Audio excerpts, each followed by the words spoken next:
Welcome to the Nomad Network, your first stop for complete and comprehensive Chicago Bears football coverage. Dive deep into analyses, updates, and all things Bears. Subscribe to our YouTube channel today and never miss a beat.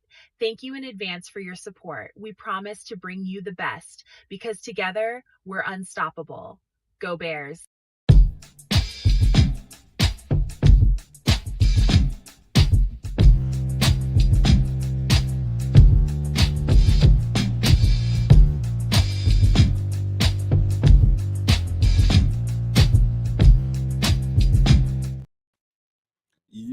Yo, no maniacs. Welcome into another edition of Feed the Bears this morning. Game day, live reaction. Hey, in Cincinnati, looking to get back on track today, man. We want to see this team, man, really get to where they want to go with the trade deadline looming coming up Tuesday. And I think we're probably going to have to do a show somewhere around, I think the trade deadline is at 3 o'clock. I think so. So we'll probably try to go, at least I'll try to go. The guys that come, if they can come. But we'll try to go live somewhere around 12, 1 o'clock, maybe somewhere in that neighborhood, just to see if the Bears are active. I hope they are, because I feel like there's a couple of deficiencies there, man. We might have to do something if we want to, especially if we win this game. Like, in my opinion, if we win this game and win this game handedly, there's all kinds of reasons why the arrow should be green in a trade situation. I think they should, in my opinion, because I think, obviously, if the team is playing well and you still feel like you have some shorts in certain areas, you ought to do something, in my opinion. But we'll get into that later on as the fellas get in here and we go start talking about this game. Let me put up the inactives real quick. Give me a second. Pull up that banner, because we do have some good news. Is we got Tyrique back, but the inactives today are Luther Burden, DeAndre Swift, Roschon Johnson, Dominique Robinson, Case Keenum, and Ruben Hippolyte. Ruben Hippolyte hasn't played all year, so we expect that. And up off the practice squad today is Britton Brown. So let's just see. Let me get in the chat real quick, see who's saying what. Shout out to Cloud Chasers Radio, #1 up in here, and manifesting them 3 turnovers. Hell yeah! And so how I think we get to those 3 turnovers. This is my opinion. Looking at the Bengals on film, so long as Joe Flacco is in the pocket and comfortable in the pocket, and there's no front-facing pressure. And so what I'm trying to get at is the defensive front, the defensive tackles, getting pressure up the middle, moving Joe Flacco off of his spot. Cloud Chasers Radio, this is where I see some of the potential interception being coming, because when he has to move off of his spot, he's inaccurate as shit. So long as he's in that pocket, he's got time and he's clean, he throw that ball all over the yard, and ain't really nothing he can't do at 40-something years old. And so, to me, in my opinion, in order for us to win this game, the pressure is going to have to come from the front. From the front, the nose tackle and the 3 tech. That means Trevon Dexter. That also means Grady Jarrett and whoever else they have rotating in for him. That's going to be important. Also, I pay attention to this particular wrinkle. Listening to Ben Johnson, sometimes he sounds coded. Most of the times he's pretty straightforward with what he says. But somewhere during the week, I remember hearing an interview where he was at the podium, and they were asking him about Dio and what he sees in Dio. What does he think he can bring to the table? And one of the things he said was he saw really, really good pressure from the inside. When he's playing at the 3 tech or something like that, that seems to be a role that they relish him playing. So the more they can put him on the inside and not on the outside, the better they think he can perform. So look forward to him kicking in on the inside on pass rushing downs on a regular basis. And I think that what that means is more opportunities for, of course, Austin Booker. So I think he's going to get several reps today. I don't know. I couldn't tell you exactly how many, but I think he'll get, depending on how good his wind is right now, I think he'll get a lot of opportunities today. And I think he'll take advantage of it. Kids, you can come in anytime you want to. So, yeah, that's where I think we are. Shout out to everybody watching. Come on, jump in the chat, man. Get this thing pumping. We got about, let me see, about 20 minutes before kickoff.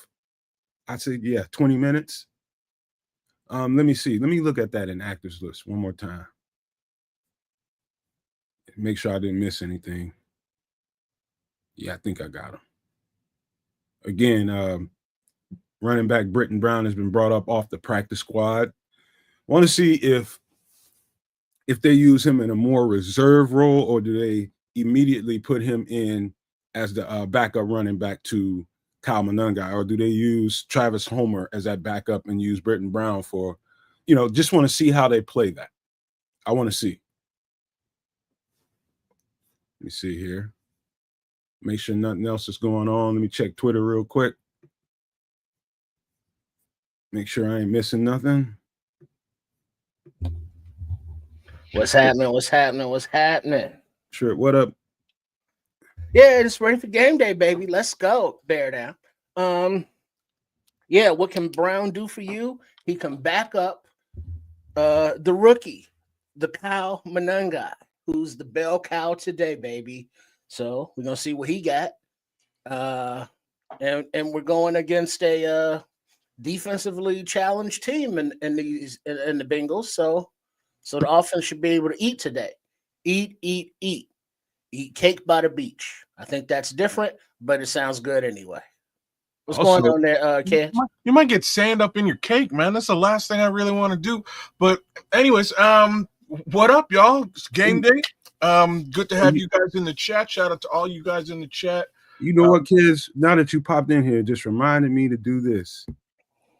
Send some love out there to beautiful, my favorite place on the planet. Those beautiful people, man. I just want to send them some warm vibes, man, because I spent a lot of time in the last couple of days watching coverage, and it is bad, man. It is pretty rough. But I know those people are strong as shit, man. Some of the stronger spiritual people I've ever met in my life. And so I know they will rebound. So send some good vibes out to Jamaica, man. Those are that is definitely my favorite place in the world, man. So I love that place. Yeah, big ups and big love back home, Bakayad, as we would say. Man, I reached out to all my family out there. They seem to be just fine, just peachy. So again, big ups to my family out there. Yeah, the resilience that Jamaicans have with respect to these tropical storms is a little bit crazy.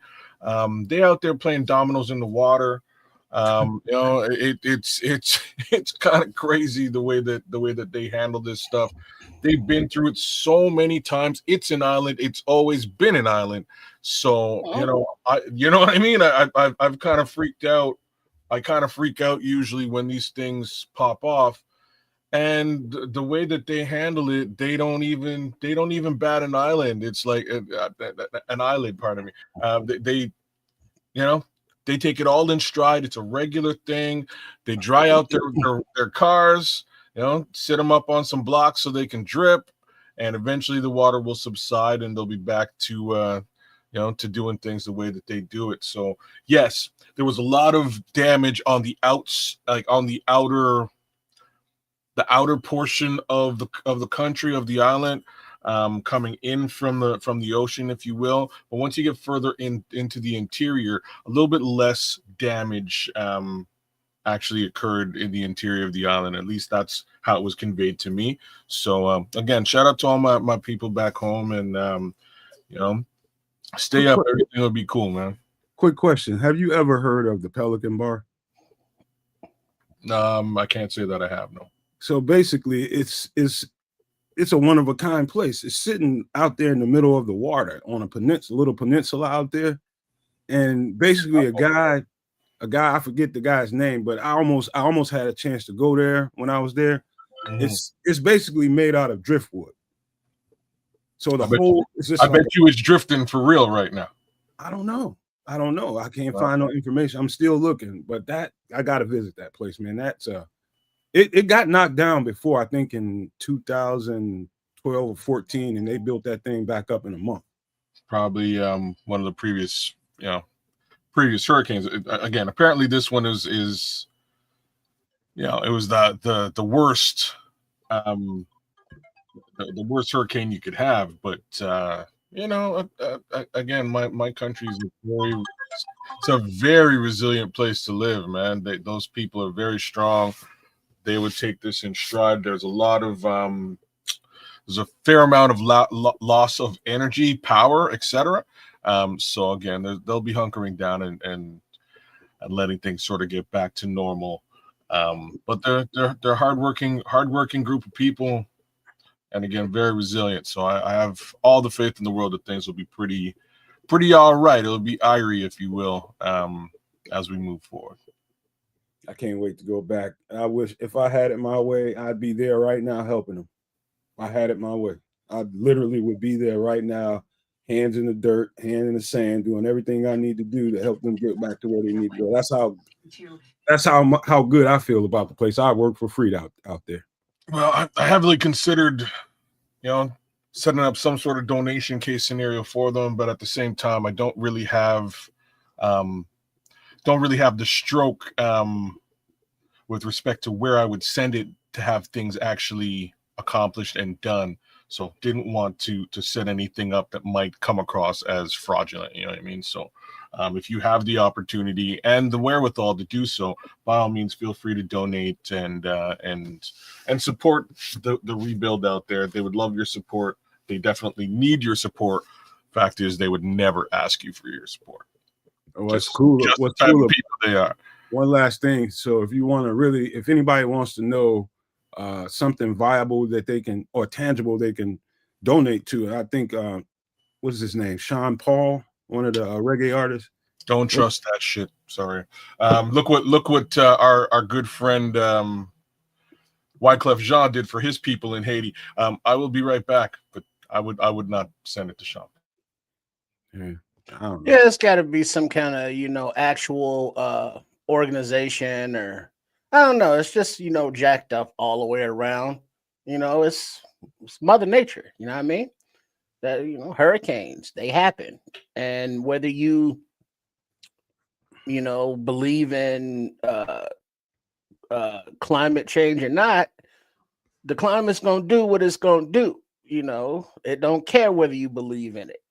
So, when the hurricanes, the earthquakes, the tornadoes, the heat waves, the droughts, the polar vortexes, or is it polar vortex I? No, you was right the first time. Okay, polar vortexes. When those things jump off, you just gotta band together as a community and help others, because in turn, others will be helping you, because there will be a time when we all need help. For sure. So you know what I mean? You gotta put it out there in the universe, and the universe will, hopefully send it back to you. Lastly, again, man, spiritually, some of the most spiritually strong people I've ever seen in my life. And I ain't kidding you, man. But back to this Bears shit. Shout out to Ciaran Collins. He is at the game right now. He says Bears fans everywhere. 40% of the stadium is Bears fans. Damn. That's a lot. And we do travel. It's like almost half, but were they in Cincinnati, the Natty? In Cincinnati.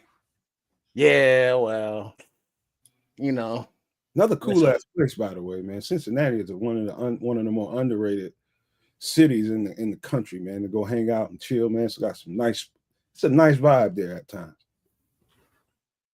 I'm surprised there's so many Bears fans over there, because it's Cincinnati, man. Well, it's not far. It's a short drive. I'll explain why.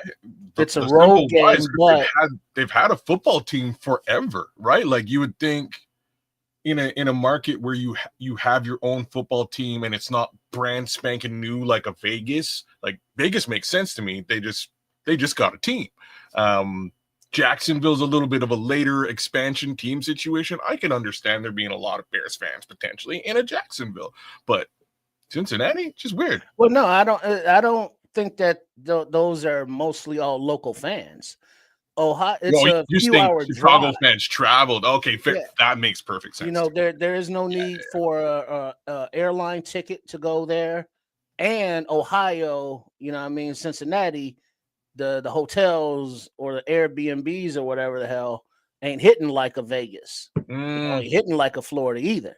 So it's a very economical road trip. Yeah, you might not even need a hotel if you're saying it's a 2-hour drive. You could make it there, watch the game, and make it back home. Well, I didn't say 2 hours. It's more like a 4-hour drive. 4-hour drive? Yeah, you want to stay if it's 4 hours.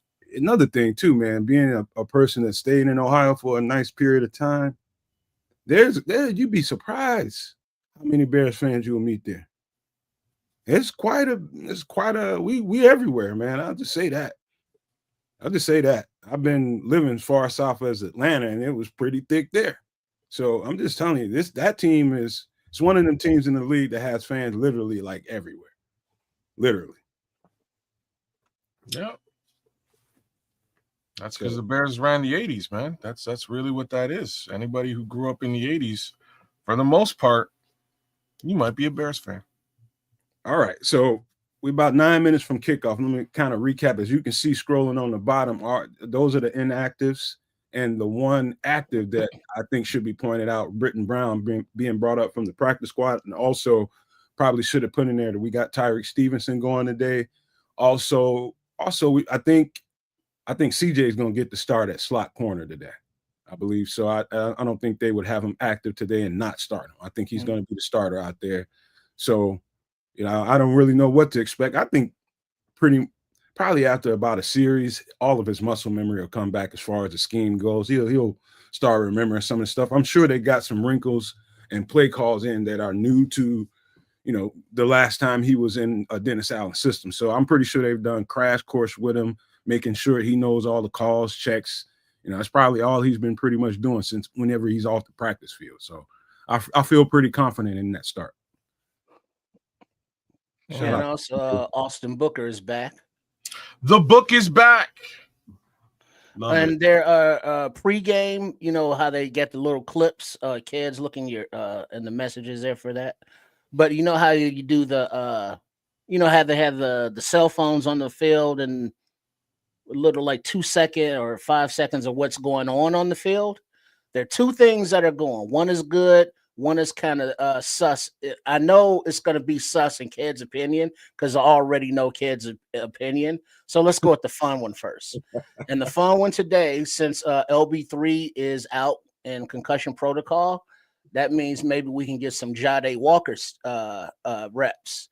And if we get some Jade Walker reps, maybe we can see what's going on there, kids. I'm queuing you up. We can see what Jade Walker does when he celebrates and the Skywalker. And for those not viewing on the screen there, it's Rome with his fro and Jade Walker in the end zone warming up in Cincinnati. And Jade is showing Rome his little Skywalker walk there. So we want to see some of that today. I think he's dressed out today too. Say that again? I think he's dressed today. Yeah, he is. Oh yeah, he's gonna get some reps. He definitely gonna get some reps. Oh yeah, I think all so right. too. I think And so now there's another one there that Kids is gonna react to, but he's not gonna be happy about. And let me give the audio description for those also just listening. This is our starting quarterback. I'm looking at it, and I'm gonna see why you. Well, we all want to look at it, though, kids. All right, you see what I'm saying? That's kind of the thing. That's kind of the thing. It's a visual video kind of thing.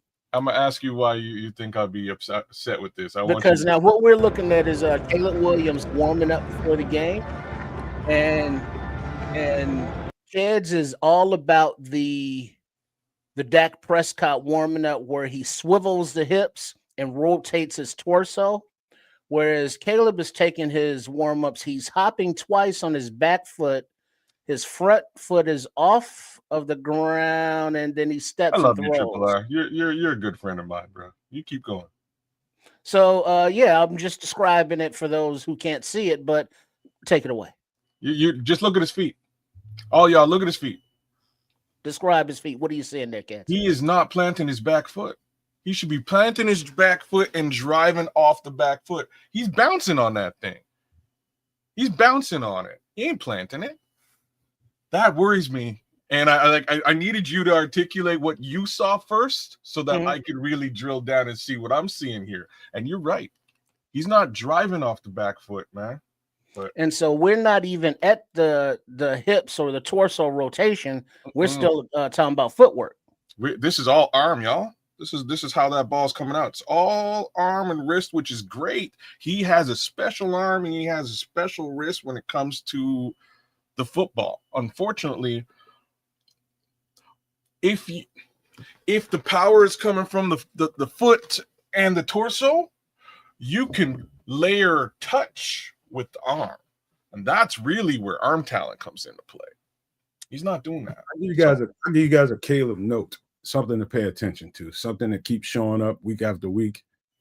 And that is after about a dozen plays or so, which I assume are the scripted plays, that's when he seems to kind of tail off. So watch today after about 12 to 14 plays, which are probably scripted.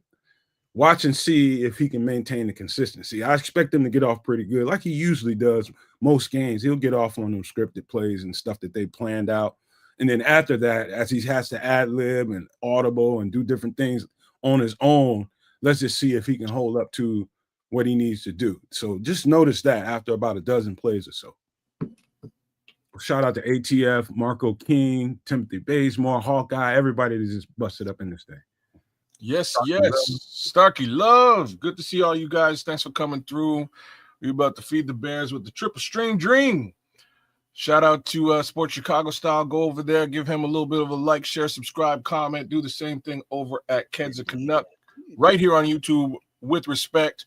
And come on back and watch the game with us right here at the Nomad Network or on any of the networks you see fit.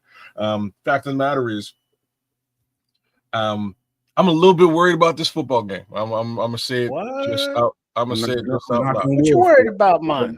See, I'm worried. Why you worried, man? I don't want to get too deep into my worries because I want to keep the world positive because positive vibes multiply. All right, so I want to keep the world a little bit positive, but I have a little bit of worries here today. I'm really glad about two things, and the things I'm glad about this week revolve around a potential pass rush, right? If we can actually manufacture a pass rush with Austin Booker being back, I'm interested.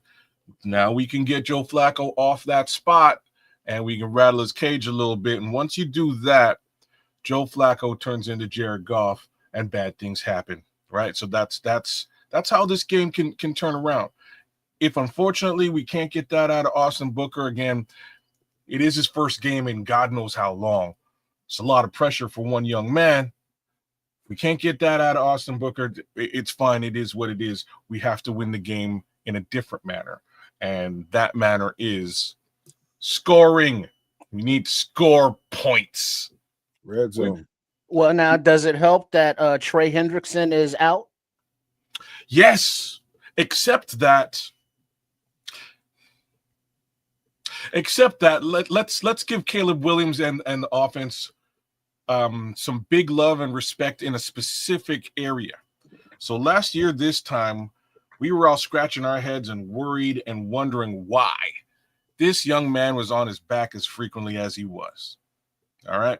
So big ups to this team for improving in a certain area, and that is keeping the quarterbacks somewhat clean, man.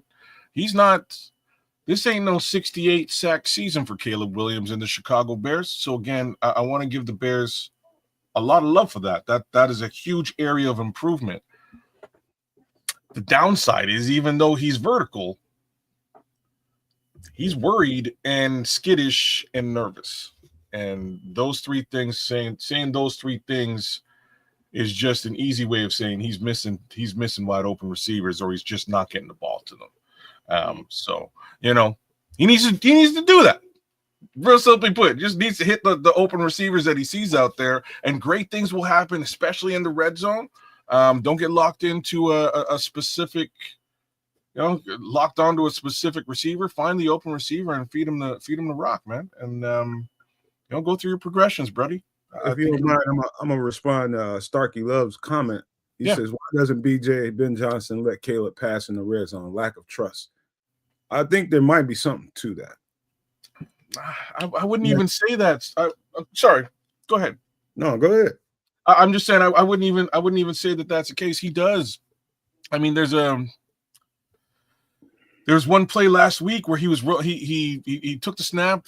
It was a rollout. He rolled out to the left. I'm quite certain it was DJ Moore who was wide open in the end zone. I might be wrong with who the receiver was, but somebody was wide open in the end zone. And as Caleb was rolling out, he decided to double clutch and pump it instead of just nail the receiver who was right there for that pass, right? And you don't get wide open receivers like that in the NFL on a regular basis. He gives him that opportunity, but as the opportunities become more fleeting and are missed, of course BJ is going to start leaning towards the run game because traditionally over the last few weeks it's been working. So that's my thoughts around it. Yeah, I do believe there's something to that. I think he's something, whatever it is, red zone, as I can remember that being a problem all through camp too. For whatever reasons those are, it's been I hate to call it a handicap right now, but at this point, man, I think you can at least say it's kind of hampering us a little bit, the performance down in the red zone. So, be honest with you, Starkey, I wouldn't be surprised. At some point, he's going to have some kind of confidence in him down there, because if you start being too predictable, man, it's an easy, because you only have to defend a certain amount of space. That makes it really, really easy if they don't think you're going to throw the ball that much. Well said. Well, now that we are about to get closer to kickoff, they're talking about how Joe Flacco had to get an injection before the game to get his body right and ready to go. So I think the mantra in the defensive Chicago Bears huddle should be pound on the Flacco. Yeah, I just don't know which shoulder it is, though. I think it's his throwing shoulder. I'm not sure of the exact injury, but well, maybe you're right, because if you're saying that he had to get an injection, yeah, maybe it is the throwing shoulder. All right. We have kickoff. The ball is away by Cairo Santos. Is caught at about the goal line, returned up the left numbers, and he is untouched past the 50. And there's one man to beat, and he beat him. Opening kickoff, touchdown return, Cincinnati Bengals. 99 yards. He was not touched by anybody. All right, I guess the ball game started. Somebody tell the Bears. You muted, kids. I'm glad. I'm kind of glad I was muted, because I'm over here cussing up and down, and y'all probably didn't want to hear all of that. Okay, so that's how things, that's how we kick off a football game here. Good Lord above me. All right, let's go. Let's go put that ball in the end zone and not lose complete momentum tonight. Yeah, let's do that. Man, that shit sucked. Not super fun, man. I thought that's what Devin Duvernay was supposed to be good at or something. And Richard Hightower. Really? So the one thing that I will say here is our special teams roster right now isn't like full strength. We're missing Amon Ogbongbemiga. We're missing Dominique Robinson. We're missing Roschon Johnson. Our bodies are not playing the way that we generally count on. We do have super special teamer Travis Homer, though. Unfortunately, he was not much help. To be fair, the big situation. The Bears coverage team has been, kind of sucky all year. So didn't want to say that, but it is also true. This is also a factual statement. And one more guy who's missing. Special. They are not. No, we're also missing Ruben Hippolyte from that special teams group. So there's a fair contingent that ain't with it today. Huh. Well, after the PA attempt conversion was good, we have our kickoff, and now the Bears have the ball, caught at about the 4-yard line by Devin Duvernay, and he is gang tackled at about the 26. Oh 23. boy. Check that, 23. Look like somebody came to play football today. Let's see if that somebody might also be the Chicago Bears. He said Duvernay runs to the tacklers. Facts. Or he runs out of bounds, which is generally what I'm seeing. He didn't have a lot of bursts there coming out. All right, we have a 1st and 10. We have Williams in the shotgun, Manungai to his right. And they got back to pass, time in the pocket, ball is away to the right side. And it is incomplete to Cole Kmet. He dove for it, but it was out of his reach up the seam. 2nd down and 10. All right. That was not a terrible pass. Manungai was open there as a check down option, but I don't mind that pass to Cole. Get Cole cooking early today. All right, so we're back in the shotgun. Manungai to the right of Williams. 2 wide receivers up top, 1 down at the bottom. And Manungai takes the handoff and runs up the right guard, right tackle area for a gain of about 2-3 yards. 3rd down. Okay. I like that bunch scheme for use as a running situation. Are they running 12 personnel right now? Can you tell? You tell me. I'm gonna next snap. I can't see from this angle the numbers. So it looked like Roman DJ on the outside. All right, we got 3rd and 5. Check that was 5. All right, in the shotgun again. This looks like that's not. All right, we got a pass across the middle, complete to Oz, past the 1st down marker by about 3 yards, 1st and 10. Who was the running back in the game? Because it was not Manungai. I don't know if it was Brown or Homer. I couldn't tell you. I did not see the snap, the running back on the snap. To be honest with you, I wasn't keyed in there. I was looking for 12 personnel. In that case, it was not. Zacchaeus was there. I think they're going to 12 personnel now. Okay. All right, you got pitch to the left, but it's a throwback to the Kmet, who throws it downfield, and it's complete to Rome. So we got a little razzle dazzle. Holy smokes! Man, Johnson's a madman. That was crazy. That shit looked raggedy as hell. I'm surprised they got that off, but it looked. Hey, it worked out. It worked out. I'll take 10 yards. Now they're snapping the ball fast, but there's a flag and stop at your play as the Bears were going in a hurry. Don't lose it if you're going under tempo, but hopefully that's a flag on the defense. Maybe they had an extra man on the field, which would explain the tempo. Wait, Cincinnati's challenging the ruling of a complete catch. To this day, never knew Cole Kmet was a lefty. Y'all notice that?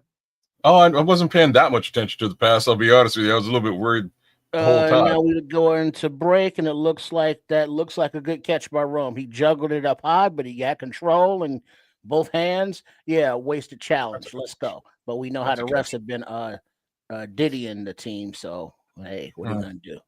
No comment. No diddy.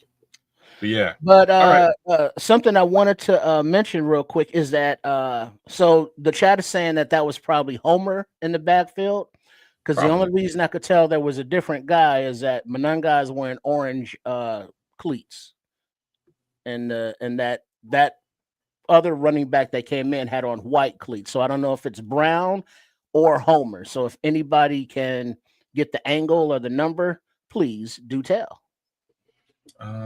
Real talk, I can probably get it here. Bear with me. A couple minutes. Calling for high towers here. Well, I mean, the granted, there's been a lot of churn at the bottom of the roster, which usually the special teams is, but he's had the Booker. Well, all right. The Booker is not Booker. Was Hardy. I'm trying to think of. But all right, Homer's been out, Johnson's been out, but there are other athletes out there that are playing, and he doesn't have any kind of scheme, it seems, to address anything because I don't know. I mean, the one big return that the Bears did have, and that was last week across the 50, was called back because of a flag, which has been the story of the season. So that was the biggest return I can remember. Please correct me if I'm wrong.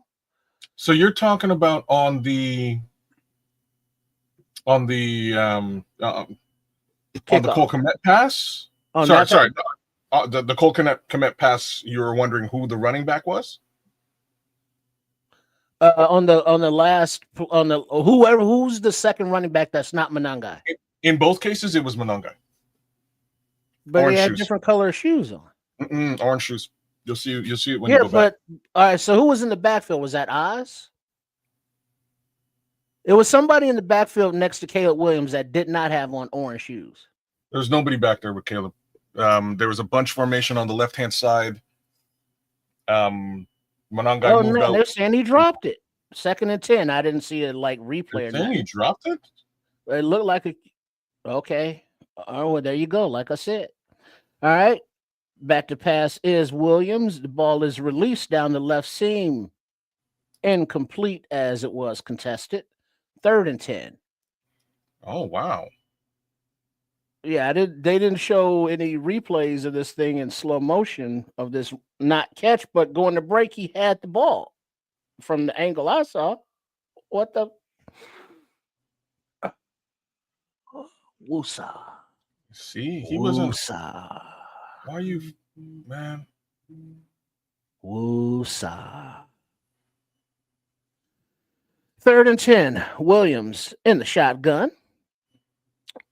White shoed person in the backfield with him. I can't tell. You're right. He scrambles. There's a blitz coming. He steps up into the pocket. He's tackled, but there's a flag on the play. That was Travis Homer on that one. Okay, Travis Homer. There we go.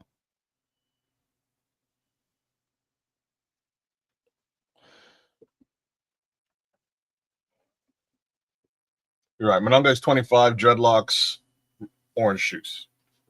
That was none of those things. Illegal contact, defense, 5-yard penalty, automatic first down, Bears. We will accept that. We will. Man. Are they now showing the replay for the... No. Oh. Yeah, that looked kind of like a light penalty, but I think it could have been a makeup.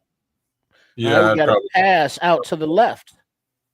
And he's got DJ past the sticks for about 5 yards for another first down. As Caleb rolled out to his left and found DJ for a gain of 20. There we go. That's where I want to see DJ out there catching the ball. Let's go.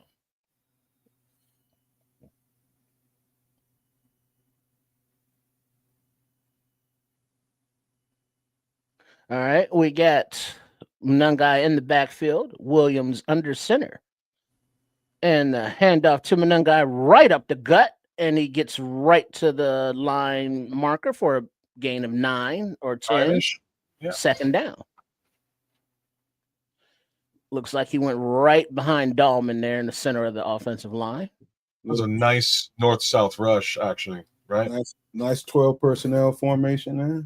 It was 12 this time. I have a feeling they're gonna because they have the ability to do so. They're gonna run it a bit more frequently today to give Monangai. All right, now we got play action, but we got a pass to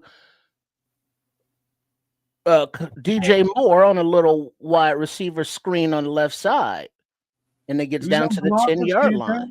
Okay, DJ. Little misdirection. This is Ben Johnson right now.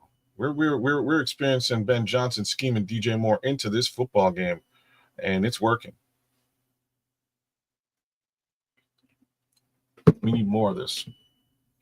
I like that play though. Pulled the defense to the opposite side. All right. I'll remind me to holler at Minister Charles for that comment in a second. But we got 1st and 10. We got a handoff to Menengai, runs to the right, kind of cuts back to the left, and he gets down to about the 7-yard line, 2nd and goal.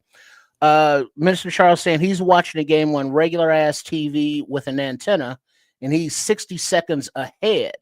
Yeah, because I don't get the local broadcast, so I'm going through satellite dishes and VPNs and internet Wi-Fi, so there's going to be that delay, so apologies.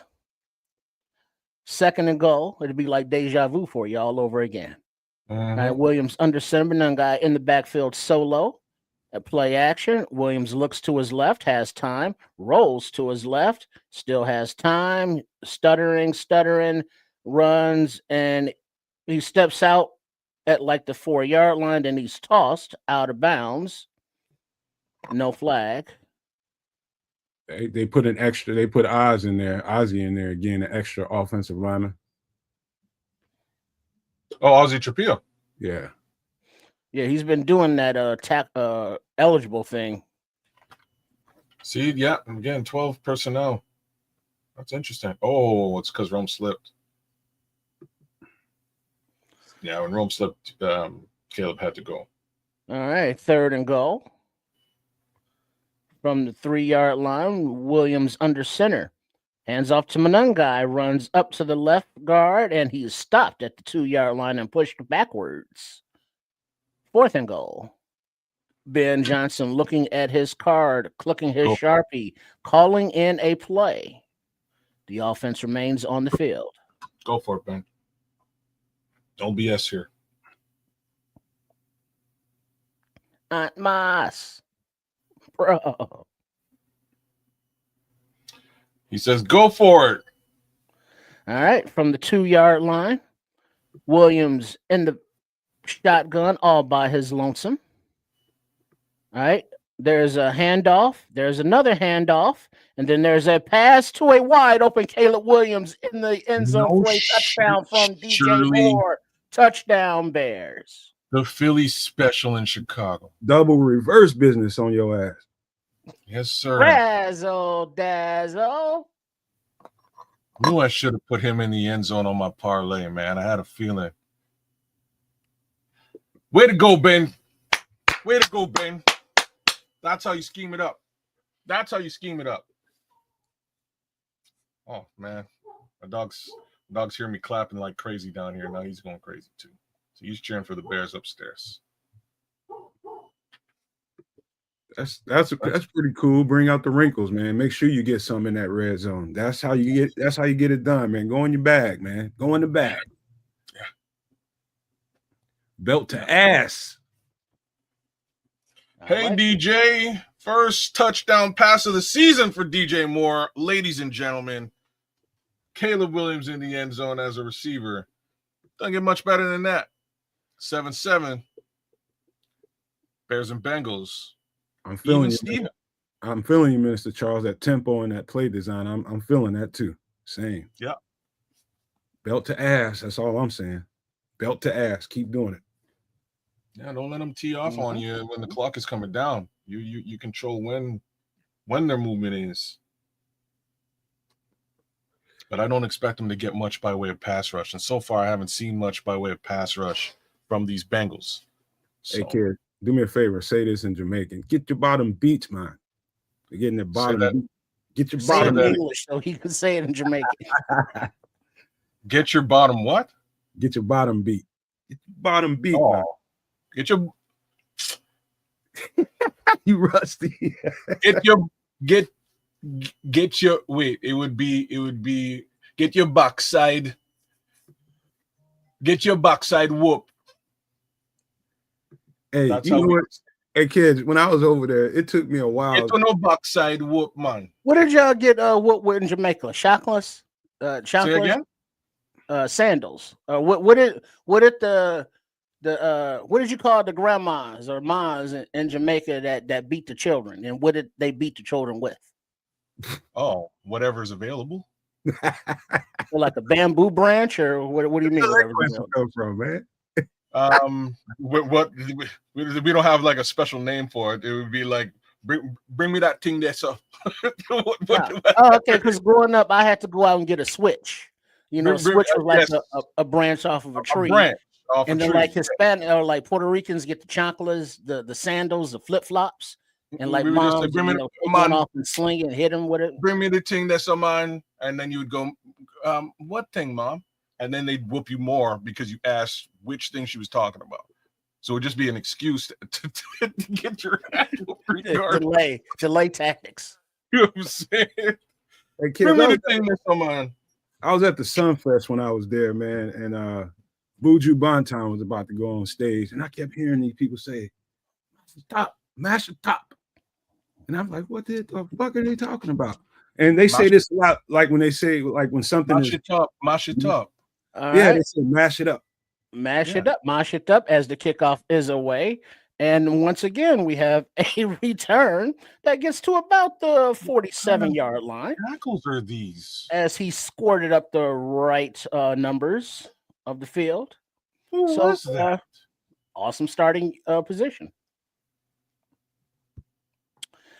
Yeah, that kickoff coverage. These tackles are lackluster on the special teams group. All right. Under center is Flacco with a running back and a fullback. Yeah, he has a AC throwing shoulder joint issue, but he hands off the ball and behind the right guard or so. The running back takes it for a gain of about 12. First down, Bengals. Damn. Is that young Canadian boy? Are you from Canada? Oh, shit. Come on, Smitty. I had a black and white TV that I had to use pliers to change the channel on and had the literal aluminum foil for the antennas. Come on, son. Old school. All right. Flacco hands off inside. Oh, Samanje P. Ryan carrying the ball for about 4 yards before he's gang tackled by Brisker, Edwards, and a couple others. Jody. Flacco. ASAP fans know what I'm talking. Big Bill got to tighten up. That went right through him.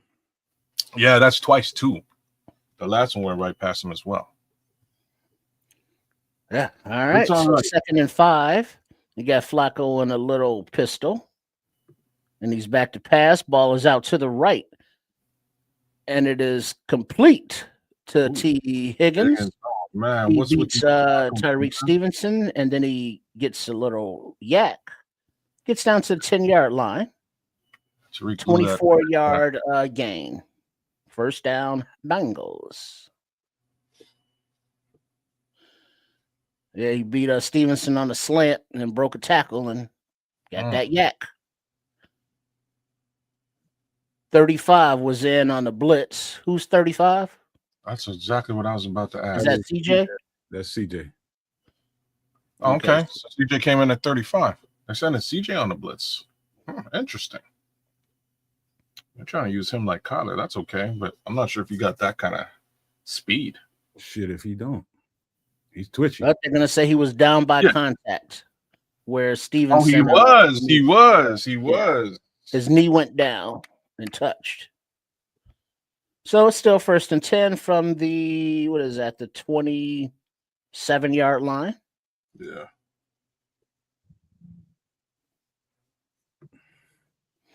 All right. So we got Flacco under center.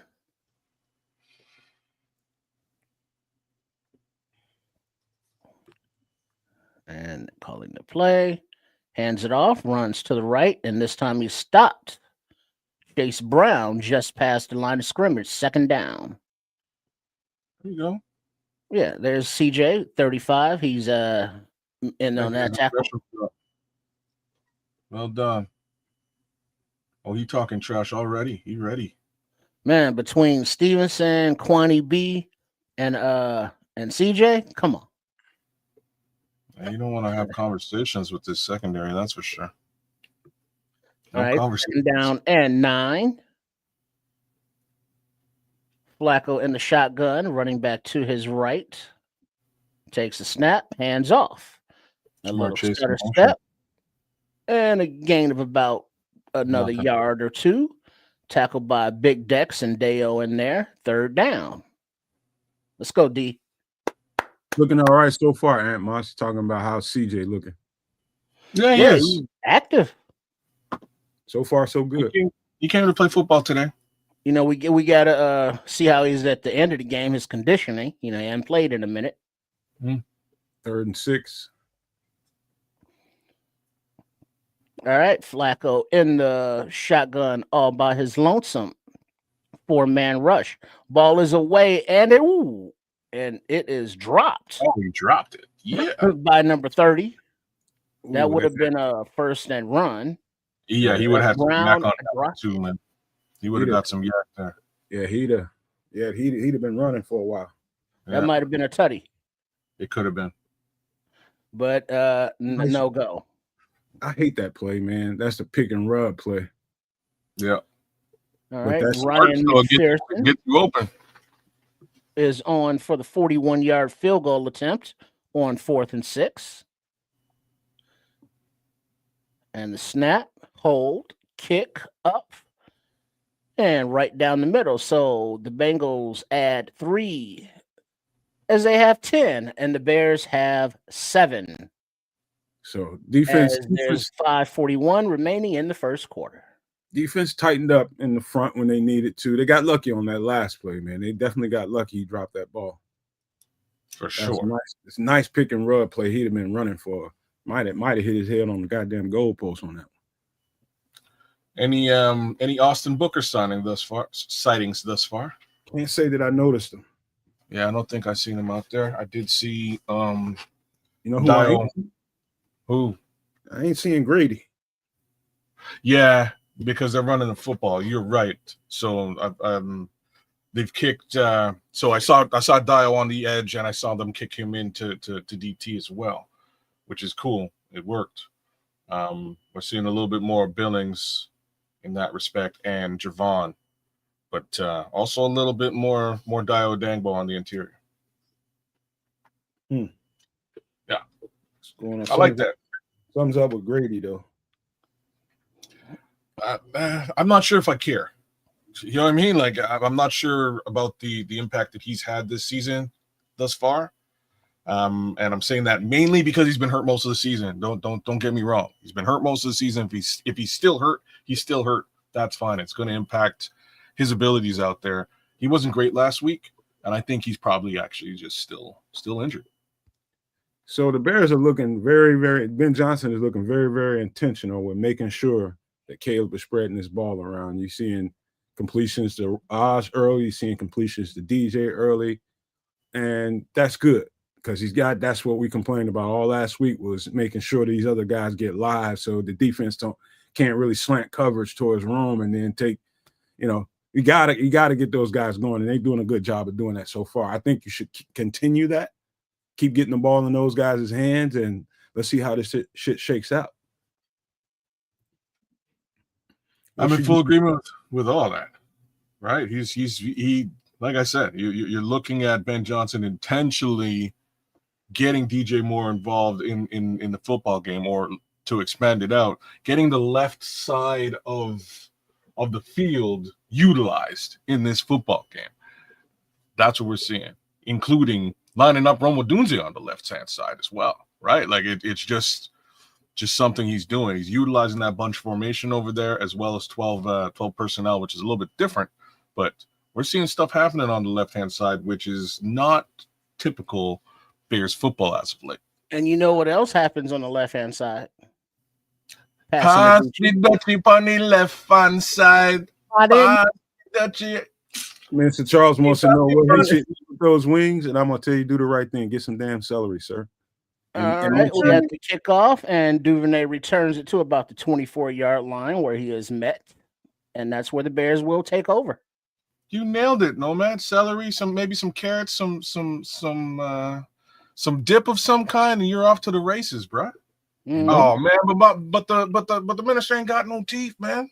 Hey, Minister Charles, I hope Yeah, those are all hard graduated. shits too. You know what I'm saying? That's probably the worst cheese, thing. Blue cheese, sir. Blue cheese. You got to gum it for the flavor. I'm not sure if he can really. All right, mess first with and 10. You got Williams in the shotgun, the orange shoed wearing Manungai to his left in the backfield. All right, blitz coming, but the handoff to Manungai to the left. Ooh, and he finds a nice seam and gets about 12 yards. Man. Yeah, Kyle's feeling it too, man. Did Nice explosion. I like that explosion. Did y'all see what damn Theo, what the Eagle just did, man? He just sent somebody into heaven, man. That's the first time I've heard a positive all the way to heaven report from you, but I'm under Williams, under center, Manungai in the backfield. And a play action. Williams has time. Time he rolls. He steps through, and then he in the field, running up the right side, makes a couple guys miss. Gets past the stick by about 3 yards and slides out of bounds. Yo, hey, Theo lost his block, man, but Tooney just came and cleaned that shit right the fuck up, or Caleb would have been sacked. So Caleb out there a little wiggly in the field. Yeah, he kind of got his ankle hit on the way down. All right, so back to pass, and then he steps up to run, and then slides down right at the first down marker, but there is a flag on the play. Oh, holding? Damn it. Oh. They are discussing. Why you say holding? Because that's always the call in these situations. If it ain't, I'm happy. Well, the call is bad juju out of you. Illegal shift offense. Number 2 was moving at the time of the snap. 5-yard penalty. Replay first down. Well, not quite as bad as holding. All right, so there we go. Back them up 5 yards. Damn it. JJ McCarthy with 2 TDs today, huh? Yeah, and there's TJ Hawkinson. I should have taken that Hawkinson trade from King Booker World. In the shotgun, hands off to Manungai. Ooh, cuts to the right, and then it's pounded down hard. Ooh, ouch! Dumped. Oh, he got second down. Nice gain. He gets up. Nice. He got stamped on that one, boy. That was a thumping. Yes, they do, Mr. Mayhem. Yes, they do. We doing that again, man.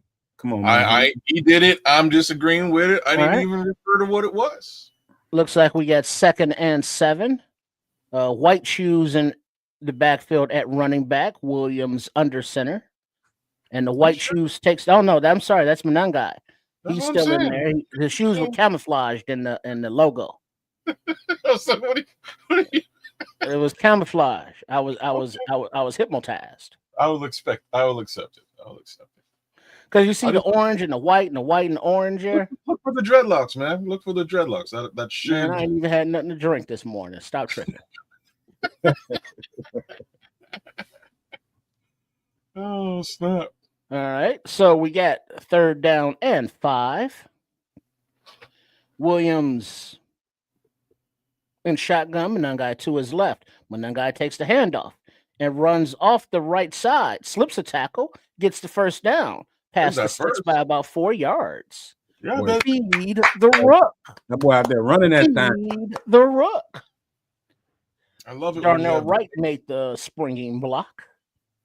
Love it when you have the faith in the offensive line and the running back to call a running play on 3rd down and 5. Love that.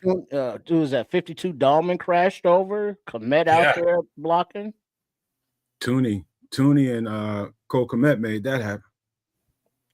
All right, you got a pitch to Manungai to the left, and he's a little patient. He gets about 3 yards.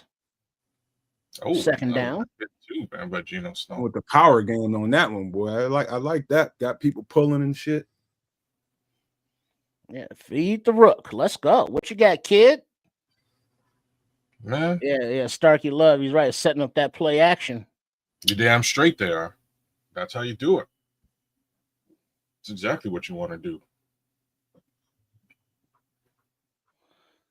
All right. Under center is Williams. Munungai in the backfield. Play action. Plenty of time in the pocket. Short pass to Munungai, but the pass was a little off. Wrong 13 guy. personnel on that one. 3 tight ends. It was nice looking. And it looks like Munungai was able to make the reception for a short gain. He kind of settled it down, and Caleb threw it more toward the sidelines. Nice catch. So 3rd down and 6. This is might be when you want to use them tight ends, sir. All right, and the shotgun is Caleb. Now we got white shoes in the backfield, and a pass to the left side, looking for DJ, is batted down, incomplete. 4th and 6. And Taylor Britt. Well, you can't say that, Starkey. He hates the way that every pass by Caleb is overanalyzed. Well, it's either on target or not. So I don't know. I mean, how do you overanalyze that? It's like, well, why is it off target? Is it the footwork? Is it pressure? Why? But we have a field goal attempt. It's up, 47-yarder, and he shanked it wide right. Damn, the wind must have got a hold of that thing. That thing was moving a little bit. But there is a flag on the field. What the hell happened there? Newman is out there. I see you, Newman. He did kind of put a little spin on that thing. Offside defense, number 38. Oh. Lined up in the neutral zone. 4th and 1. 4th and 1. Go for that shit. That's going to hurt. See, we got a call going our way, man. We got the ref giving us one here. Williams coming back out on the field. Ben Johnson calling the play. Let's go. Let him hang. Oh, yeah, he way offside. Those huevos hang. Let's go. And get this first down. Get las ratas. Williams under center. Munungai in the backfield. Hand off to Munungai, and he burrows right up the gut. Downhill running, gets about 4 yards, and a first down does count. Munungai.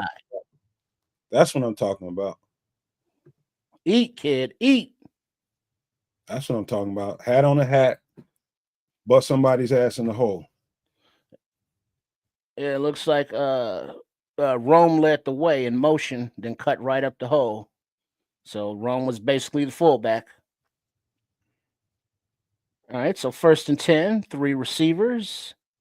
One which happens to be Loveland, so tight end, 2 receivers. Munungai in the backfield, Williams under center. Pitches to Munungai, who runs to the right. Pounds, drives the legs. It's about 4 yards, 5 yards. 13 personnel like that. That's working right now. Let's run it down their throats. All right, power football. I'm feeling this shit right now. Feeling it. Don't forget, you guys, stop and hit the subscribe. I mean, not the subscribe button, but hit that as well. If you're new to the channel, please hit that subscribe button. But if you're here watching the show or listening, please stop and hit the like button. We would greatly appreciate that on all 3 channels, because we are streaming 3 ways today, on Kids of Canuck, here, and Sports Chicago style. So please do us a favor and hit that like and subscribe button. Indeed. Yeah, Munungai's running hard out there. I like it. Gotta love it. One cut downhill, get it cracking.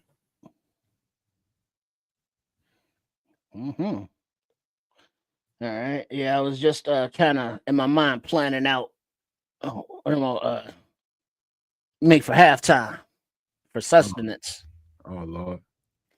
I figure I got that skillet in there. I'm gonna cut up some hot dogs, throw them in that skillet. A little with some I got some peppers, orange and yellow peppers, and I got some onions. Throw those up in that skillet. and then like let that like a little bit, maybe throw some garlic up in there, and then like crack open an egg or a couple eggs and scramble them up, like and then pour that over that concoction after it for a few minutes, and then mix all that up. Yeah, that should be yummy. Throw a little Valentina in there, you know, get a little kick. Yeah. Oh, you gonna do like fat chops on what is that?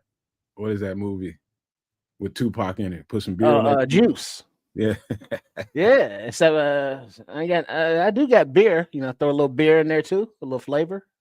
I did that one time just to see how it was gonna taste. It wasn't bad, man. I gotta admit. I was like, okay. I don't know if I was willing to do that again, but it wasn't bad. Let's see, Mr. Charles said he ain't ate a hot dog in over 25 years. That's probably good, Mr. Charles. They ain't those things ain't the best for your health. I mean, all it is rolled up bologna. That's all hot dogs are. That's all it is. And all bologna is flattened out hot dogs. Yep. Same stuff. Mystery meat. Say Santos is got a weak leg. Yeah, 47-yarder that just went zoom. Did wind take it? Did it have a little hook to it or both? Yeah, but it was no bueno. But the Bears still had a ball. You know, the penalty did not give them the first down, but they were able to execute with the ground game and the power run. But now we have Williams in the shotgun and DJ Moore in the backfield, but a handoff to Oz on the end around to the right to the end zone. Touchdown Bears. Nice. All the misdirection going on. And all right. That's the way to take the momentum back right there. Just keep pounding the shit out. Look at number 81 on that block. Is that Carlson? I want to say Carlson. It might be Smythe though. Carlson, Smythe. They're the same guy to me. I think Carlson is 88 and Smythe is 81. I think somebody help me out with that one. Kids dipped out. Okay, but let's go. All right, Oz. All right, you know we got the little handoff, a little jet around to the right. I see you. Appreciate it. All right, the PAT is snap, hold, kick, clean. So the Bears take the lead with 14:51 remaining in the first half. 14-10. That's what I'm talking about. Production down in the red zone. TF down. Old Ben Johnson is in his bag today. Yeah, he is. Saying, which way is the ball going? Who's getting it? I don't know. It's over there. Is it over there? Woo-hoo. It's over there. Now it's in the end zone. I forget it's Christmas season now that Halloween's over. You know, Thanksgiving ain't a thing no more. But they got the commercials with those old ladies who's sitting on the bench looking at the kids play. Then they get the package, and then they slid down the hill, and they had the flashbacks of when they were young and vibrant and had their whole lives ahead of them. And now they're in the sunset of it all, and it's just so. I don't know where you at with that. I'm too busy reading this chat. Just so touching. Oh, let me see. At how fast life is just woof. And now you're old. Shout out Scrolls. I didn't know if you was coming or not. I didn't see you earlier. Let me see. Yeah, man. That counts as a TD pass? Does it? Or is it handoff? Or that I guess is a little pitch. I don't know. I can't. He was in front of him, so he pitched it to him. So I guess that's a pass. He flicked it to him. Forward. It had to be underhanded. Yeah, still forward. So I'll take it. And that counts. I'll take it. Sure will. I don't know where Kez went. Internet must have tripped out on him or something. Oh, damn. Okay. Yeah, he just boom. Yeah, just gone. Yeah, you know, tech is a thing. Shit between computers, the internet, or anything in between that's not in your house. Yeah, or in his country in this case. Man. I'll be right back, Trish. Let me go get a little squirt of water quick. Right back. So yeah, big up to everybody tuning in, sharing this live reaction with us. As you can find the streams on 3 different channels simultaneously right now. The Nomad Network, at Cads of Canuck, and at Sports Chicago Style. Hey, how you doing? At Triple RSCS, if you know, that's the handle. All right, so we got the kickoff, and it rolls to about the 7, and it's picked up and returned to about the 32-yard line by P. Ryan. And he is hit hard by Owens and somebody, and they're calling for the trainers. And when the players are doing all this, it's not good. He's holding his right leg. He's writhing in pain, and we have a timeout on the field. His right ankle. Nope. Stop. He hops up. Oh. And then jogs off. Okay. I don't see nobody hurt. Good shit. Right on. Okay. Yeah, he looks great coming off the field. It was kind of weird. He don't have a limp or nothing. No. It looked like he got hip dropped. Ooh, that's a high ankle. Yeah, he got rolled up. What was that, number 48? That is DeMarco Jackson. DeMarco Jackson, 43. Okay. Yeah, he hip dropped him on his ankle. Yeah.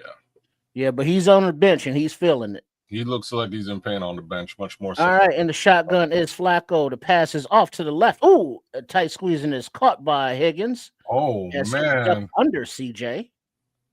Nice blitz. Oh, no, I'm sorry, Nashawn Wright. Check that. Nashawn Wright was right there. He could have been a bit more instrumental in that. They're being aggressive with CJ Gardner Johnson, sending on plenty of blitzes. Yeah, there's a little forward toss by Williams to Oz, so forward pass. All right, 2nd and 2. Flacco under center, running back in the backfield. Flacco kind of rolls to his right and floats it out to Jamar Chase, incomplete, as he's covered by Stevenson. Base formation. 3 linebackers with Noah Sewell, and Austin Booker was on the hunt there. Right on. Oh, flag.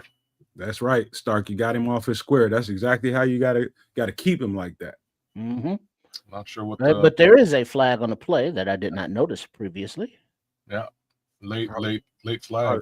Probably something formationally. An eligible man downfield on the offense. Beautiful. 5-yard penalty.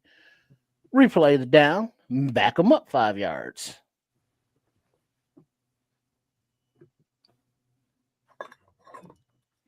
"14 minutes, 8 seconds remaining in the second." All right, here we go, baby. 2nd down and 7. Flacco in the shotgun, running back to his left.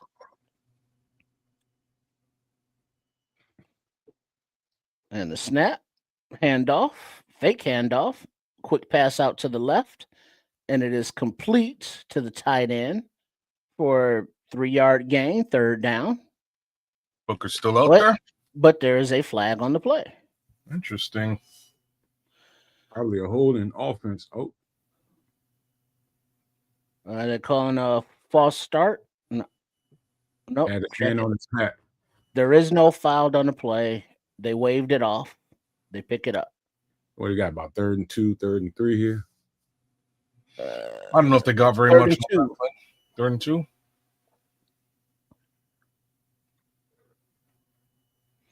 All right, D. Come on, let's get off the field again. Let's go. All right, got Flacco in the shotgun all by his lonesome. Oh, they just made it easier. Right, but there's a back that joined him to his left. But the back runs out. Flacco all by his lonesome again. And changing the play, checking the play. The flag. There's a little movement on the left side. Back him up. Yes, sir. And they spent a lot of time trying to figure out what the hell was going on. Ball there. Start offense number 75. Back them up. Yeah, they didn't snap the ball for like ever. Yeah, they still had 10 seconds to go too. But Booker got a lot of motion going around. Booker made big boy jump. He couldn't hold his water. And I'm worried. Look at the refs giving us calls, huh? All right, 3rd and 7. Well, I don't know if that's giving us calls. I mean, moving. I'm just trying to help the naysayers. I mean, he's in a shotgun. You're on the ref And there's side? a blitz coming, and I wouldn't say all they that. get to Flacco. Ooh, Dio's CJ right there. gets the sack. Courtesy Okay. of Dio. Courtesy Okay. of Dio. Get him, CJ. Get him, C.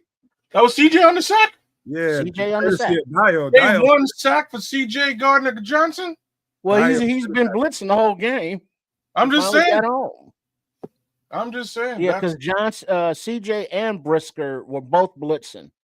Brisker got picked up. Johnson didn't. And just so was and just Dio on the other outnumbered them. side got flushed out, but there was nothing they could do after they addressed Out leveraged him. Yeah. I'm sure you meant what is Kyle's last name right now? All right, 4th and 13, and the punt's away. Fair caught signal at the 18-19 yard line by Duvernay, where the Bears will take over. Right on. I'm sure you meant Kyler Gordon. Kyle who? Kyler Gordon. I was just responding to Stark. He says CJ is doing Kyle Fuller's job. Mm-hmm. Kyler Gordon, you're right. He said Kyle Fuller. Went back in time a couple years. That's right. He All right. knows how to use them scrolls to be aggressive with him. That's the All kind right, of so player. what do you think? Play action on Monangai on first down? Or do you hand off and just let him eat? I'm saying momentum has swung our way. It's time to take a shot down the field and really put your foot on them. Put feet on them boys, man. You're a brave man, sir. Put feet on them boys. I say different things. I say eat that clock. That's right. I said feet. Eat it. Eat it good. That's what I say. I say eat the clock. Get in the end zone, but eat the clock. Yeah, I want to be conservative. I want to be aggressive. That sounds like you. Mm-hmm. Kick ass. You kick ass. Belt to ass, man.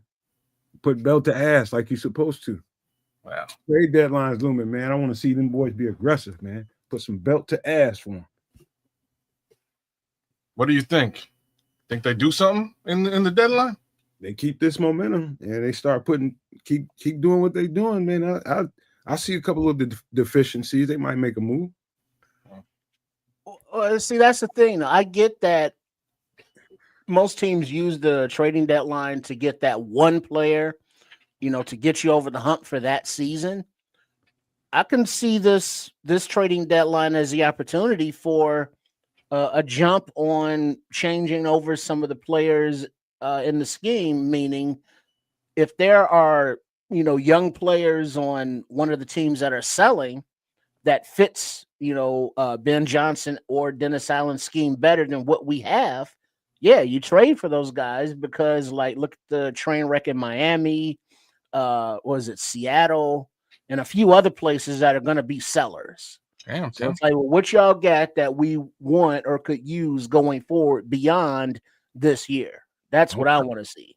Don't count out New Orleans, man. Might be some availabilities there. What do you want out of New Orleans, though? Anything defense. Anything defense? Something that Ben, not Ben, but that the coach is familiar with over there. He's got some pieces over there lingering. All right. We got Williams under center, Monangai in the backfield. I see those orange cleats.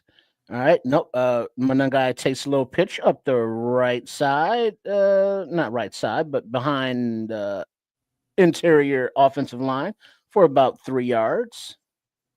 He keeps running like that. He's gonna wear this defense the fuck down.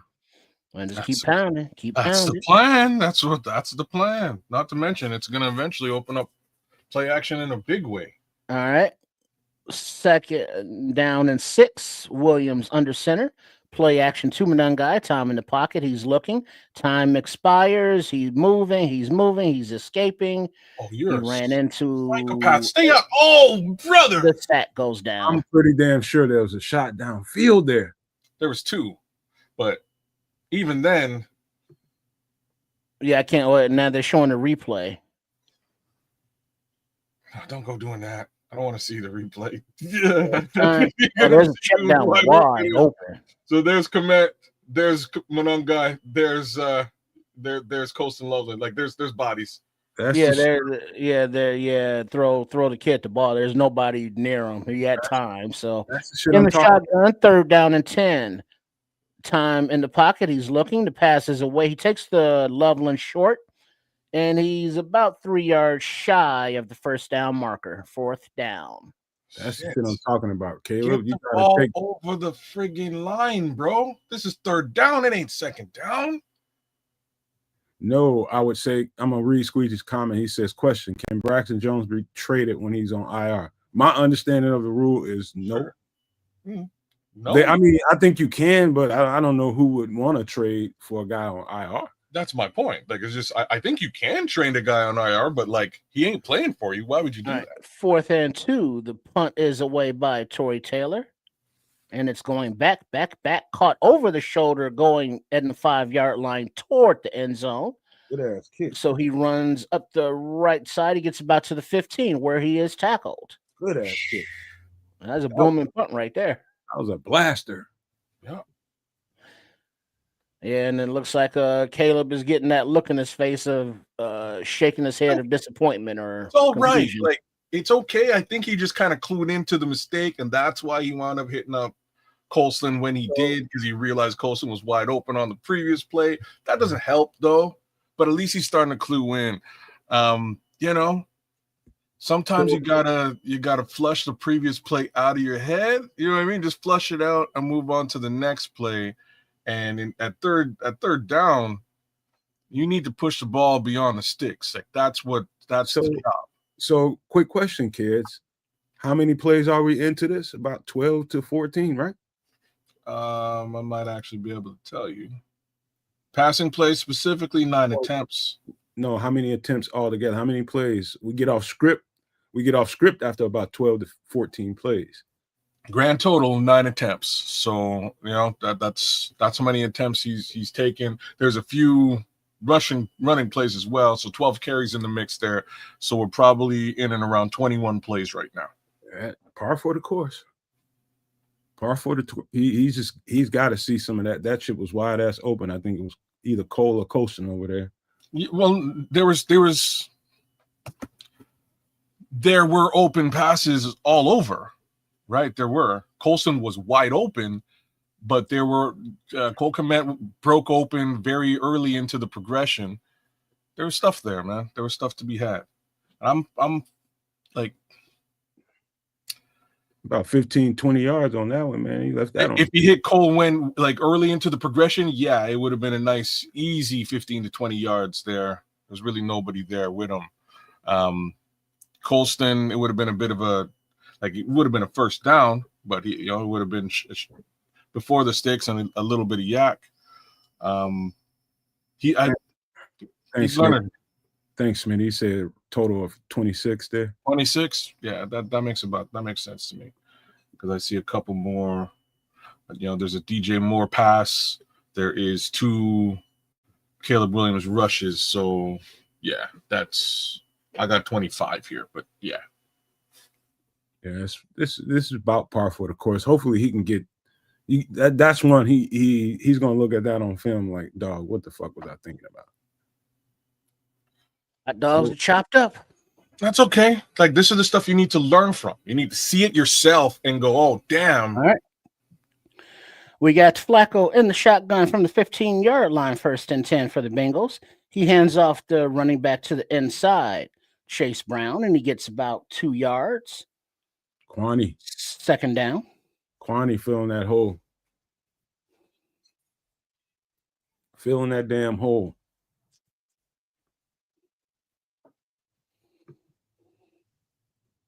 Yep.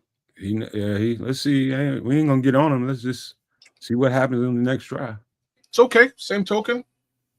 Love the graphic that just popped up. Let's get some takeaways here. Down and 8. Flacco in the shotgun, running back to his right. Let's get an interception. Ball is away to the left side.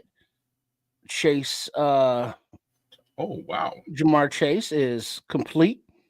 That's smooth as all hell. It looks like he moves the sticks. He's pushed out of bounds by CJ. Chasing greatness.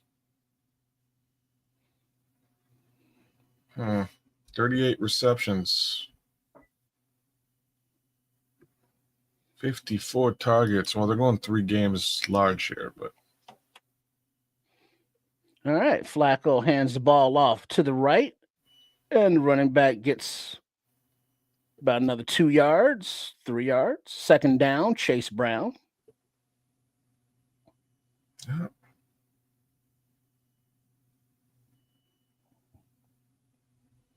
Second and 5. Yeah. A lot of Austin Booker right now. Good. That would explain why they're focusing on the run. All right. Under center is Flacco, running back in the backfield solo. Play action. Ball is away deep down the right side. And it is complete. Oh, To get you. Yosivash at the 40-yard line, 1st and 10. Oh, Tyrique. All right. That's all right, Tyrique, man. You weren't really paying attention to a Yosivas. You didn't think it was like a thing. And I can understand why. That's all right. All right. 1st and 10, the Bengals from the 42-yard line. Flacco back to pass. And is incomplete. Oh, Montez Sweat. Wait. They rule that Big Dollar Bill has the ball. They're tackling Dollar Bill. Wait, there's confusion. That might be a fumble. There's confusion on the field. Could be a fumble. Montez Sweat got the, Hold on, chat. Ruling on the field is a fumble. Montez Sweat gets the ball out. Dollar Bill recovers it. Bears ball. I more or less just called that one. So let's get a takeaway here, man. Yeah, Montez Sweat, sack, forced fumble. Let's go, Montez Sweat. Let's go, Dollar Bill. Let's go, Bears. Definitely a fumble. Turnover number 1. Big Bill gets on the ball. He ain't playing. Turnover number 1. Yeah. Turnover. There you go. Strip sack, Montez Sweat. Number 1. Hot. Let's go.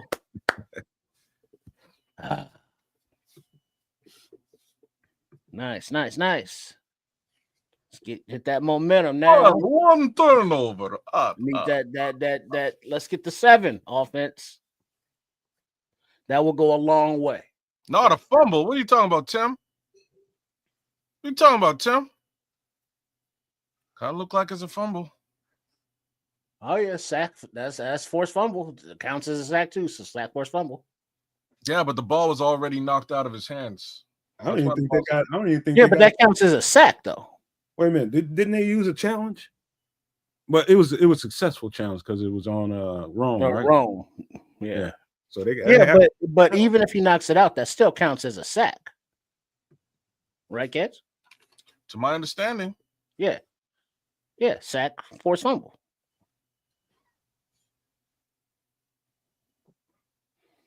Oh, I love it. Love it. Let's go. Oh, damn. And the Panthers take the league on the Packers too? Haha, FGB. Let's go. Oh, yeah. I want to hear all about that.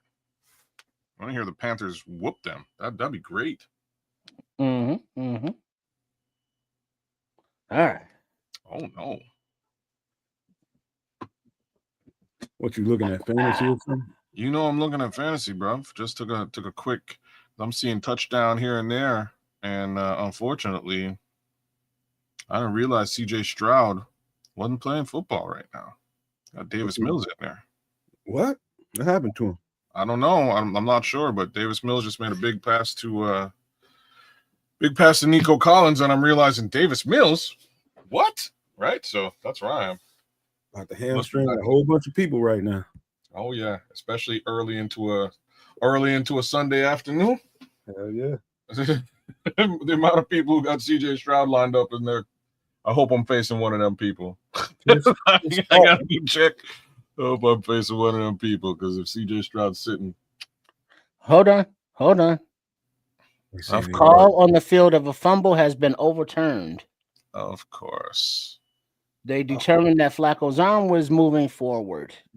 2nd and 10. Flacco back to pass. He throws it to nobody. So 3rd and 10, excuse me. Yeah, he worried. Damn it, Tim. That's not a told y'all I'd be flexing on. We need that. We needed that turnover, and in my opinion, oh man. That ball was moving before the arm went. Well, He got his hand all over the ball. though. That's what they're explaining now. Pereira, the official, is that it was still in his hand going forward, even though he didn't have full control. But he did get this pass off, and he gets Chase Young across the middle, who's wide open and gets down to about the 4-yard line. 1st and goal. Jamar Chase running like you wouldn't believe out there. Let's get him the ball. After the non-turnover, a big play given up. That's kind of par for the course. That's what happens. He was just everybody just left Jamar Chase open. So that's a miscommunication there. I would hope. That's not the way it's drawn up. Stroud's being evaluated for all right, 1st and 10. Flacco lost the ball out to the right and drops it in the bucket. But that's no good. He couldn't squeeze it. Oh, he didn't hold it. Now it looks like there's a Stevenson in, but there's a little kerfuffle on the field, pushing and shoving. Flags on the play. How's all that? Oh, Grady's out there. Let's see. Dollar Bill's going out. Big Ford's coming in. Big Ford. Yo, it's his 100th game today, man. Big shout out to Big Bill. Oh, shout out. He probably celebrated that last night. Looked like it at the Golden Corral. Uh-oh. Watch out. Dollar Bill, y'all. Sheesh. All right, the flag. Rooting is incomplete pass, but after the play, dead ball, unsportsmanlike conduct, offense number 75. 15 penalty from previous spot, 2nd down. That's what we want to hear. All right, get a call. Blow the flag both ways. That's all we want. Whistle both ways. Loss of down and significant down and distance now. That was a hell of a throw by Flacco, though. I tell you that. Also a great route by the Hey, Montez, like, motherfucker, what's wrong with you? Tripping. A&W root beer. Good for Big Bill, man. With some vanilla bean ice cream. For Big Bill, man. All right. In the shotgun is Flacco, 3rd and goal from the 21-yard line. 4-man rush. Time in the pocket. Ball is away short, and it is caught, and he's tackled immediately. Ishivas is at the 15-yard line. 4th and goal.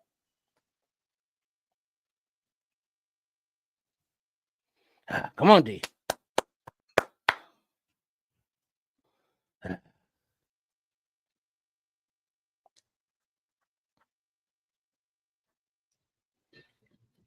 All right. All right. 3rd Montez, stay in his head. And goal. 6 minutes remaining in the first half. So at the 15-yard line, Flacco in the shotgun, running back to his right.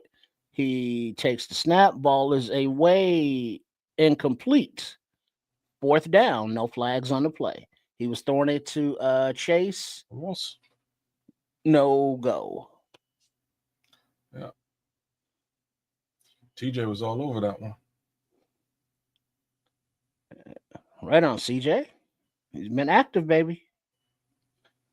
So the Bengals, or Bengals, as some say, line up for the the field goal attempt of however many yards they're not telling us, but 33-yard attempt, snap, hold up, good. Yeah. All right. Sorry. That's 3 for them. Score Bears 14, Bengals 13, 1-point football game. About 5 minutes left in the half. Hopefully we can get back in the end zone between now and then. Just hold on to this ball, eat a little bit of clock, and get to where you need to get to. get to the red zone, get something done. But yeah, let's go. Yeah. That's what Mr. Mayhem's saying. He said the Bears need to score a touchdown next possession. I'm in full agreement. Let's get that thing going. I think that works out very well for us if we can do it. Yeah, because the Bears get the ball in the third. Oh, that is true. Did they get the ball first? Like, yeah, that was the very first play of the damn game. Yeah, where they kicked it off. Exactly what you don't want to ever see in a football game. But hey, is what it is. They're able to come back, get into the end zone, take the lead, get into the end zone a second time. Let's do it a third and a fourth time.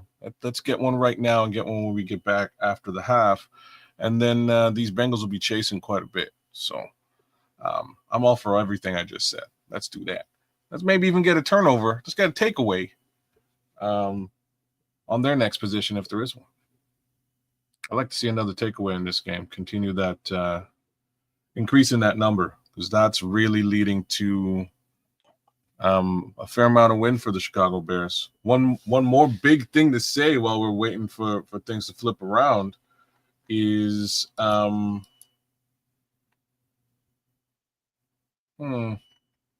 would you believe that for once we're not leading in penalty yardage? Would you believe that? Bears 5 yards penalties, 35 yards to the Bengals thus far. I think that's mostly courtesy of that last penalty on 75. But so far, so good. A little bit more of a disciplined outing.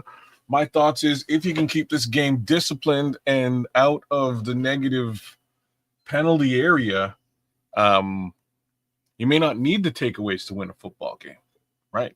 A little less shooting yourself in the foot. That's all. And at these fly Bengals cheerleaders, wondering again, whatever happened to those honey bears? Whoa. I was touching junk on national television. What a strange situation. All right, not sure who their kicker is, but he's lined up to kick the ball to and the ball is up and away. Duvernay is back. There we go. And he nails it down about 3 yards deep in the end zone.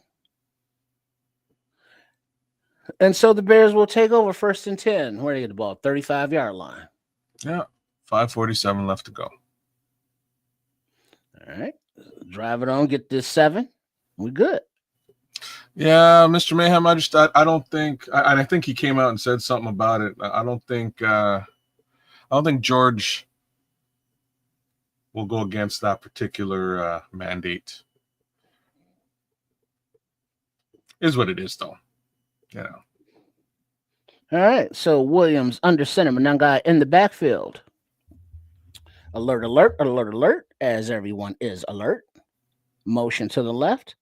Manungai takes the little pitch to the left, who is smothered in the backfield, and a flag on the play. Oh, yeah. I think it's offensive holding. I think Theo holding offense number 79. Yeah, I saw it. On the Eagle of the Canadian variety. They sent a safety blitzing in. Theo caught him with a chop block. They're calling it a hold. Yeah, and it's like Oh, put that in the end zone. All right, in the shotgun. 1st and 20. Manungai to the left of Williams. Is in motion to the left. Pass is out quickly to the right to Colston Loveland for about a 4 or 5 yard gain. 2nd down. I'm sorry, 3 yard gain. 2nd and 17. So Starkey Love, I think my answer to why they're pitching to the left is you kind of have to establish a threat on both sides. If everything's going to one side, they're going to clue in. All right. So in the shotgun, 2nd and 17 is Williams. Manungai to his right. Back to pass. Time in the pocket. Time in the pocket, and Williams escapes to the left, and he takes off on the ground, and he runs out of bounds about 3 yards shy of the first down marker. Man, my Pick up boy's of 13 yards. sliding out of bounds. You know you ain't getting the calls when you're like, forget about it. Let me protect myself. Pass the line. That's crazy. Well, I'll take 14 on the ground there from Caleb Williams. That is fine. That is just fine. Get these last couple of yards here. All right, and the shotgun is Williams. Take the snap. Time to pass. The ball is away, and it's a little high, but it is caught and pulled in by Cole Kmet as he is down past the first down marker, but he is still down on the field after a pickup of 10, and the training staff comes out. Yeah, Cole Kmet's dealing with a back injury right now, and a high pass like that he's got to go in full extension for. And but it looks like the defender kind of came in with his body to Kmet's head. Yeah, and Kmet kind of grabbed with his left hand to his head. Yeah, he looked a little starry-eyed as he was grabbing his head there too. Yeah, so if that's any kind of a concussion thing, he's done.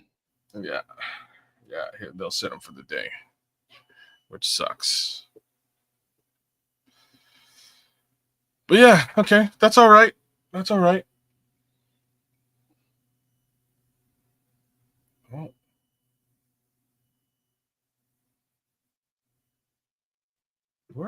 All right, I missed that last play, fellas. I had to run in the kitchen real quick.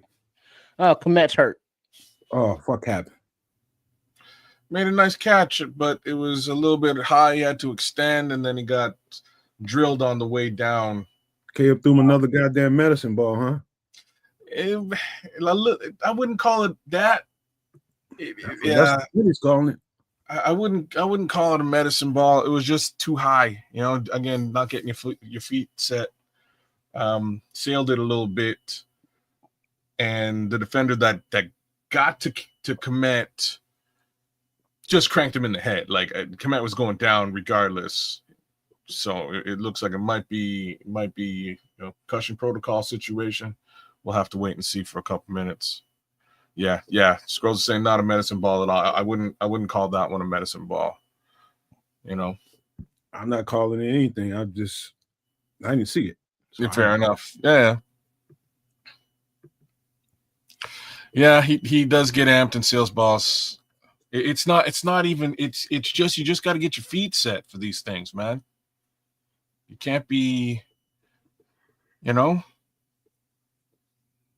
can't be bouncing on your back foot. That's what he does, though. I know. To sail him a little high at times, but that's why he sails him, because he's not steady, not set. Elbow to the head, huh? Yeah. He didn't hit him in the head. He was tackling him, and the way he was falling, he kind of ran into his head. It's kind of physical game kind of thing. As Kmet is being escorted off the field to the blue tent. Oh, snap. All right, 1st and 10. Williams is under center right from the 49-yard line of the Bengals territory. 12 personnel. Hand off to Menengai on the right side, and he plows forward for about a 7-yard gain. 2nd down. Nice block. Running behind Darnell right side. There you go, Starkey. Got that right side run. Mm-hmm. And they're talking about the accuracy issues because he was wide open. He could catch that in stride and keep running, but he had to jump, and now he's out. Yeah. So Williams under center. Play action. Time in the pocket. He rolls out to his left.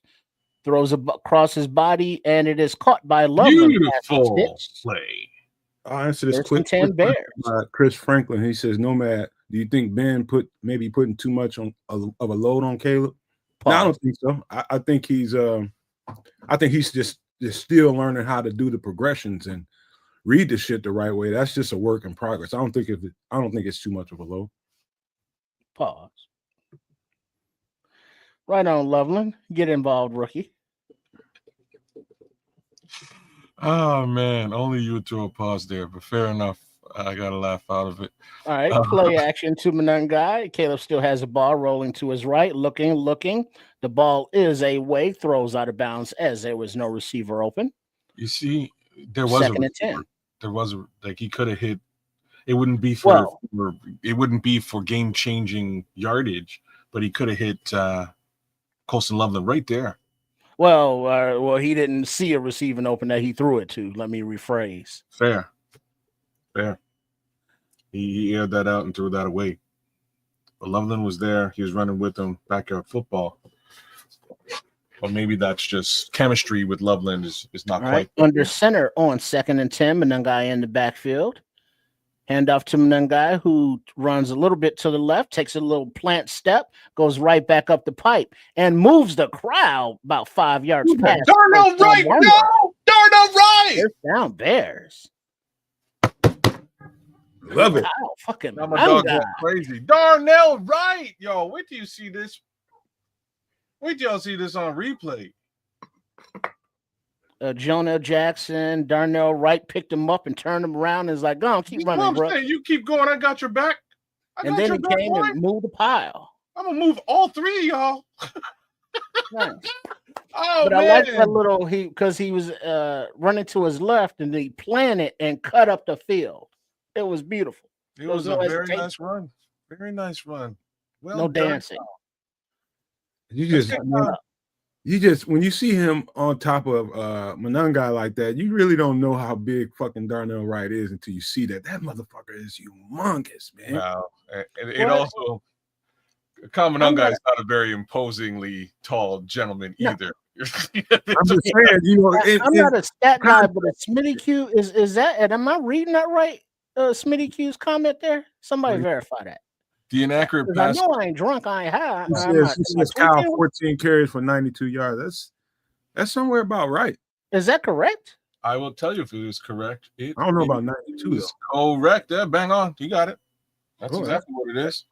And this guy has him going for 100 yards plus today, so that's par for the course. Let's keep going. Yeah, DeAndre Swift over there on the sideline chewing on his toothpick with his hoodie up.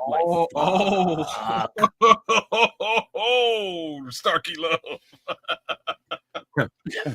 Oh man, that's not what you want to see, really, if you're DeAndre Swift. But I'm sure he's hyped, giving the young rookie some love because he deserves it. Boy, run that thing, man. Ooh. CJ Stroud took a shot as he was sliding down from a defender. It looked like he got a little concussed as well. That's why he's out of the game. You don't think so, Jay Krillin? Why don't you think Manungai wasn't a polls pick? Well, he picked him, so he was a polls pick. I mean, whether he wanted him or not, he picked him. So be accurate now. Yeah, hey, Smitty. Shout out to you, Smitty. We believe you. I believe you, bro. Yeah, I wasn't saying that Smitty wasn't accurate. And I wasn't being accurate. I was like, damn, 14 carries for 92 yards in the first half. In the first half, that's pretty wild, huh? That's why I was tripping. That's a winning formula. If you can keep getting them yards like that on the ground, you're gonna win this bit. So I want to go back to Chris Franklin. Cole Kmet is heading to the locker room. He does not have his helmet, but he's walking alone. With training staff. As Manungai takes the ball and runs off to the right side and is out of bounds at about the that's a good 13-yard line. Smacked in the mouth there. 29 running like he's throwing elbows out there, man. Yeah, 25. I'm just saying. No, 29 on the Bengals. Because Manungai, did you see that little shoulder at the end of that play right there that Manungai gave to the defender on the way out of bounds? Yeah. That's a tough little bastard, man. Yeah, Cole Kmet's probably out, man. Yeah, concussion protocol. They ain't coming back from that. Down for the day. You don't have to put too much pressure on Caleb if he keeps running the rock like this. Keep feeding his ass. And that's what I wanted to say with respect to Chris Franklin's question to you about the load. that Ben Johnson is putting on Caleb Williams. Pause. Thank you. I was waiting for it. At the end of the day, Right. a whole bunch of running. Hold your load and talking about that load for a minute. Oh. 2nd down and 8. Williams is under center Monangai in the backfield. And Monangai gets the rock and he runs up the gut for about a gain about 4 yards. Yeah. 3rd down. Oh, he's feeling it now, boys. He's feeling it. He's wearing them out. I told y'all. 3rd down. Throwing shoulder at the end of these rushes and get a couple more yards. Yeah, watch for them hands on the hips. If you see a bunch of hands on the hips, I'm 100% accurate. You're talking about the defense? Yeah. Telling you. Hey, Kyle's feeling it. 6.2 yards a carry. Yeah, they getting worn out. Yeah. Man, I love that run with Big Bill, man. That was a great run. Well, long story short, this amount of run, you can't say Ben is not taking that onus off the quarterback a little bit. All right, and Monangai's falling forward every tackle. Let's go. He's in the shotgun to the left of Williams, but the Bears take a timeout on 3rd and 2 with 1:42 remaining in the first half. Cool. All right. Big BJ Hill tired, boy. 92. Watch him. His ass tired. He was like, hell yeah. Somebody hands on the hip. Hell yeah. I put my hand up on my hip. When I dip, you dip, we dip. Oh. I put my hand up on your hip. No, we ain't dipping. When you dip, I dip, we dip. Pause, did he? I was just I was gonna say, man, you beat me to it. Oh, there's no maturity going on over here. Yeah, not dipping shit. We ain't dipping all shit. Right, 3rd down and 3. Caleb Williams in the shotgun all by his lonesome. And he has the ball. He has time. He is looking. He is standing flat-footed. Plenty of time. He rolls. He escapes. The ball is up and hits the goalpost. Oh, my God. It's the upright. Boy, he missing shit. Yeah. He's missing some opportunities. It's just you just needed 2 yards there, Caleb. Do you know what you're doing? You had Monangai in the look at the and they're zeroing in on it too. Look at Monangai. There he is. Monangai is covered. First down. Yeah, but if you hit him quickly, first down. Well, in the back of the end zone, looked like Loveland was there if he ripped it. There's but he might not Loveland. have been looking at it. Smythe too. There's a little discombobulation there on I guess good kick defense him by the right Bengals. We'll chalk it up to that. As Williams is over there having a conversation, animated somewhat with JT Barrett. Yeah, he probably wants to go for it on 4th right now, and he's mad that they're not going for it on 4th and 3. Oh, wasn't it 2 a second ago? What happened? Minister Charles, man, when you gonna get your damn teethus? All right, the kick is up and good for the 3 points. As the Bears now move the lead to 17-13, 1:39 remaining in the half. Good point. The Bears do get the ball in the Good 3rd. point, Starkey. We get that ball back next half. Well, as long as we go into the half with the lead, that's a great way to go. Let's get a turnover right here, though. Let's get a takeaway right here and see if we can get back in for at least another 3. Still struggling in the red zone. Still struggling, ATF. ATF, you nailed it, brother. That's what we need, man. We need 7s, not 3s. That's it. We got to get Mr. Charles some damn teethus, man. I don't know how we do that. Got to get him some, man. Better go to the old folks' home, beat the hell out of somebody, and get you some. Oh, that's one way to do it. Smile at him with his own teeth. Oh, snap. Yeah, Kmet is being evaluated for a concussion.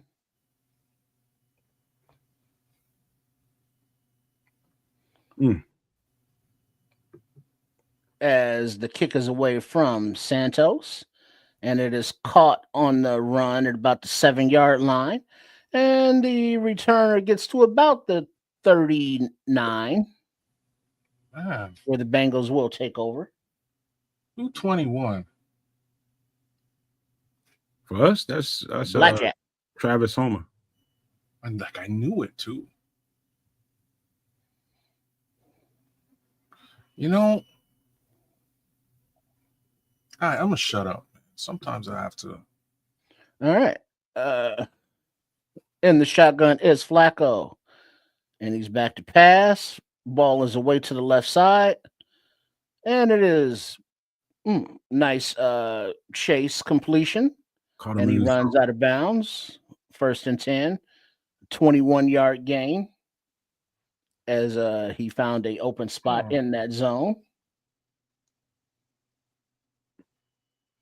3 defenders there, Jamar Chase.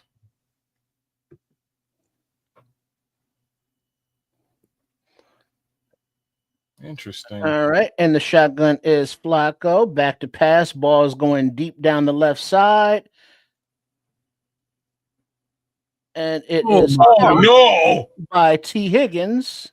Oh, As the defender was there, but was no effect. Nishan Wright. Oh man! So touchdown Bengals, lucky. And they take the lead, 19-17. Talking about lucky. Lucky, I don't know. You don't call that luck. Let's see if he got mossed without T jumping. That's the perfect matchup there. He just didn't make a play on the ball. I'm not sure what you mean.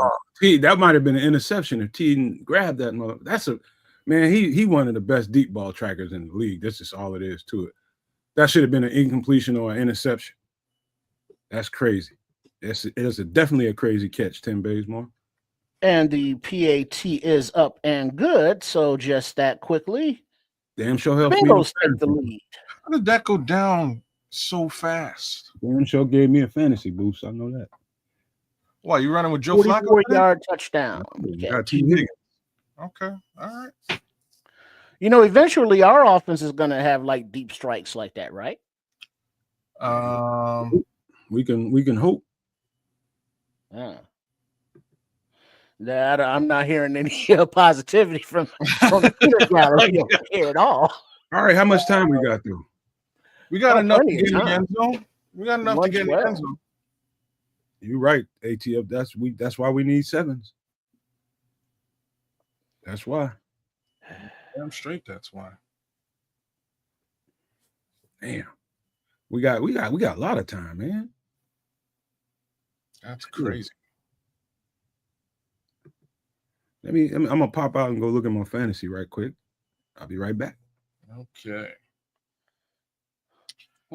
Yeah. Bear 17, Bengals 20 off some sort of a circus catch. And the kick is away. Caught on the run at like the 10-11-yard line by Duvernay as he cuts across the right side of the field. He finds the lane. He cuts it up the right sideline. He turns on the Jets and is pushed out of bounds. But there's a penalty flag on the play. You're bringing it back because of a block in the back. You got to hate these things sometimes, man. Almost time. During the return, holding number 20, Jade Walker. Damn it, man. The one time we have a decent 50-yard return, but it is. That would have been perfect. That would have been perfect. Damn. Damn. Hang in there, Jay Krillin. We're going to be all right. Hang in there, dog. Are you that was the call? That was the call. Come on now. All right, back to pass is Williams. Time, he juggles. Time, it's muddled, but he gets out to the right and throw the ball away. 2nd and 10. Talking about they want to get to the 37-yard line for Santos to be in his range. He looks out of whack right now. Well, maybe they were all covered on this one. I kind of got to give him this one.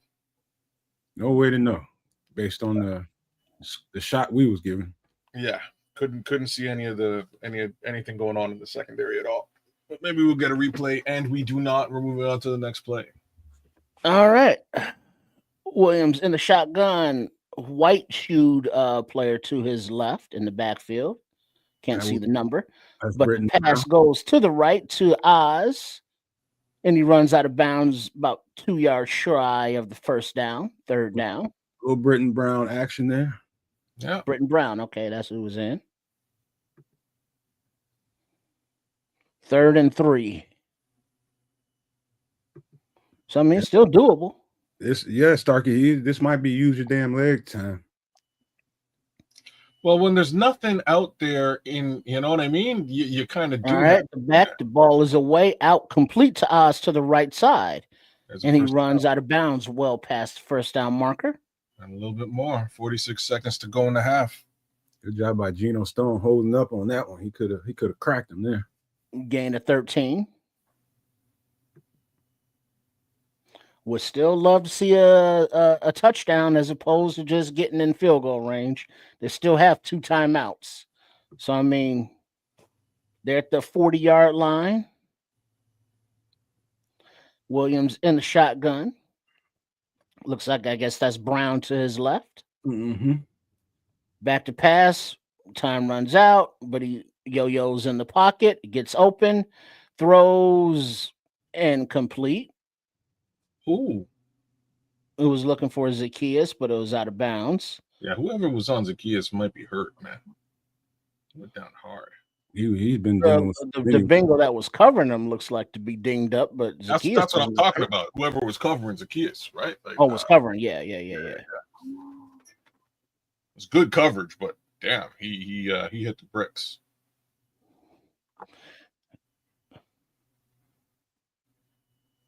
And that was just a 4-man rush, but I guess there was nothing to hit there. I mean, from these angles, we just can't see down the field.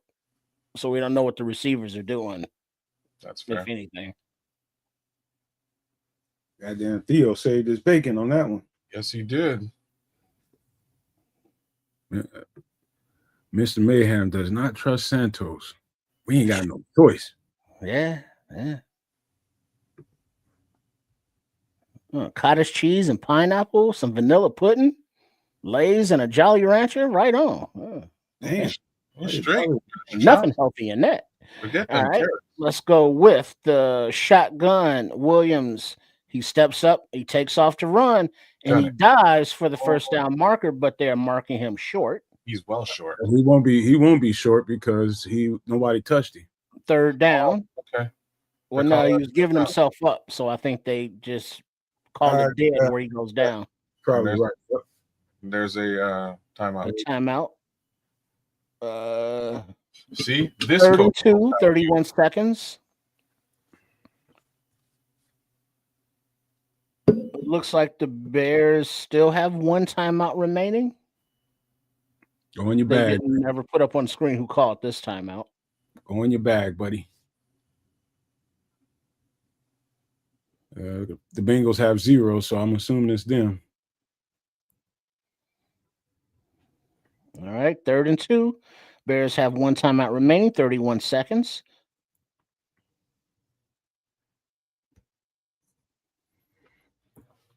All right, and the snap, time in the pocket. The ball is floated to the right side to DJ. It is caught, and it is ruled complete.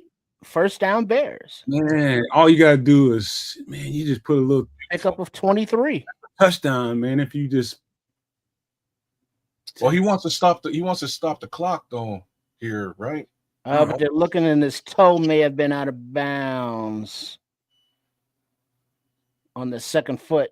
Oh, but I think he got both of his feet in first. Good. That's good. That should be good. All right, but they're lined up. Yeah, he got both. And the snap's away, so it's good. All right, ball is away. Ooh, and the ball is high to Britton Brown. God. Oh boy, bring that ball down. Yeah. that should have been my ball, and he's not. Yeah, that was like pick 6 territory. Shit. Yeah. He was trying to hit the check down, but just a little inaccurate, let's call it. Is Manangai hurt? Britton Brown is one of the temptations, Starkey. Well, maybe they're using Manangai more for the pounding, whereas the time is running down here. Check down back. All right, so in the shotgun, takes a snap, Has time, rolls to his left, is directing traffic, throws the ball into the end zone over the head, looking for DJ Moore, incomplete. 3rd and 10, 12 seconds on the clock. You sent him to go deep. It can't get no deeper. Yeah, he gets like 15 yards if he takes off and runs and then goes on out of bounds, but he chooses not to. And plus, extending these plays means you're eating time off the clock, bro. Yeah, he had plenty of green in front of him in the sideline. Boy, wide open in the center of the field, bro. Got to go to the check down there. Is that close to low? All right, 3rd and 10 in the shotgun from the 29-yard line. Back to pass, goes to the right, passes up, and it is they going nowhere as Williams is being helped off of the turf and getting up kind of gingerly and slowly. 4th down, Bears bring out Santos for the 3-point attempt. My boy just ain't seeing the field down there like he should. He's a little too rushed, man. Could have called that, though. A little sped up, and I don't like that shit. There's no reason for all that. You gotta calm down. All right. Commentators giving it to us again. 40-some yard attempt.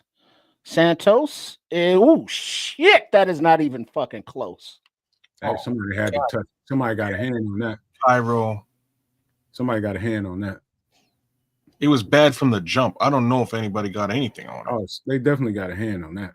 I could tell by the trajectory of it and the way it was moving. They definitely got there was a penetration between left guard and tackle.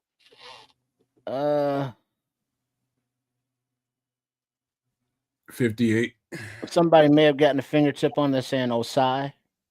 It's still unclear right now. So the Bengals will just take a knee and take it to halftime with the lead of 20, Bears 17. And then John break. All right.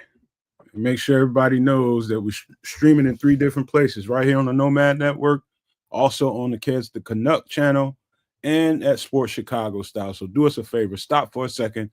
Make sure you hit the like button on each one. Anybody that's not subscribed, we would greatly appreciate you hitting the subscribe button. Thank you very much.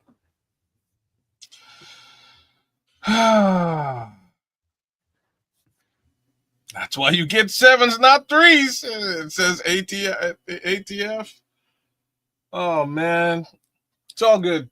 We're going to come back. We're going to get back in the end zone, do this thing again. But we're hoping to get in front of these Bengals by the half. I don't know if you can blame Santos for that one, Jay Krillin. I'm not sure if it was just Santos or if somebody actually got their hand on the football there. I don't know which one it was. 58 looked like it to me. It looked like 58 got some penetration there and might have made his impression felt. Other things to say about the first quarter. Travis Homer missed a bunch of tackles today on special teams, and like they're tackles that are coming at him, and that's why I asked who was 21 because the final kickoff he got the tackle, he got there and made the play, but I've been noticing it for those first 3 long returns. We can't afford that. We can't afford to be giving them position where they can come in and quickly score with a loft pass to T. Higgins. Like, you can't be doing that. What's up, Paulo Rodriguez is in the house, man. Good to see you, brother. Yeah, we can't be doing that, man. We can't be allowing them to just get special teams yardage. So to give you guys a tale of the tape, Chicago Bears 270 total yards. We're up a fair amount in yardage over these Cincinnati Bengals. However, the Bengals are up by 3 to score 17-20 Cincinnati Bengals. Passing yards. That's where the tail of the tape gets interesting. 131 passing yards for the Bears versus 160 for the Bengals. I think most of those passing yards came on that one play with T. Higgins. 139 rushing yards on the ground for the Bears versus 27 yards on the ground for the Cincinnati Bengals. Not seeing a lot of Chase Brown here today, but such is life. Seeing a lot of the other Chase, that's Jamar Chase. Got a little secret to tell you all. I got to be quiet about it. I think my girlfriend is in there putting up the goddamn Christmas tree. Isn't that against the law this early? In Canada, you would be flogged and beaten. I'm just messing around. I'm saying that because I just saw three houses all together on my street that all have their Christmas lights up already. And I was like, this is just wrong. The wrongness involved here is just a wrong thing, and somebody should be punished.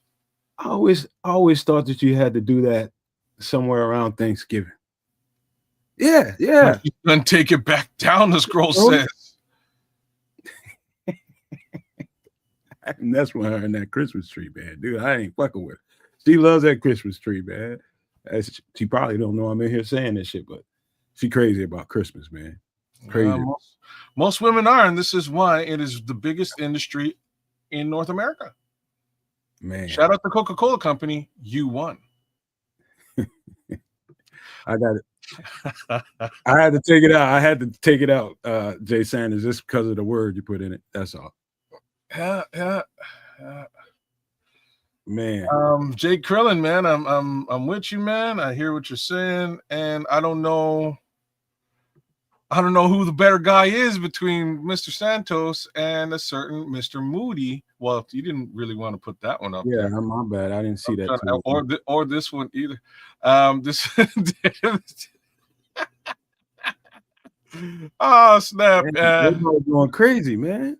Hey, man, if we ain't winning, we going in the half. We had all the opportunity to be winning, so I cannot for a second blame this chat for where their heads are at, man. I can't. Ooh. Hey, Mike Green.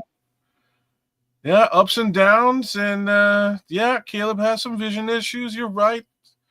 It's funny because I think both Nomad and I noticed quickly that Ben Johnson is scheming in the left side of the field, scheming it into existence. And for the first little while, it was working just fine. Then we get to a position where Caleb is like, you know what I'd like to see? Like, I would like to see Caleb just stand in the pocket, nail the receiver, and take the hit.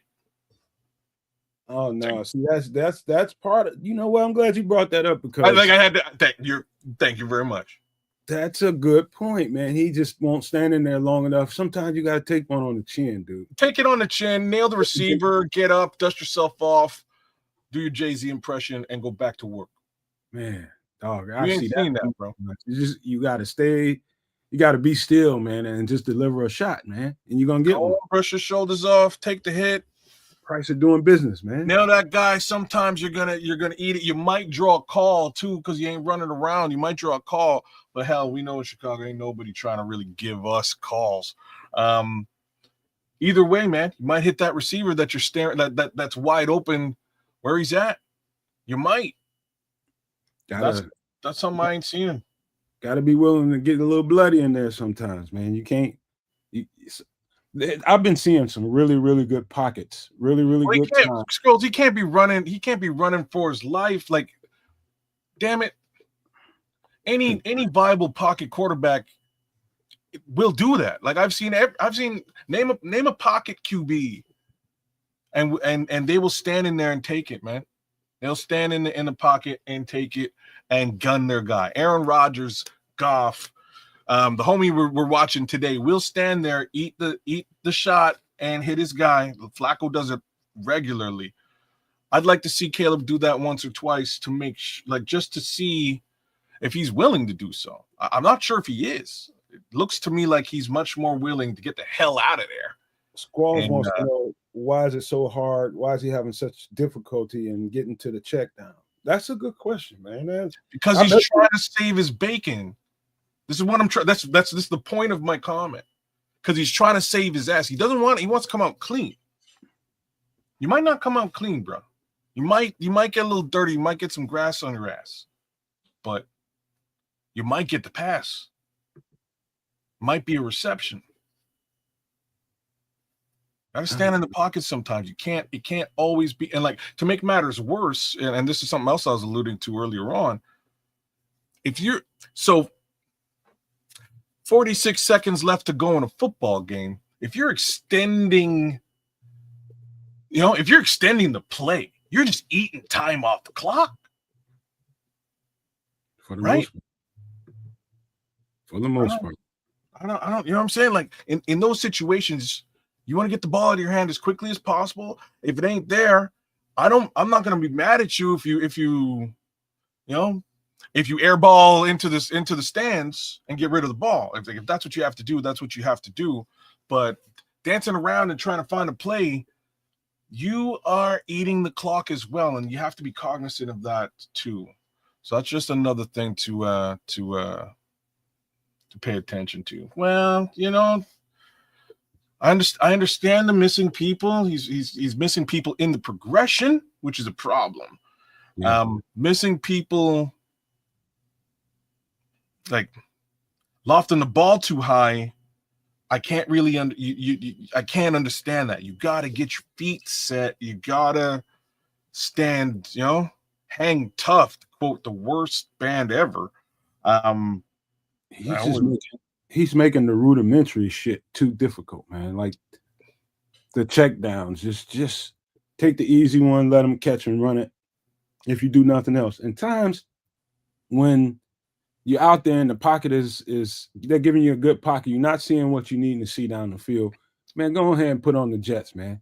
Just start running. I love the comment by Tim Basemore here. So Tim Basemore says, Caleb Williams plays like Patrick Mahomes in the pocket.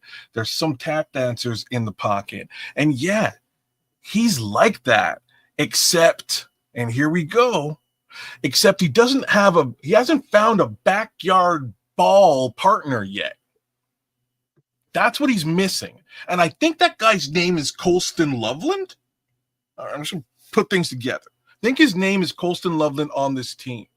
And I wish they had better chemistry. Colston was hurt for a very long time this season, so maybe it just hasn't been built up. I've seen Colston Loveland out there wide open a few times today. Me too. I've also seen Caleb on the rollout after doing that tap dance you're talking about, Tim. Rolling out now, he's shucked and dived and duck everybody available, and he's now rolling out. And Colston's running with him. He's in front of his, the defender, and he's got a big body radius. Instead, Caleb Williams threw the ball out of bounds. That's an easy 7 yards to Colston Loveland on that play. You know what? In the back of my mind, you know what I'm thinking. Sometimes when he's back there and tap dancing and not throwing the ball, sometimes it makes me think he's locking on to 15, and 15 ain't so much available right now. That's what he's doing. You're nailing it. He's locking on to 15. 15 ain't available. He's already ignored the guy who's short and underneath, because that's usually how these plays are layered. There's usually a tight end like underneath where Rome is going deep. And if Rome ain't available, he's going to chuck the ball out of bounds more than likely, as opposed to hitting the tight end. Man, it's man, he's probably getting tired of getting cussed out right now, because I know Ben Johnson is giving it to his ass right now, just giving it to him. Like, dude, you missing the rudimentary. Stop making this shit too complicated, man. Stop making it so complicated. It's tough sledding out there, no matter how you slice it, man. Tough sledding, just gotta say, but.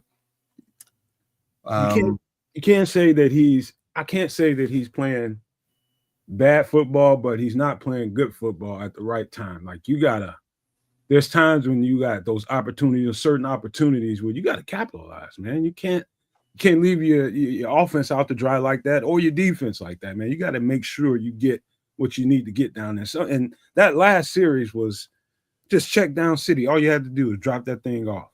Drop it off. You're going for the deep bomb? What are you doing? Get the first down, right? So I'm not mad or being overly critical, guys. I'm just put just to put it out there. I think all of these areas are areas that he can improve in, and I think it's all well within his wheelhouse to do so. Don't get me wrong. You know what I'm saying? Like, these are the issues that I'm sort of seeing in a football game here, and I've seen them in the previous football games as well. But I think he can. I think in each one of those areas, I think there's room for improvement, and I think he can improve in these areas. He needs to have somebody sit down and go, dude, you need to do look at what these two guys are doing. And I'm talking about Dak Prescott and CJ Stroud. There's a couple of guys. I'm sure there's more guys who do this. They are doing a motion where they're getting their feet set on every pass. You need to follow that and get that in place. That'll help you from sailing your receivers when your feet are moving, you know, including Lamar Jackson. Lamar Jackson does it differently. He does like a slide back. It gets his foot in place and nails his pass. So those are three guys that you should emulate. But we're getting right towards kickoff here. Our good friend Triple R, that ninja on break. Oh, here he is. There you go for the second half. There you go. Ninja's always back on time. I'll be right back. Duvernay takes the ball and gets it to the 27-yard line or so. Ish. Yeah. And there's a flag where? On the field. Uh-oh. Generally what it generally is. Probably gonna bring it back. I hate those flags. Illegal formation kicking team. 5-yard penalty from the end of return. First down Bears. All right, so I was wrong. Love it. So thus far, I'd like to. Oh, she's in. Oh no. What happened?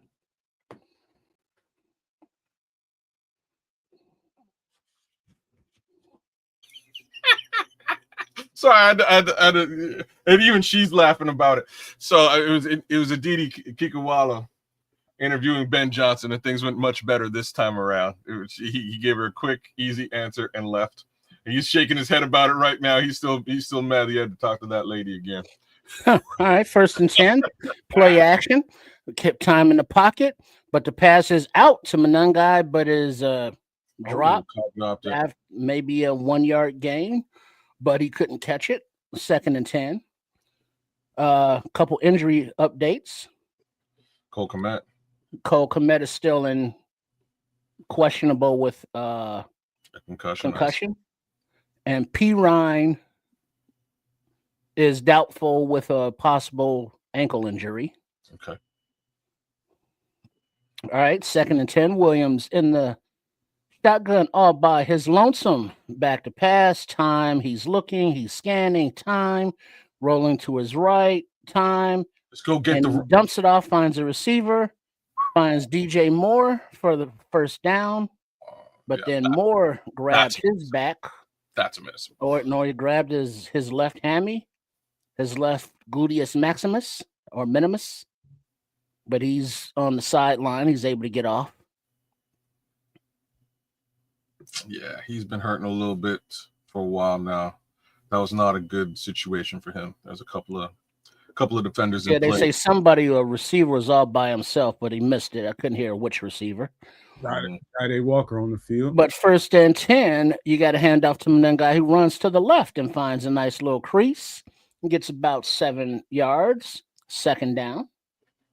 All right. So I think Monangai on the day is over 100 yards. Kyle Monangai, 16 carries, 100 yards, official. Hello, parlay. Let's keep this thing going. We need to get Kyle Monangai in the end zone. Oh, we parlaying today? Of course. Last week was a thing. I didn't really have faith in last week. I had a feeling strange things were going to happen. Williams under center, Monangai in the backfield.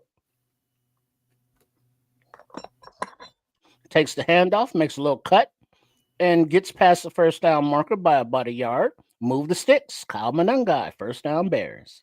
Yeah, you ride that hot hand being the running game. My man just flexed, and they got a first down on his ass. Big 98. What you doing? That's when somebody's supposed to come pop you in the back of the helmet. He's that good. What you flexing for, fool? He just got the first down. DJ Moore back on the field. 17 for 107. In the shotgun. Play action. Time to throw. Williams dumps it off to the left to Monangai, who makes a man miss and a spin and breaks free. Oh, no, you didn't, my boy. Okay, first down. A gain of about 12 yards. Look out, boy. Right on, Rook. Let's go. First down. Damn. That's notable right. alumni. The McCarty twins did go to Rutgers, didn't they? Isaiah Pacheco. There's another 7th round running back. Hey. All right. Got a handoff. Fake handoff. Williams still has it. Gets the defender on the yo-yo. Gets the pass off. But gets the pass to Zacchaeus. Nice. Only means Zacchaeus. You're right about that, Starkey. Monangai gonna be in the hot tub in the next 2 days. Ice tub. In hot tub. Make it sweat. Yeah, he's gonna be sore. All right. Williams under center, Monangai in the backfield. Any play action, time in the pocket. Williams scans the field, dumps it off to the left side, which is a little screen to Monangai, and he picks his way across the middle of the field past the sticks for another first down, Bears. Bears. You think Ben Johnson ain't getting his ass about taking them check downs? Well, this is now what he's got to do is now he got to kind of scheme in the check down. Yeah, this looks like more of a screen, though. It is a screen. Yeah, it's set up. It's set up. A lot of blocking there. All right, 1st and 10. Williams under center from the about 16-yard line of the Bengals. Monangai takes the pitch to the left. He cuts back to the center, and he drives his legs for about a 7-yard gain. Joe Dolman. Hey, by the way, Kyle Monangai is gonna put a whole bunch of goddamn Bengals in the hot tub too. Mm-hmm. No, did he? Ow.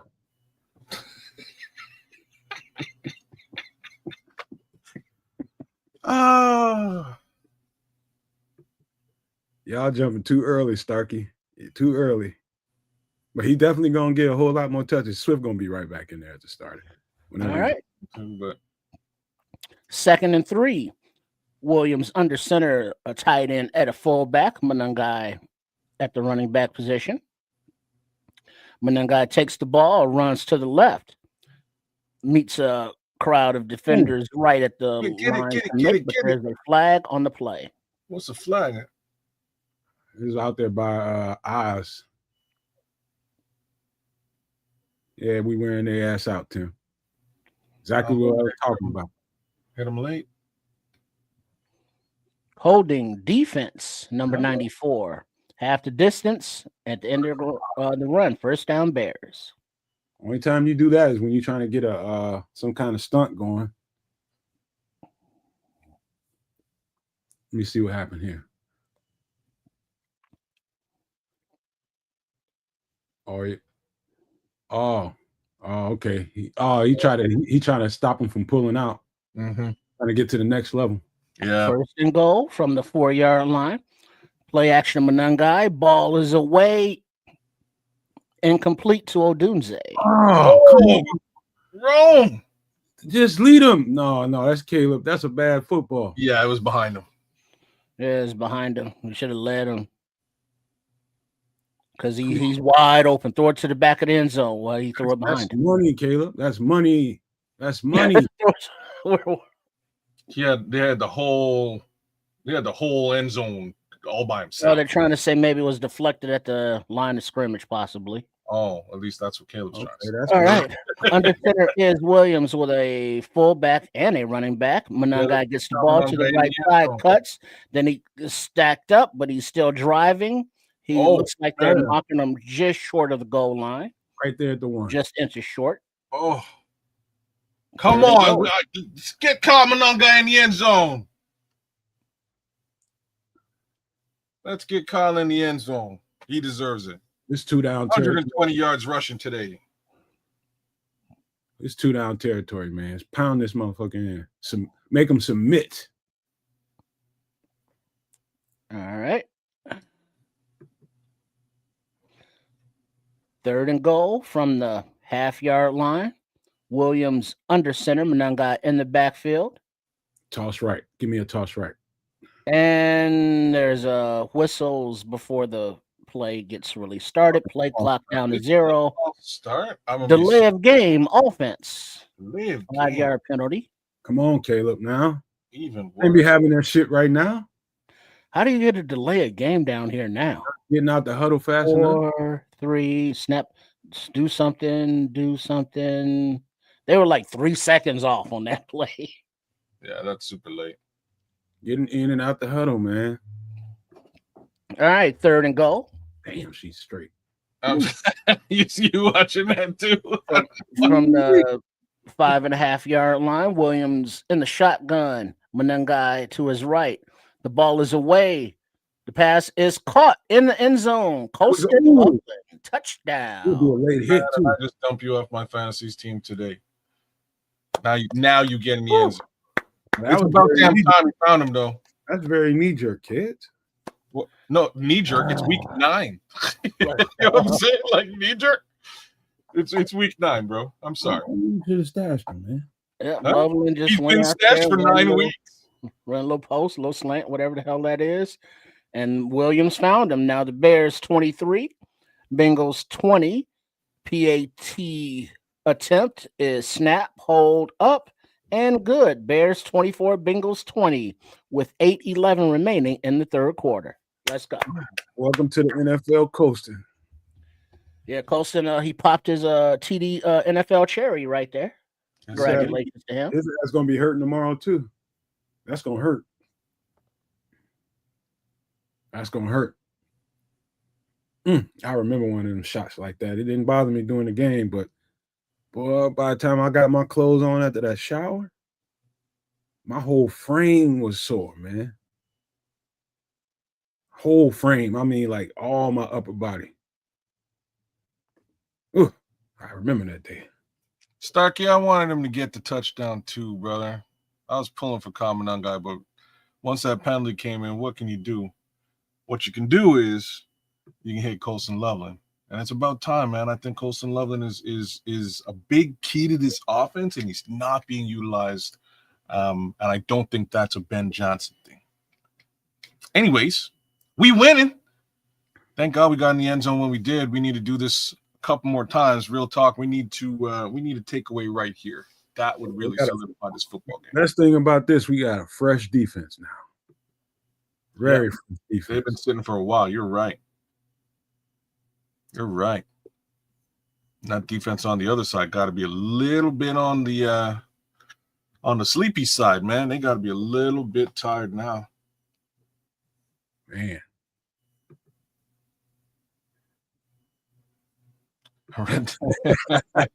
You reading Tim? Yeah, I'm reading Tim too. I'm laughing. Roma Dunze. Yo. He's not even on the this is a first. He's not even on the docket for receiving today. Would you believe that? I would. It was too much for Roma Dunze in the past several weeks. That is fair. Shit, this is exactly what needs to be happening. Now, Roma Dunze, as we said, next series he'll start getting the ball. Next series, you watch. Just as we said, they're gonna start slinging that thing to him. Watch, because DJ's out there probably half speed at this point, but just going.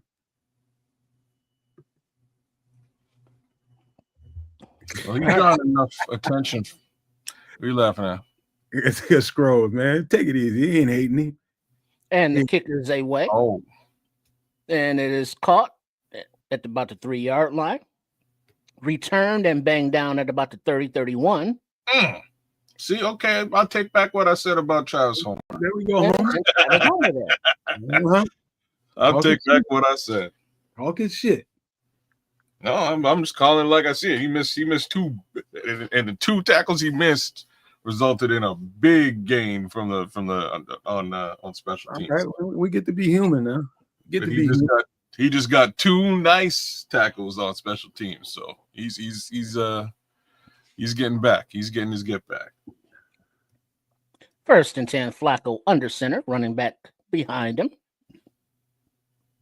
Handoff running back to the right, gets about 3 yards. Second down. Big tackle from Dio Dangbo. Around 3 yards. Caleb had more TD passes than DJ Moore. It's about Notch. Take it easy, Notch. Settle down, Notch. Settle down. Take it easy, bro. All right, Flacco in the shotgun takes a snap, time in the pocket. Takes his short receiver, Yoshivas, for a gain of about 3 yards. 3rd down. He's getting tackled. Take it easy. CJ Tremaine in there. CJ, you want some friendly fire there. 3rd and 3.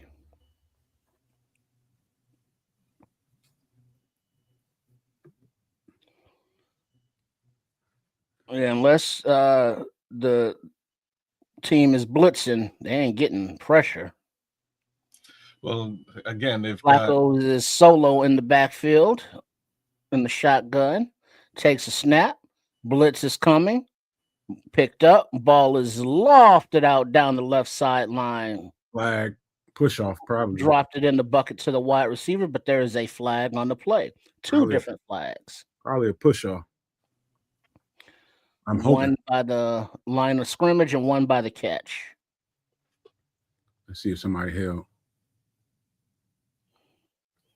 Yep. Oh, yeah, that was Nation right there. Yep. Holding defense number 26, Nashon Wright. Penalty is declined. 1st down, Natty. Flacco just dropped it in the bucket once again.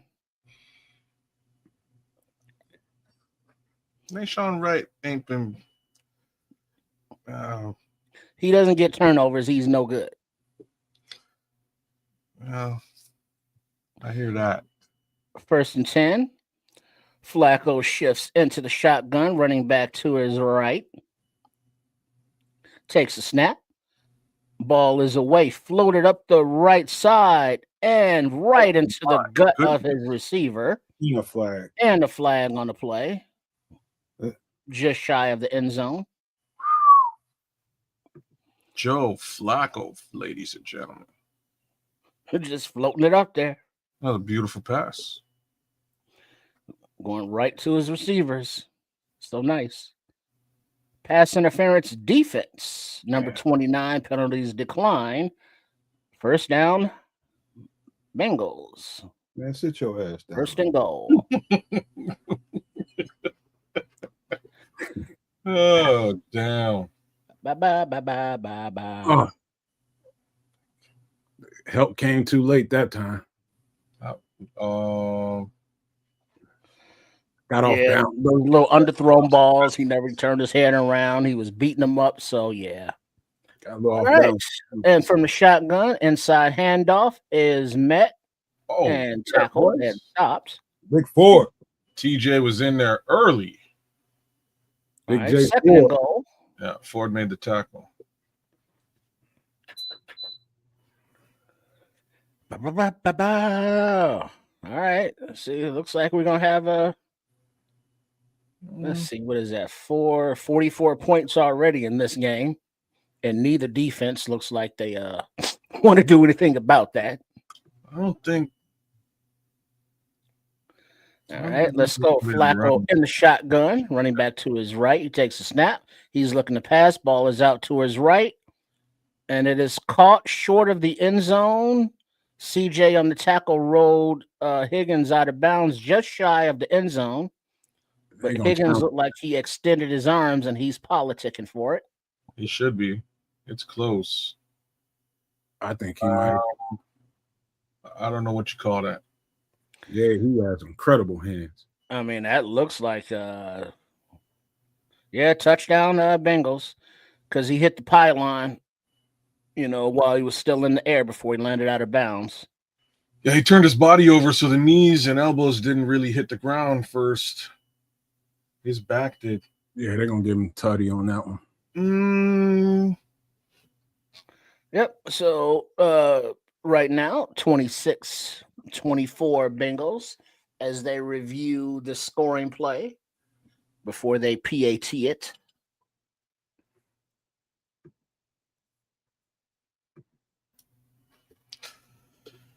Yeah, that kick return is not helping. Starkey. We would be winning this game if it wasn't for that kick return, to be frank. But the scoring play was confirmed. Now the PAT attempt the snap, hold, kick up and good. Bengals 27, Bears 24. 5 minutes, 19 seconds remaining in the third quarter. What do you know, no maniacs? Here we go again with a tight game. I like it like this, though. Be honest with you, I love it. I hate when you say that. I like blowouts way better. I like when the Bears destroy other football teams. Just got to put it out there. Unfortunately, I don't see that anywhere near enough. Well, it's the NFL, man. Somebody think it was Naj or AC Adams says any given Sunday. This is true. Any given Sunday, man. Teams can bring it. I don't care where you playing it. They got pride too. So I'm with it, man. I like the tight games. Hey, I was just wondering. I don't remember it. I know Montez Sweat he tipped the ball, but has any Bears defender actually touched Flacco like hard repeatedly today? There was like one sack, wasn't there? There was a sack. Sorry, it didn't even count. It was a CJ made that sack. Oh, sorry. Yeah. CJ Gardner Johnson got a sack. Outside of that, we haven't really been hitting home. At the same time, Austin Booker, I've noticed, hasn't been on the field as much as I would have expected. He got a few snaps there for a while, and the pressure was building. And then, since then, we've seen a lot more of Dio Dango today. So a little bit. I'll just say Austin hasn't taken full advantage of his reps so far. Best thing I can say. That's a fair comment. Steelers taking the coach to the woodshed. They was winning. Coach was winning last time I looked up, but that was a while ago. So for those of y'all who are Rico Dowdle owners as well as Kyle Munungai owners, good things are happening as far as fantasy football is concerned. But with respect to the football game, the Carolina Panthers are up on the Green Bay Packers right now, 13-6 in the third. So that's a game to keep everyone's attention in some capacity, and hopefully, so did I, Starkey Love, in my other league. I started Kyle, and he's doing very well. I actually picked him up he was on waivers today, and I was like, I know he's going to get a lot of run today, so let me give him an opportunity. He's doing very well. But FGB is really where I was going with the other comment. FGB, and all right, continue on. As the returner, it gets Blackwell. And he gets to the 27, but there's a flag on the play. Yeah, I think there was a helmet-to-helmet hit. He got smacked for sure. Yeah, he did. I want to see Caleb. He need to take a shot down the field, man. Yep, check that. No foul on the play. They're waving it off. On the play. All right. Just for shiggles. Yeah. So the penalty situation isn't as great as it once was. 34 yards for the Bears, 39 for the Bengals. Yeah. Still too many self-inflicted wounds. As Williams is under center, Munungai in the backfield. Handoff to Munungai. He finds a hole to the right side of the right guard. Gets about 9 yards, second down.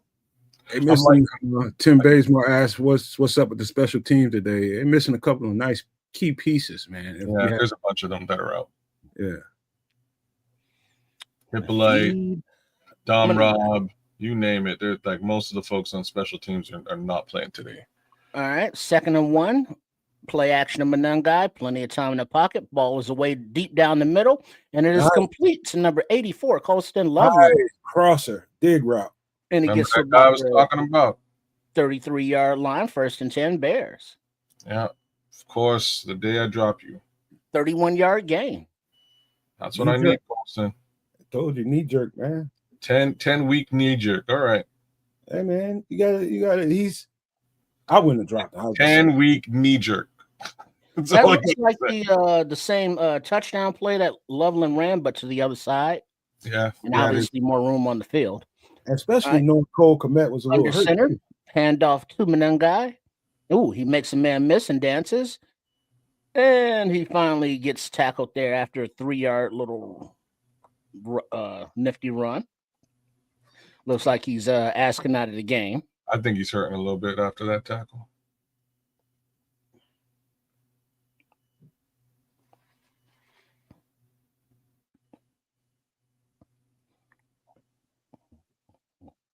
How many carries does he have? He got to have over about 23 carries, 134 yards. Yeah. All right.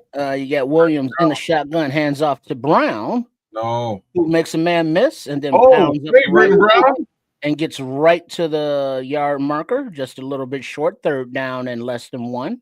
Bengals helping him. I know what you can do for us, Brown. Tote that rock. Let's go, kid. I like the commitment to the running game. Uh-oh. Yeah, Manungai looks sorry, just adjusting his socks or something. Probably got an ankle. Well, there's no trainer by him or nothing, though. So, or working on him, that is.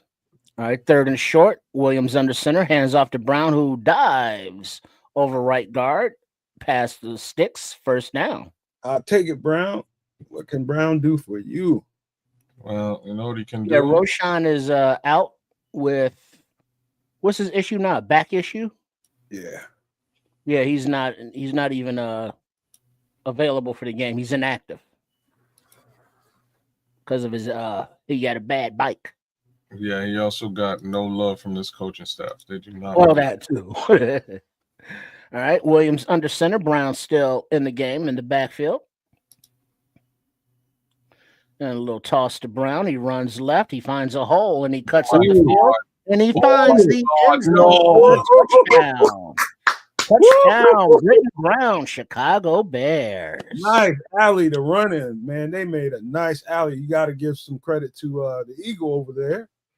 And I don't know who else was in that, but they made a hell of an alley over there. Boys. What can Brown do for you? Apparently you can get in the end zone before Kamanungai can in this game. Was killing my parlay. I actually had a parlay against him. I didn't think you'd get that many snaps today. I gave him a little too much credit. It was those tight ends over there. Well, we need that. Blocking. The PAT attempt is snapped, hold up, good. Bears regain the lead in a little shootout we got going here. Bears 31, Bengals 27, 157 remaining in the 3rd quarter. That's right, Starkey. Goddamn, Kyle Manungai done softened them up.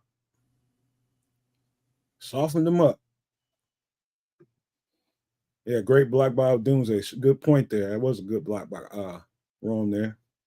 Yeah, that's a Swift is sitting on the sidelines like, fuck. So everybody look good now. It ain't just me. Even Britton Brown. From the practice squad, why don't you? I can't remember who that was the Bengals was playing last week, but this game is looking very, very similar. It turned into a goddamn shootout. Both of them damn near scored 40 points. Man, I knew I should have just put $100 straight up, or $500 on Kamanungai going over 100 today. That would have been worth my while. But you lack the testicular fortitude to do it. Well, it's not that. I like the funds. That's really what it is. That'll hurt you a little bit. If we're talking about testicular fortitude, I got a whole bunch of other things I'm betting right now. So there's that. Yes, you're right. It was the Jets game last week, Smitty. Shootout. Yeah, the Jets beat them up, man. Justin Fields came back, got the start and beat up on the lowly Cincinnati Bengals, who were only lowly because both Trey, their two major superstars are out. Trey Hendrickson and Joey Burrow. Hey, fellas, I'm gonna go wet my whistle real quick. I'll be right back. All right. But that is where we are. 200 yards on the ground today, folks. 217 in the air. Bears total yardage 421 to 256 for the Cincinnati Bengals total yards. All their yardage is in the sky though, which just means our secondary is just not what it should be, considering I believe our secondary is one of the better secondary squads in the NFL when healthy. Unfortunately, we ain't been healthy since week 1. I had to go to Miller time, y'all. Calm my ass down. Welcome to Miller time. Speaking of which, I could probably get me a little drinky poo as well. Better do it because I think you're gonna need it, Chief. And the kick is need off. it. Hell yeah, tight games like this. You mean in celebration mode? Oh no, sir! Bring that man down. And there's Travis Homer again. Honestly, yeah, I retract my statement. Full retraction. Yeah, they're showing the replay, and the Bears had like 5 blockers out there to the left, and the defense is slanting to the right. Holy shit! Perfect. And look at Romo Dunze blocking too. Theo Benedict with a great seal though. Inside seal, that was nice. Thank you, FFG. Get the lights, folks. Please. Handoff up the middle for about 3 yards, met by Edmonds, and I guess that's can't see who's on the bottom of the pile for the Bears. Second down for the Bengals. Smitty got his wine out. Hey, rightfully so, bro. Rightfully. You got that wine. Got you got red or white? Got me a bag. Or it ain't got no color. It's just labeled wine. Kind of clear. Yeah. We call it wine around here. Wine? Wine. All right. Flacco in the shotgun all by himself. Blitz coming balls away. Complete to Brown, the running back. First down. That was a blitz beater. They had the heat coming that time. Mm-hmm. But you see, that's the problem. When they blitz and they don't get home, which they really haven't except for once, there's always somebody open. And the experience of Flacco, he's going to find them. And he's still accurate. Still on that milk carton, Naj. Oh, he's biting his nails right now because the Vikings winning. Flacco under center. Handoff, little end around, little misdirection. Dale. Ishivas is tackled. Lost contain a little bit. By CJ after about a game, about 3-4 yards. Dale had him dead to rights and froze. Trips, he's thinking about making it into some shampoo. Mm-hmm. Mm-hmm. All right. Second down and 6, Bengals, and the shotgun. And there's timeout. End of the third quarter. Oh, okay, third quarter. All right, so they got a break on the field as we go into the fourth quarter. Bears lead 31-27. Something might have happened to Dex because I ain't seen him out there too much recently. I've been seeing a lot more Jonathan Ford. Keep an eye on that though. A lot of points in this game, and I don't think either team is done scoring. All right, it's time to drink some of this damn beer. Chug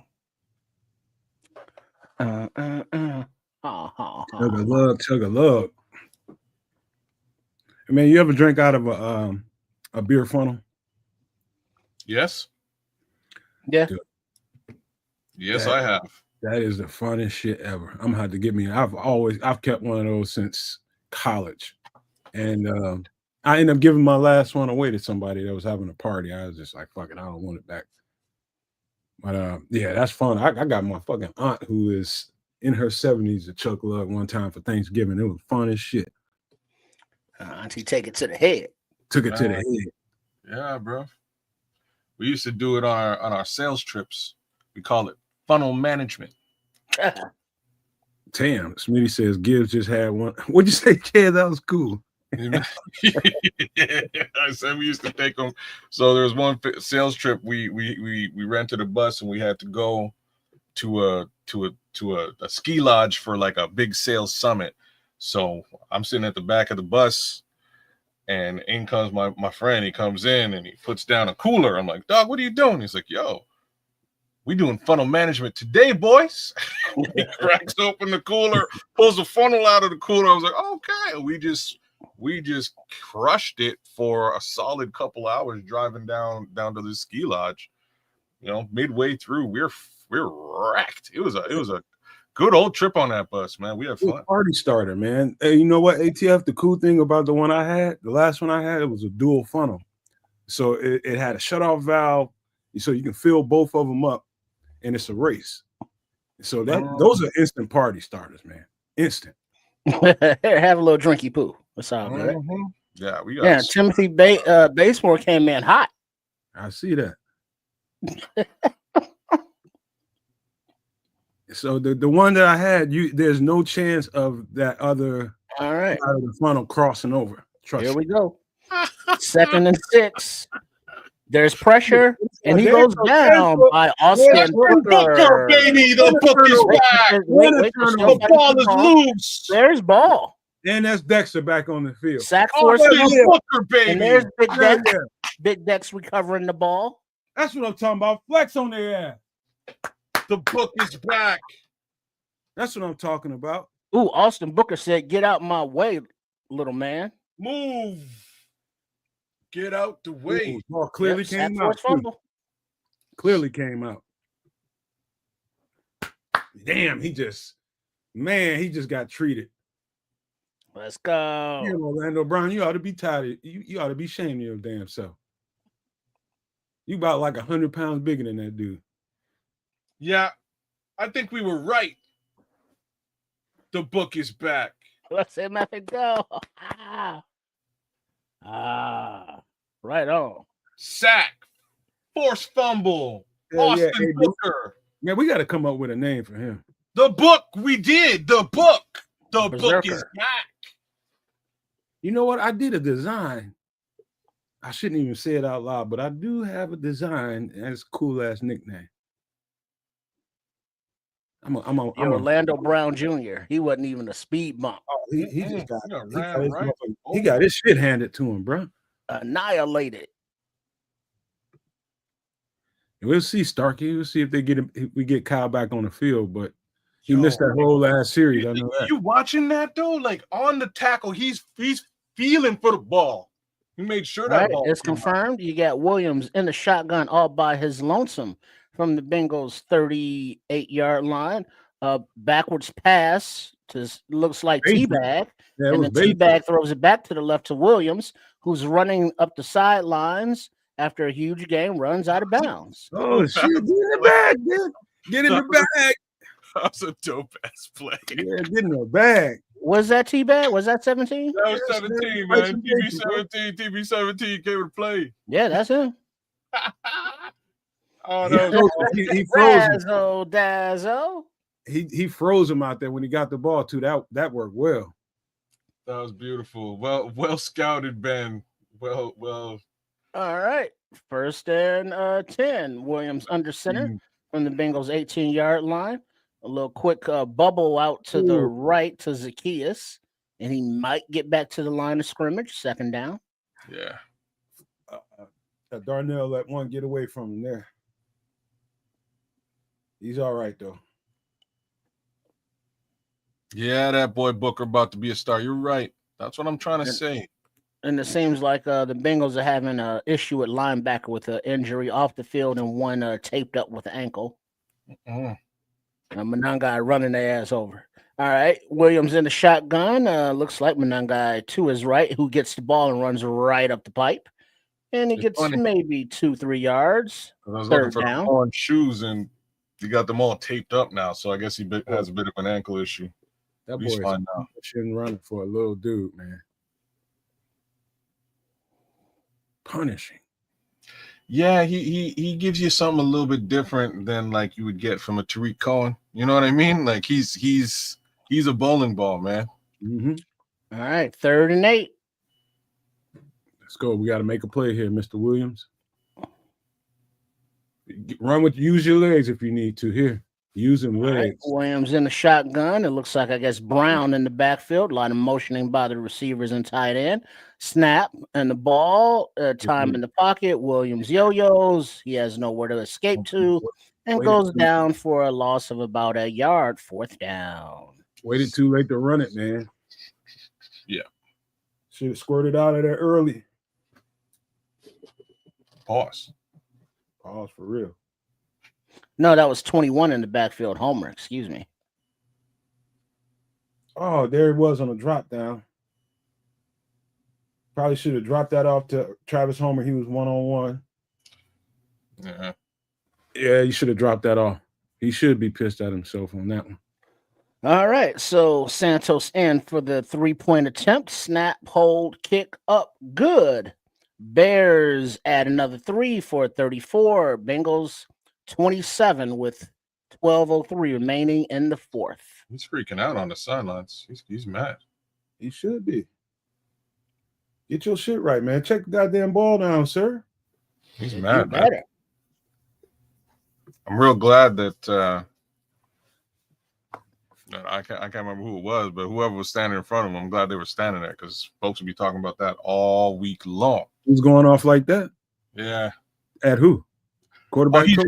I don't know who he's. I have a strange feeling he was just mad at himself. He's sitting on the bench yelling. I don't think he's really going off on anybody. I hope he had a mirror. Shit. That's what I'm saying. I think he's just mad at himself for missing check down. Out. Yeah, he had Homer check down 1-on-1 in the flat. All you got if he makes it, he makes it. But give him the ball, give him a chance to run that bitch. Man. All right, well, we up a touchdown, so they gotta score a touchdown in order to get back in this game. They gotta get a touchdown. Yes, they do. And Jamar Chase ain't made it in the end zone yet tonight. Yeah, I think they're doing a little bracket coverage on him. Noticeably, you haven't seen Kevin Byard very much in the play against the run. You know why? Because he's over top of Jamar Chase, making sure he can't do that deep ball thing he loves to do. Mm-hmm. Right on. I'm with you. That's smart. But that also leaves T. Higgins 1-on-1 with Nashawn Wright, which hasn't been to our favor today so far. It ain't. I think it could be worse. I think that one play could have went either way. That long pass down the field.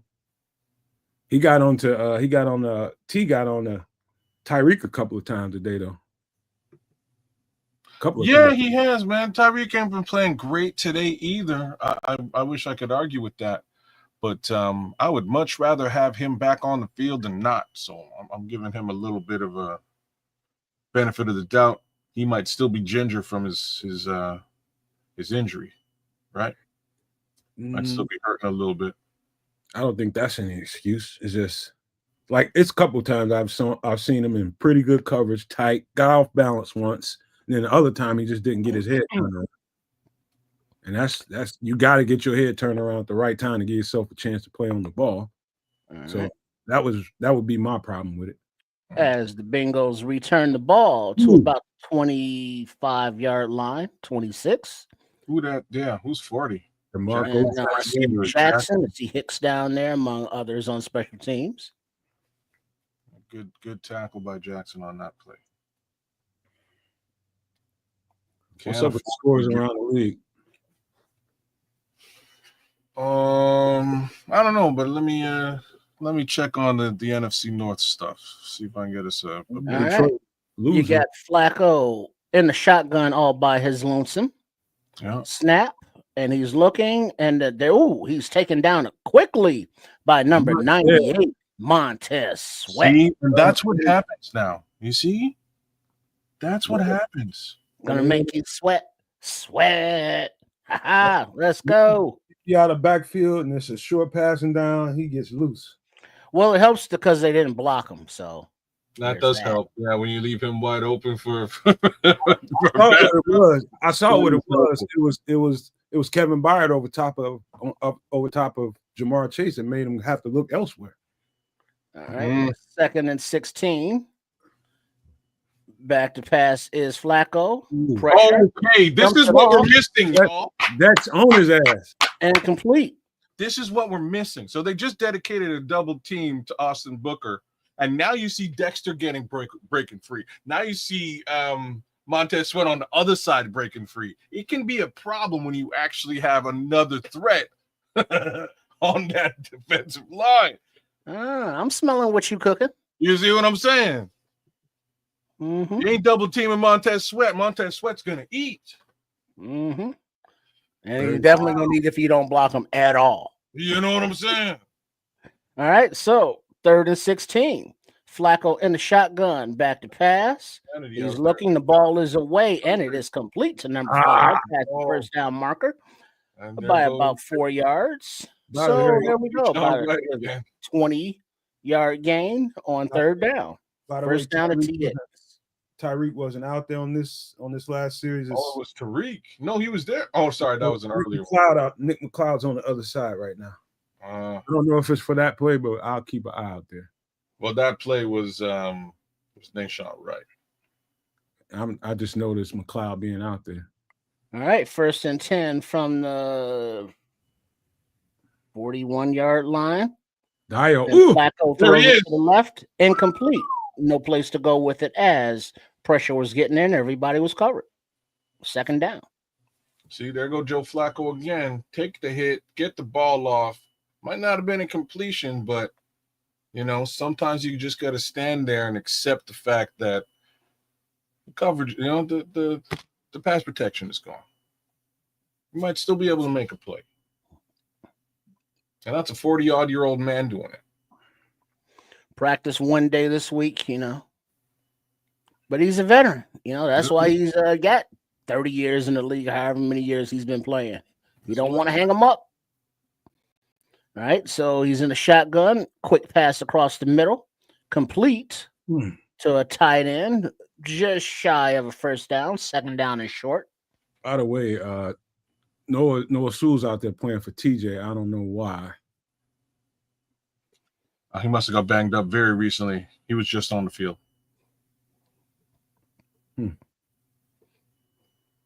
Yo, Bears are pushing almost 450 yards total offense today.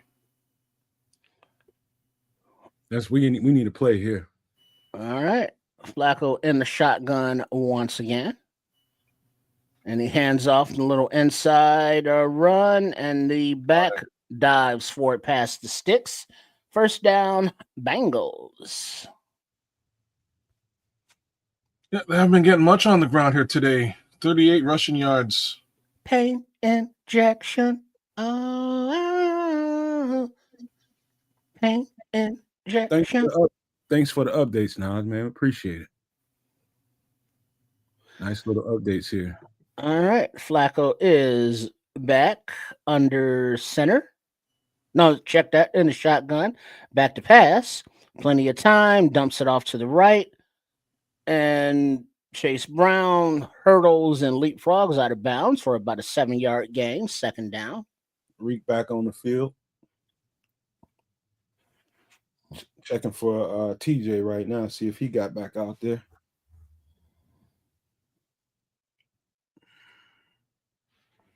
Mr. Charles doing his shit, boy. Mm-hmm. The French roll. Ain't that crust kind of hard? All right. You got Flacco in the shotgun, 2nd and 4. He's passing a little outlet to the right to his running back. Good play. Good play, Montez. He gets about 2-yard gain, 3rd down. Good play, Montez. Let's go, D. 8:20 remaining in the fourth. We can get him off the field right now. Right now, I wouldn't be surprised if they went for it on fourth here. Mm-hmm. Yeah, it's probably 4-down territory. Yep. They know how their defense is doing.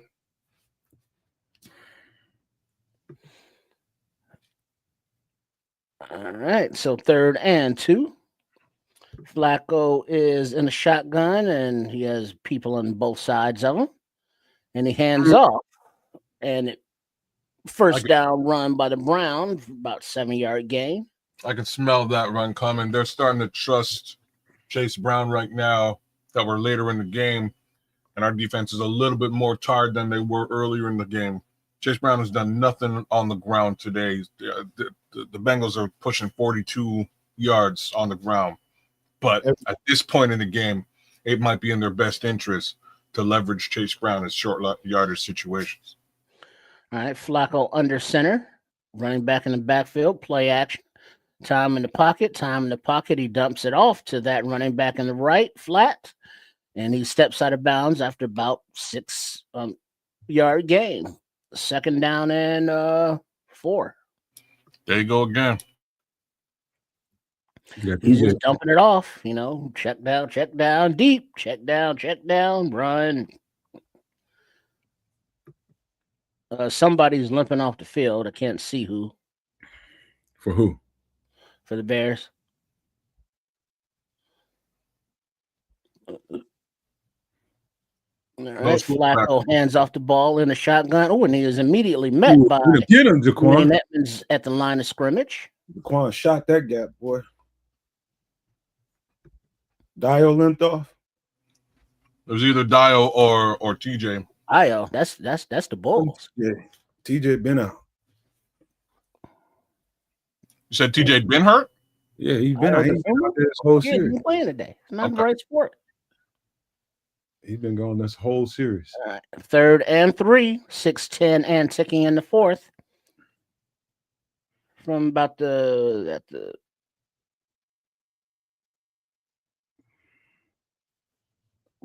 get him. Yeah, Noah. And he throws to the left, incomplete. Noah. I guess he wanted to go to Brown in the flat, but he was covered, so he couldn't go there. And Sewell was applying pressure. Yeah, they have 3 time to set up, but good God, thank you. That wasn't Flus. The offense is remaining on the field for this 4th and 3 with 5:58 on the clock. Where they at, though? Wait, there's a late penalty flag. It might be illegal grounding. That'll back them up. Yeah, but all that. Oh, yeah. Grounding. Oh, yeah. Loss of down. They ain't going for the shit. Nobody out there. Let's see if they still go for it. I doubt it, but now you got to start thinking about putting a kicker on the field or something. All I know is that beer. Flacco is looking at the wristband in the huddle, calling the play. 4th and 13. Let's go, defense. That beer got going way too fast.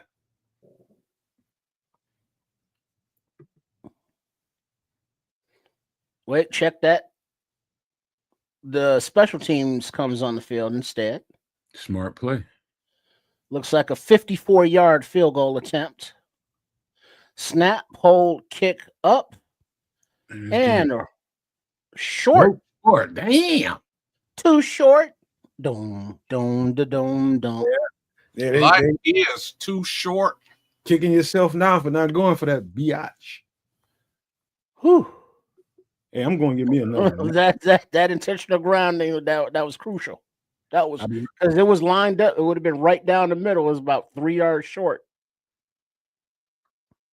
All right, now offense, hand off the ball, run the clock out, feed Monangai, feed Brown, and let them close it out. Caleb isn't having the best day today, and I don't want to get, snuffed out for saying that. You know what I'm saying? Because that's a sensitive subject to a lot of people, but it is what it is. But the team, despite the injuries, despite who's missing, despite the mistakes, has the lead and the ball in the fourth quarter. Right? I mean, this should be just keep getting first downs and let the clock tick. Kids has got to be eating, ain't he? Yeah, you know what? I got a little something, you know what I mean? And let's see for an update. The Packers tied up the game with the Panthers. They got 2:28 left in that game at 13-all, with the Panthers just receiving the kickoff. Yeah, we do need a touchdown, Mayhem. I agree with that, buddy. Yeah, pound the rock. No cute stuff. I'm hoping right we got to pay off Kyle, man. Kyle deserves it this game, man. 235 yards on the ground today, all inclusive. But a whole bunch of that's Kyle. He deserves it. He's worked for it. 136 on 24 carries, man. Well played today, Kyle. That being said, I'm going to go get myself a little something to drink. I will be right back. Hey, now it's a sensitive subject to scrolls and always will be, according to the Red Baron himself. Is he going third person on us? No, what is everybody talking about sensitive? That you can't have any kind of criticism for the starting quarterback that we have. Oh man, it's gonna have to be people gonna have to be understanding, because when it's warranted, he's getting it. Yeah, I mean, damn it, that's it's not good. It's not good. What do you want? I want good, obviously, but yeah, I mean, hey, when we got stuff good to say, it's gonna be said. But when it ain't right, it ain't right. So shit. You know. So hey, don't get in your feelings about it. It ain't personal. Nah. Don't take it personal. My quarterback, Tripp's quarterback, Kansas quarterback, as he is everybody else's. You got all the dickas in the crowd out there. As Williams is in the shotgun, it looks like Monangai to his right. I could still see the orange toes. Oh, he's spatted up. He takes the ball to the right. He finds a gate. Ooh, nice. He makes a man miss. He makes a cut and makes another man miss. He cuts up the right. Get him, Kyle. He has a huge run and a convoy in front of him. Get him. Get him. Let's fucking go. Get there. Guy. I see your 7th round pick out of Rutgers. That defense cannot. They are softened up. Run the shit out the ball. Shit, Darnell right out there leading the way like a man. Woo! DJ Moore out there making blocks with his injured warrior ass self. And Monangai got some vision, nice feet, runs hard, runs strong. Ball is nice, high and tight. It's beautiful. Shout out Jimmy. Williams under center in the eye. Play action, but DJ gets the ball on the end around and he runs to the left. Hit that lane, and he is out of bounds just short of the goal line, about the 3-yard line. And he hurting a little bit. Get up. He's up. He's good. Go DJ, go DJ, go. He extended the ball. He might have went out of bounds. Is that a tutty? Plane. Wait, did he cross the plane? Oh, that's a tutty, baby. Oh, they got to review that. Come on, that's a tutty. Give it to him. Give it to him. He cracked his head on that ground, though. Because he took off inbounds and he extended the ball over the pylon before it came out of his grip. It definitely ain't no fumble. It wasn't. He was out of bounds, so it's not a fumble. But the ball, was it in his grip as he crosses the line? But Cincinnati's challenging. Did they call it a tutty? Hold on. So Cincinnati's trying to say that DJ fumbled the ball and it went through the end zone, so it should be Cincinnati's ball. So Cincinnati's trying to get the ball, saying that DJ fumbled it out of bounds, basically. That's going to be a tough one. Through the end zone. That's a tough one. Right. So, if he was in the air, he has the ball in his hand, he breaks the plane, that should be a touchdown. Even if he fumbles the ball after that, it doesn't matter. So it's either a touchdown or nothing, because he wasn't in bounds. He was never in bounds down. One thing I didn't see is where his feet was at. No, they were in the air because he took off. I was too busy watching where the ball was. I didn't see where his feet were. Yeah, that's got to be a tutty. Well, let me rephrase that. I would assume that that's a tutty because I was like earlier in the game that was a play call and then it wasn't. So I don't know what the hell be going on out here half the time. I know one thing: these motherfucking receivers blocking their ass off today. Yeah, they are out there working, putting in the effort.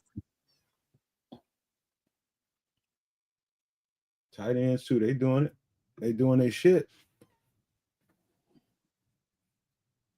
That's gonna be interesting, man. Because I'm this rule right here is a little.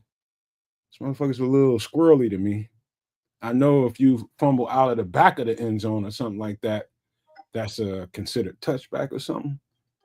Well, I think that's what they're trying to argue is out the side of the end zone. But at this point in the game, they got to reach for every straw they can. Mm-hmm. Squirrely little rule. I'm not sure about it though. It's gonna be interesting to see what they say. Well, I guess a lot might depend on what Vegas tells them to say. LBVS. Isn't that what the kids say? That's wild. LBVS. I don't even know what that means. What did the kids say? Very serious. What? And very serious? Laughing, but very serious. Like, I don't get all that shit. Yeah, I try and keep my ear to the ground, know what the kids talking about. All right. Rule a bunch of shit. Out of bounds at the 1 yard line. Bears retain possession. So they ruled them out at the 1. Here comes a Kyle Manunga tutty. Yeah, they're calling them out at the 1, not in the end zone. I like them cleats DJ got.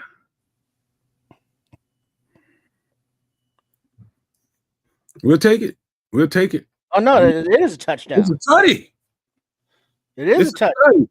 Okay, I don't know what the hell's going on. The game is pretty much over now. PAT is up and good, which brings it to 41 Bears, 27 Bengals.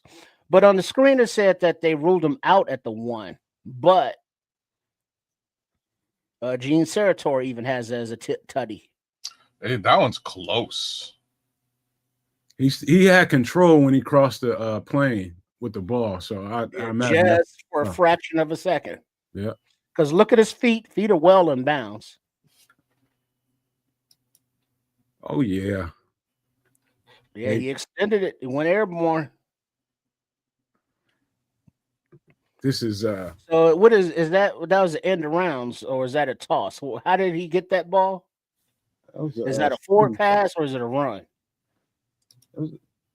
I don't know, man. I think that was a pass. I forgot how the shit happened. Because I know it was an end around. I just don't remember if he crossed in front of him or behind him. Some Bear fan love up in the stands. You gotta love that shit. So that's a DJ. That's a run. Or sorry, that's a pass. That's a pass. Okay. All right, so it was another little toss pass. Question: did he get it out of the backfield, or was it like a screen out or something? It was out of the backfield. Oh, like end around almost. The return comes up about to the 33-yard line for the Bengals, where they will take over with 4:47 remaining on the clock. No, it's a run. It's a run. It's a run. 17 yards run. Right, so it wasn't end around kind of thing. Let's fucking go. You know what, Joseph? I'm glad you came, Jack, because we're gonna get into that as soon as the game is over now. Because before the game, in the shotgun takes his dump off to the right, and he makes 41. A few men miss, and Chase Browns gets the first down. We'll definitely get into it afterwards, Joseph. 41 points for the Bears, Chicago Bears. Which Bears? I like that shit. Oh, I like that shit a lot. And this hasn't even been a good game all the way around. 497 total They're yards. showing blitz and they bring it, not getting home. The ball is away complete to Chase. There go Chase Brown or Chase Young. I keep wanting to say Chase Young, but it's Jamar Chase. Jamar Chase. Damn. And he makes a huge gain, 1st and 10. Gain of 20. Every other chase. Don is in the county eating a nasty ass grilled cheese sandwich. All right. And the shotgun, Flacco back to pass. Ball is low and incomplete to the left numbers to Yoshi Voss. 2nd and 10. There we go. There we go, CJ. And it looks like the Panthers and the Packers are going to overtime. Nope. There's a 1 second on the clock. Looks like somebody might be kicking a field goal. Can't tell. But it's 2nd and 10. Flacco is in shotgun, running back to his left. Let's go, D. And the shotgun, blitz coming. Blitz does not get home. Ball is lofted deep, but it is overthrown to Higgins. Incomplete, 3rd and 10. He couldn't find that motherfucker. Not this time. GB. Yep, it looks like the Panthers are lining up for a game-winning field goal attempt by Ryan Fitzgerald. Starkey love him with 90-yard attempt. These DBs need to turn around. All right, Flacco in shotgun. Back to pass. Ball to the left. Yeah. Awesome. With Yeah. the pressure, baby. It looks like Nashawn Wright made a play there. Yeah, he did. In coverage. Yes, he did. The Panthers just get the did the Panthers just get the Packers? No, it's a 49-yard field goal attempt timeout right now. 1 second left on the clock. 13-13 Panthers, Packers. Who's kicking it? Panthers. Okay. All right. You got 3:42 left on the clock in this Bears game. 4th and 10.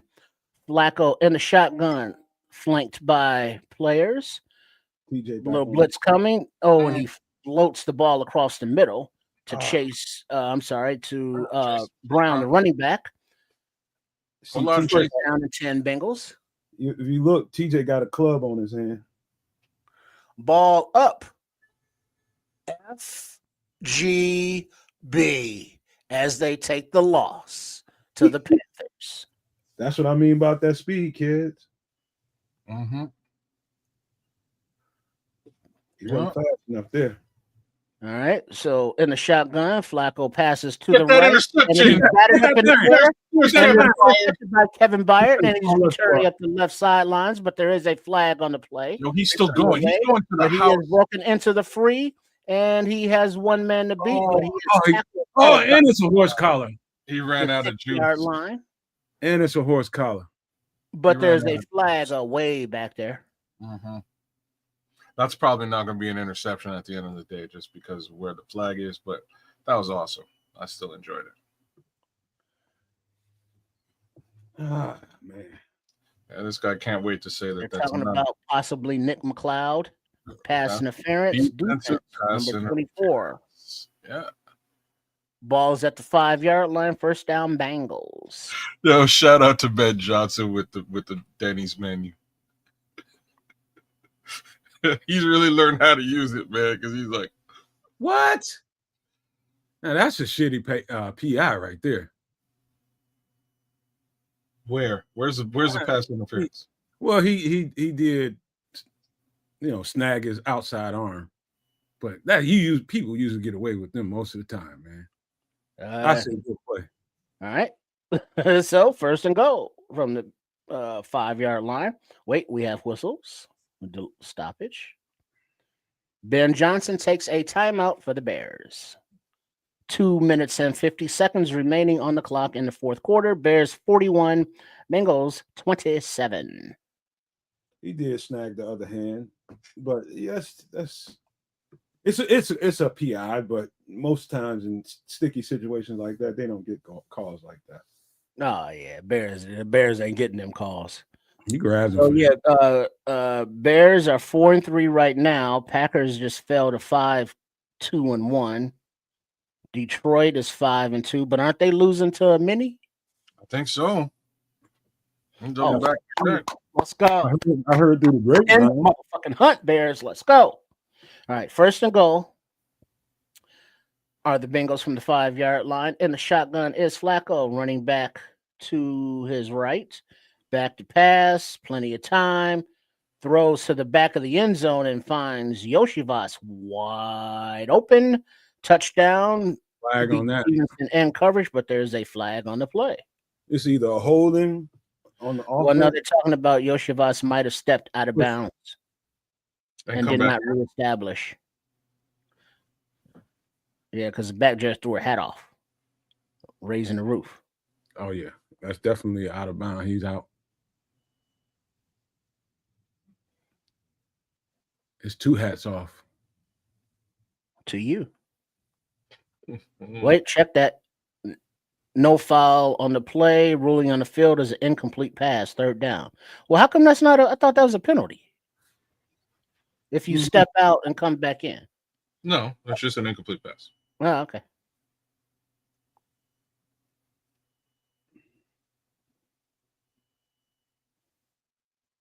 Yeah, he never reestablished. All right. 2nd and goal from the 5. Flacco back to pass. Pressure coming. Balls there's away. the interception. Intercepted by Tremaine Edwards. Go ahead. He's going to run out of gas. He's going to run out of gas. Wait. Flacco is not going to get him. Pick 6, Tremaine Edmonds. Let's go.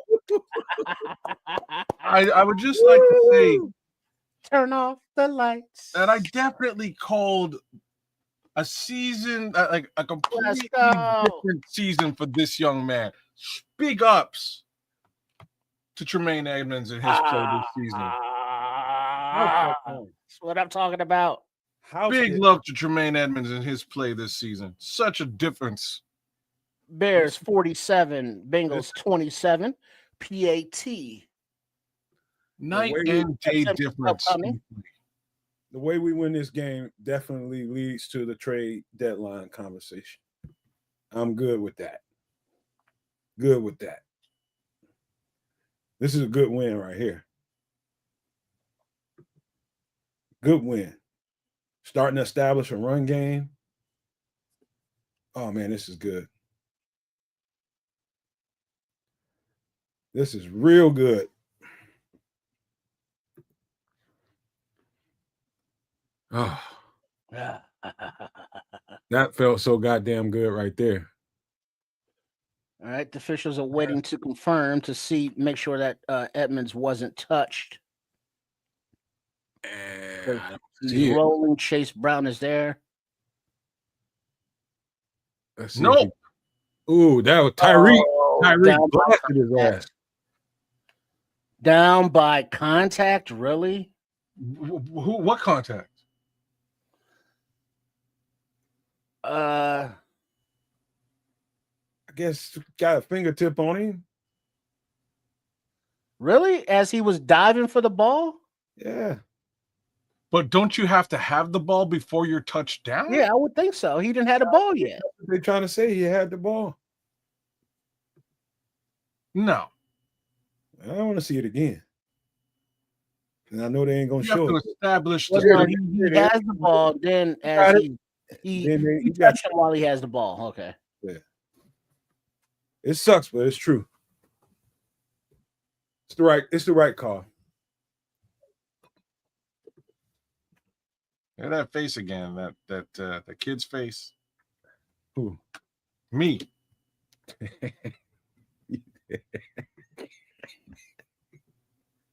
All right.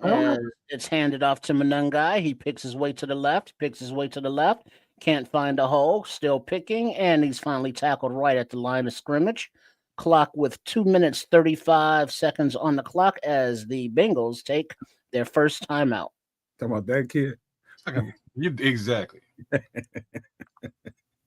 That's that face. He's befuddled a little bit, huh? It looks like, let's see, with 1:55 remaining in the fourth quarter, Minnesota 27, Lions 24. He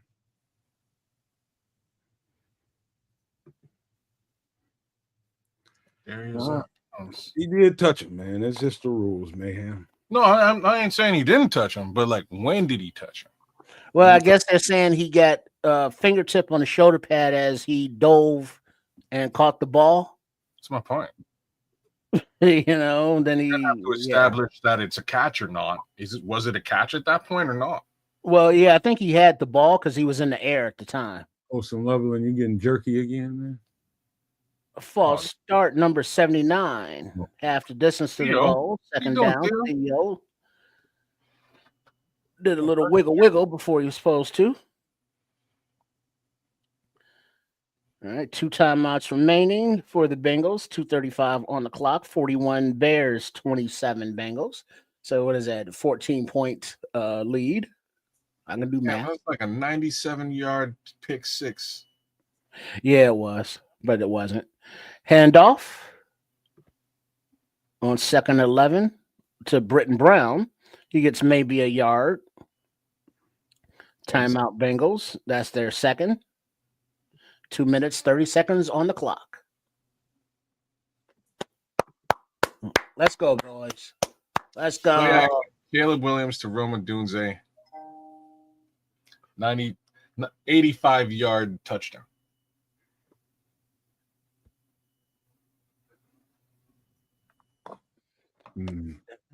Where are we right now? What's the down and distance? Do you know, Trip? 3rd and 10. It's going 3rd and 10. So they're going to run it out here and punt it away. Yeah. Pitch to Brown in the end zone as he runs to the left. Brown getting 10 yards. Tries to get to the left sidelines. He slides down in bounds after a gain of about 7 to keep the clock running. And the Bengals have to take their final timeout. Burn it. Yeah, smart play by the young running back there, staying in bounds. Yeah, shades of Marion Barber, man. Back in the day where the end of Lovie Smith there, he couldn't make it he made it out of bounds, and fortunately, instead of letting the clock run out. Not a Marion the Barbarian reference. That's a Marion the Barbarian reference, sir. That's what it is. Yeah, that's a good one. It is. 4th and 5. Here we go, Tory Taylor. This is why we picked you in the 4th. You put this on the 5-yard line, baby. As he's in his end zone, gets the snap, ball. I almost got kick, that. And it is caught at about the 45-yard line and run out of bounds, running parallel for the field.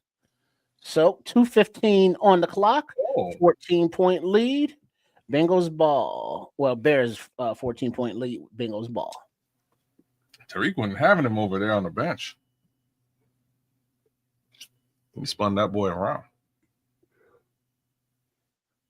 All right, here's when you get your sacks right now. This is when you get your sacks.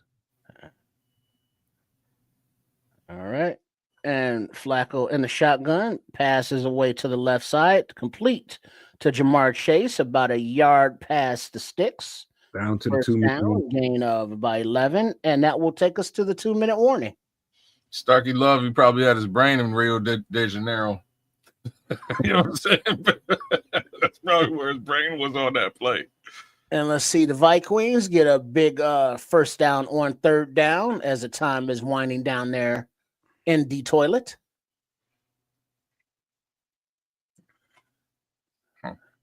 Be right back, fellas. I'm going to go take a water break and then get ready for this post game. So it looks like, the Bears hold on to this game, get to that 5th win. And as the Vikings are in victory formation and taking a knee. And Detroit takes their final timeout with 56 seconds on the clock, down by 3 points. So, the Bears got the opportunity to move up, in the divisional rankings. Let's go. Let's go. Oh, you're saying the Bears are going to overtake the Vikings in the divisional rankings? Is that what you're saying? Well, right now the Vikings are 3-4, so the Bears are already ahead of the Vikings. Sorry, not the Vikings. My bad. I mean, Lions. Yeah, Lions are 5-2, about to go to 5-3. The Bears are about to go to 5-3, but head up, the Lions already beat the Bears, so I think they still have the advantage. I'm a Packers right now. 5-1-1. Yeah, the Lions beat us, so they're ahead, even Okay. though we got the same record. Okay. And then we got bonus coverage of a tie with the Strouds and Denver at 15 points. So a few games coming down to the wire this week, 9 of the NFL. And that will be a final from the toilet. Vikings 27, Kitties 24. Woo. Somebody do a wellness check on the Don Burr. But yeah, Don. Of course, she ain't nowhere to be found, mother. No, he ain't showing up tonight. Almost, Conveniently tap out on any communication today. almost called you out your name, Don. It wouldn't be the first time. Ah, man. All right, so it looks like the Texans have the ball deep in their own territory. 1 minute left in that game, tied up at 15. But Flacco has the ball, and he dumps it out to the left, and it is complete. And the running back Brown skips out of bounds after about a gain of 3 or 4. Can't tell you. Damn, Second like down. Brown.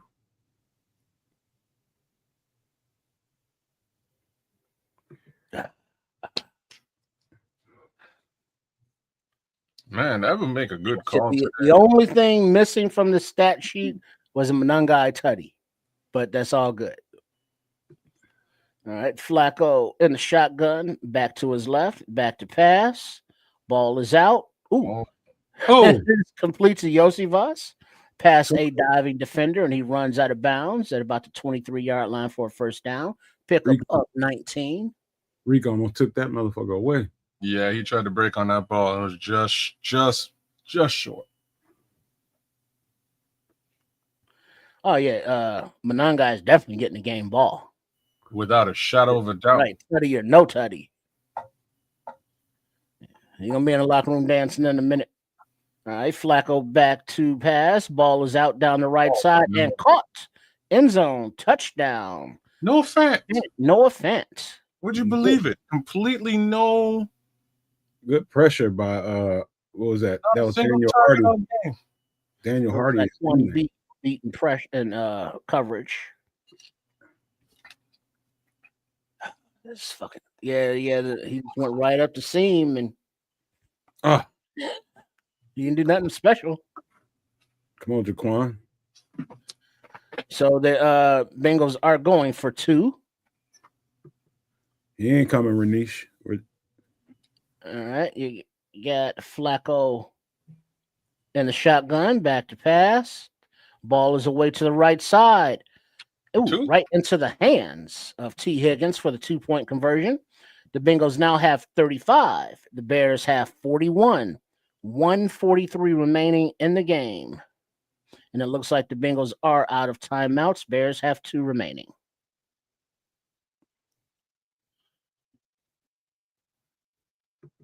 All right, so 6-point game. It's all good. Only took 30 seconds. But we get the ball back to Monangai. Let's run it out. Let's go. Just finish it strong. But the onside kick, that thing. Hold tight, Bears fan. We all right. Hold tight. They ain't got no timeouts left, bro. Got you. Everybody's cheeks are all puckered up right now. Got no timeouts left. And it takes 45 seconds for every damn play. Do the math. Ooh. Yeah, they definitely bringing out the own size team for sure, Smitty. I was on every hands team on every team I've ever been on.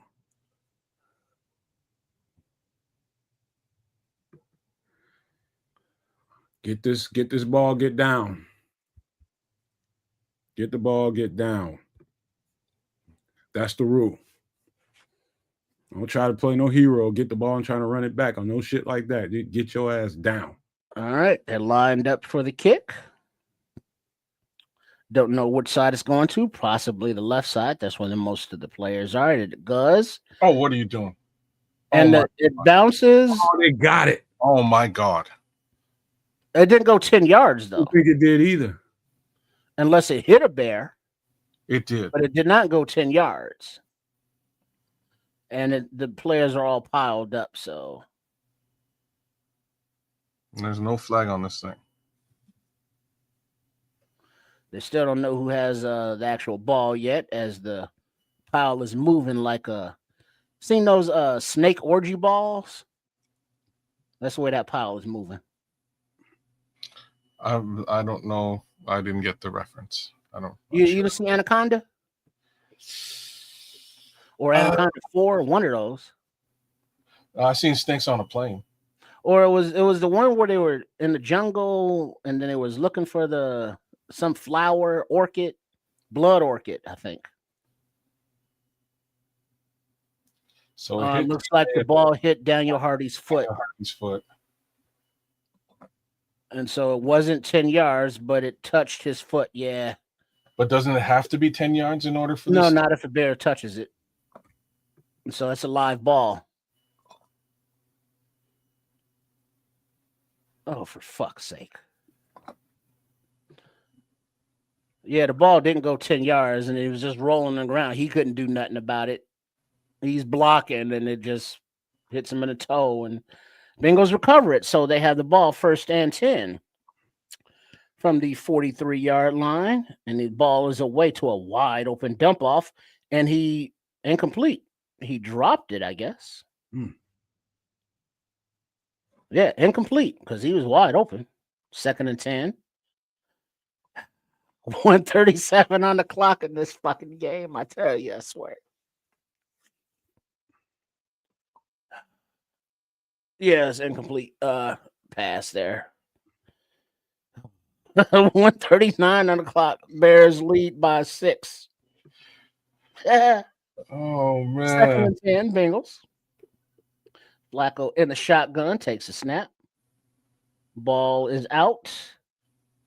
It's And complete. complete. Once again, the T. Higgins beating Stevenson for a 1st down, gain of about 12 yards. Clock is ticking, 1:25. No rush by the Bengals. Let's go. Get it. We need a play here, y'all. 45-yard line of the Bears. Ball is away. Shit, are you kidding me? And Higgins makes another complete catch. But he is down, hurt on the field, takes off his helmet. Got his shit busting on that one. Bah! It wasn't a really punching hit. He just kind of landed on him. Brisker did. Yeah, it wasn't the hit. It was he landed on him, basically, in that gravity. I think he'll be all right. Yeah, like a wind knocked out. But I guess offsides defense number 92, Hardy. No, Daniel Hardy, that's declined. 1st and 10. 1:11 on the clock.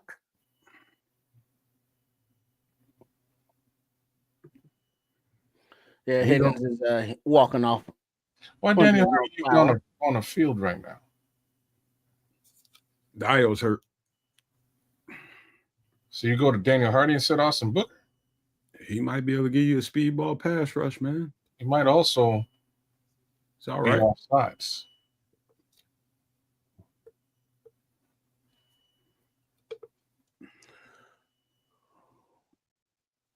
Let's go. It's like, manifest, y'all. Manifest.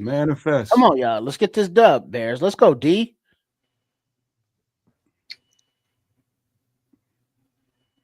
Look like they got a semi NASCAR package in there right now.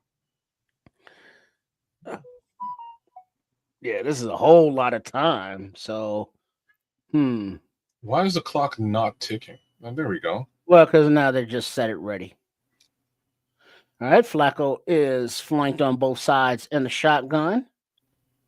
Plenty of time in the pocket. He dumps it off to the left and to a wide open Brown who hurdles and flips out of bounds. Flag on the play. Past the sticks, but there is a flag on the play. TJ looked like he pulled a hammy at the end of there. In secondary. 16-yard gain. Damn. They're talking about Nashawn Wright for illegal contact or illegal hands to the face. But that penalty is declined.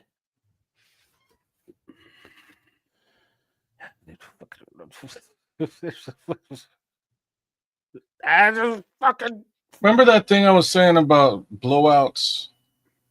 You mean scoring 7s instead of 3s and such? Yeah. All right. Flacco in the shotgun, hands off, inside run, goes nowhere. Loses a yard. 2nd and goal, 58 seconds. No timeouts anymore. No, the Bears are taking a timeout right now. Oh, why would Cincinnati you is do out that? of timeouts. And that leaves the Bears with 1.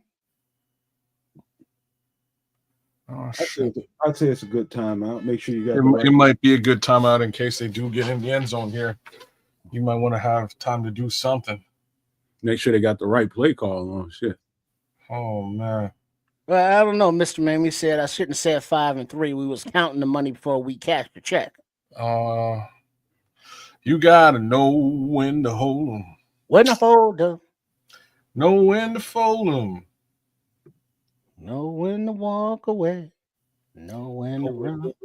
All right, Flacco takes the shotgun snap. Balls into the end zone. Touchdown. Yoshivas. 54 seconds on the clock. Only thing I can say there is they left us too much time. For fuck's sake. It's 41-41. It's 41-41.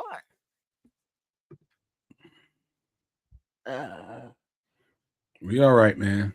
All we need to do is get 1 or 2 plays to pop. Yeah, but now now is where we're gonna need our quarterback though. Yep, for sure. Because now the collapse of the Bears defense, as they talk about it, the PAT snap hold up is good. So the Bengals have a 1-point lead, 42-41, with 54 seconds left on the clock. All right, we got an opportunity. That's all. The only way you can look at it. We got an opportunity. What's done is done. What's done is done, and shit you can do about it. Ain't nothing you can do about it. We just gotta make a play here, or 2. Here's the problem.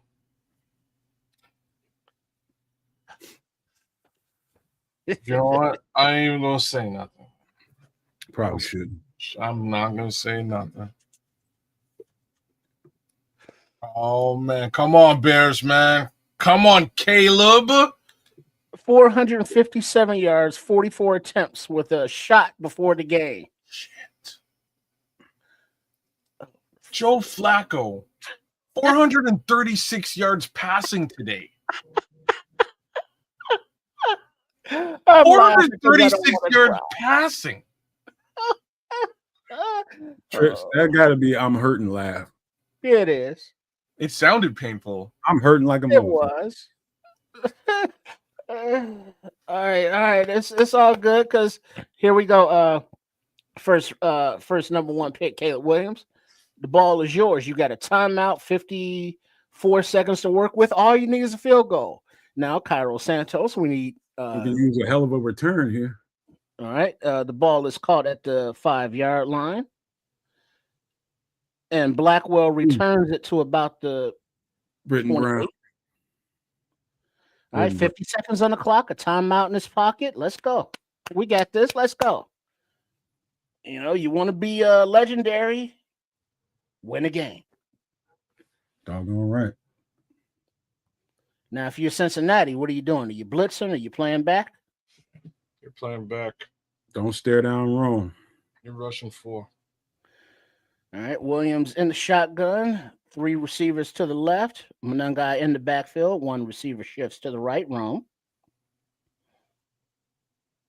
4-man rush, holding the ball, dancing in the pocket, holding the ball, throws it, incomplete to Loveland, just short of the sticks.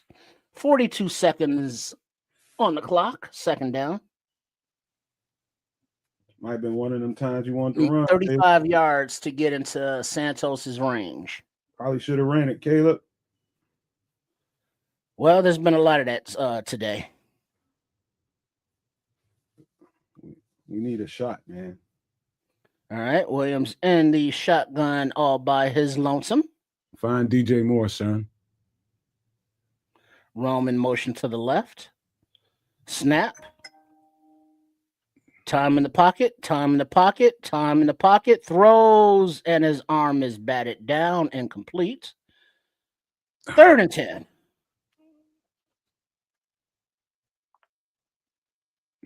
Come on, man. Come on now. I don't know who's open, who's covered. I don't know. From this angle, well, all I can see him is dancing in the pocket. So you got to give somebody a goddamn opportunity, or run the goddamn ball. One of them, you can't be holding on to that motherfucker. You can't run the ball. There's not enough time. We got one time out in the bag, man. As in, if Caleb needs to run it, I'm with you. All right, in the shotgun, he got the snap. Pressure's coming. He rolls out to the left. He has time. He's dancing in the pocket. He comes back to the right, and he decides to run. And he gets past the first down marker, close to midfield. 23 seconds on the clock. The Bears take their final timeout. Okay. You get two more. You get 2 shots here. I mean throws. And they don't have to be to the end zone. Outs. Something, but Ben Johnson, he's ordering. Yeah, right. Like if Moody was still here, that backs up that kicker line to get. But he's not. So we got Santos. So we got to keep it under 50 yards. Hurry up and get the ball, whatever happens afterwards. And the shotgun is Williams. Manungai to his left. 25 seconds on the clock from the 42-yard line. Snap. There it is. Picked up. Ball is away. And it is complete to left. Loveland Bears. Calm down. Calm down. Let's fucking go. Yeah. Welcome to the Colston Loveland breakout game, y'all. The day after I drop him from my fantasy football team. Welcome to the Colston Loveland breakout game.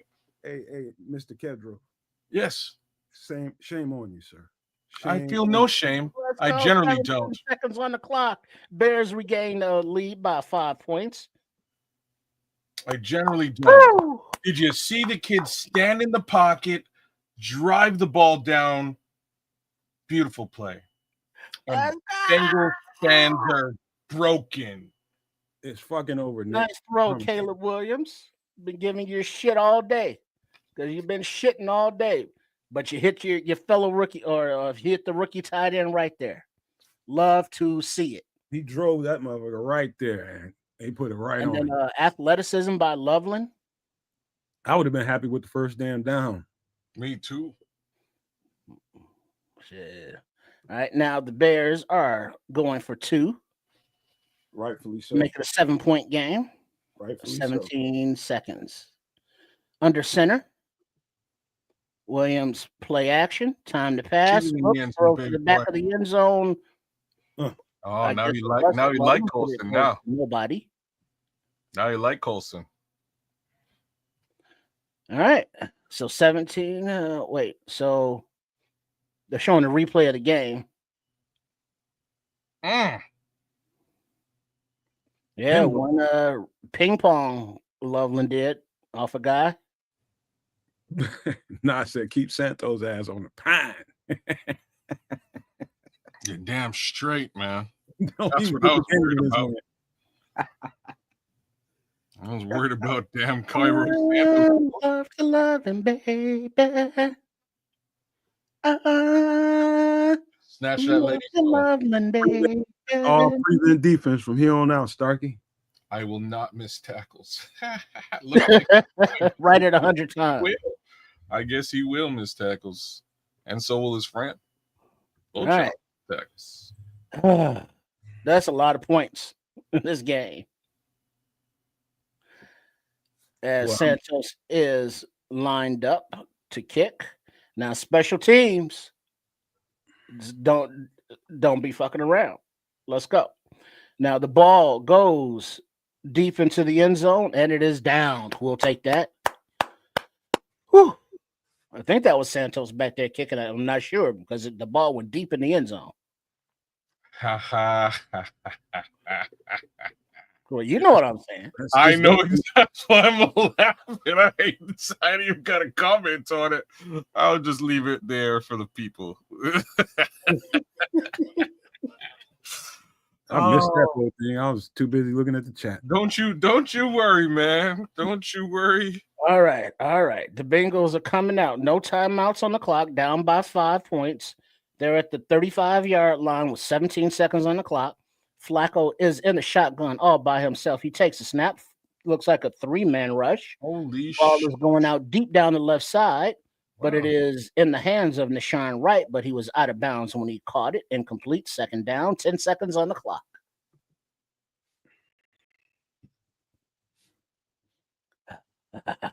Nothing cheap, nothing deep. You know, and I'm also happy for Loveland because I'm really tired of hearing this Tyler Warren this, Tyler Warren that, Tyler Warren this. And it's like, well, shit, now Loveland got like half the TDs he got already. All we got to do is throw in the goddamn ball. Shit. Well, that would help. I was just going to say it helps when he's targeted. All right. Flacco in the shotgun all by his lonesome. 4-man rush. And he's flushed out to the left a little bit. He gets the ball away to Jamar Chase, and he gets past the sticks. You get about an 11-yard gain. 4 seconds on the clock. No timeouts. This has got to be an end zone shot. I'm not going to put it up, Naj. I promise you. I'm not. Because I don't want bad juju. How's your palpitations, kids? Say what now? How's your palpitations? I'm good. We got this one. I'm good. All right, let's go. All right, Flacco from the 47-yard line of his own. Let's get a sack. Back in the shotgun. All right, Bears bring some pressure. Get him. Oh, Flacco gets the ball up in the air, floated, but it's short, and it is right. It's off and intercepted by Nashawn Wright, and he slides it down. No time on the clock. Bears final 47. Bengals 40 motherfucking 2, and the Bears get the victory and move to 5-3 on the season. Bears win. That's when that 40-something-year-old arm shows up, buddy. All right. You know what? You know what time it is, man. You know what time it is right now. And that is post-game.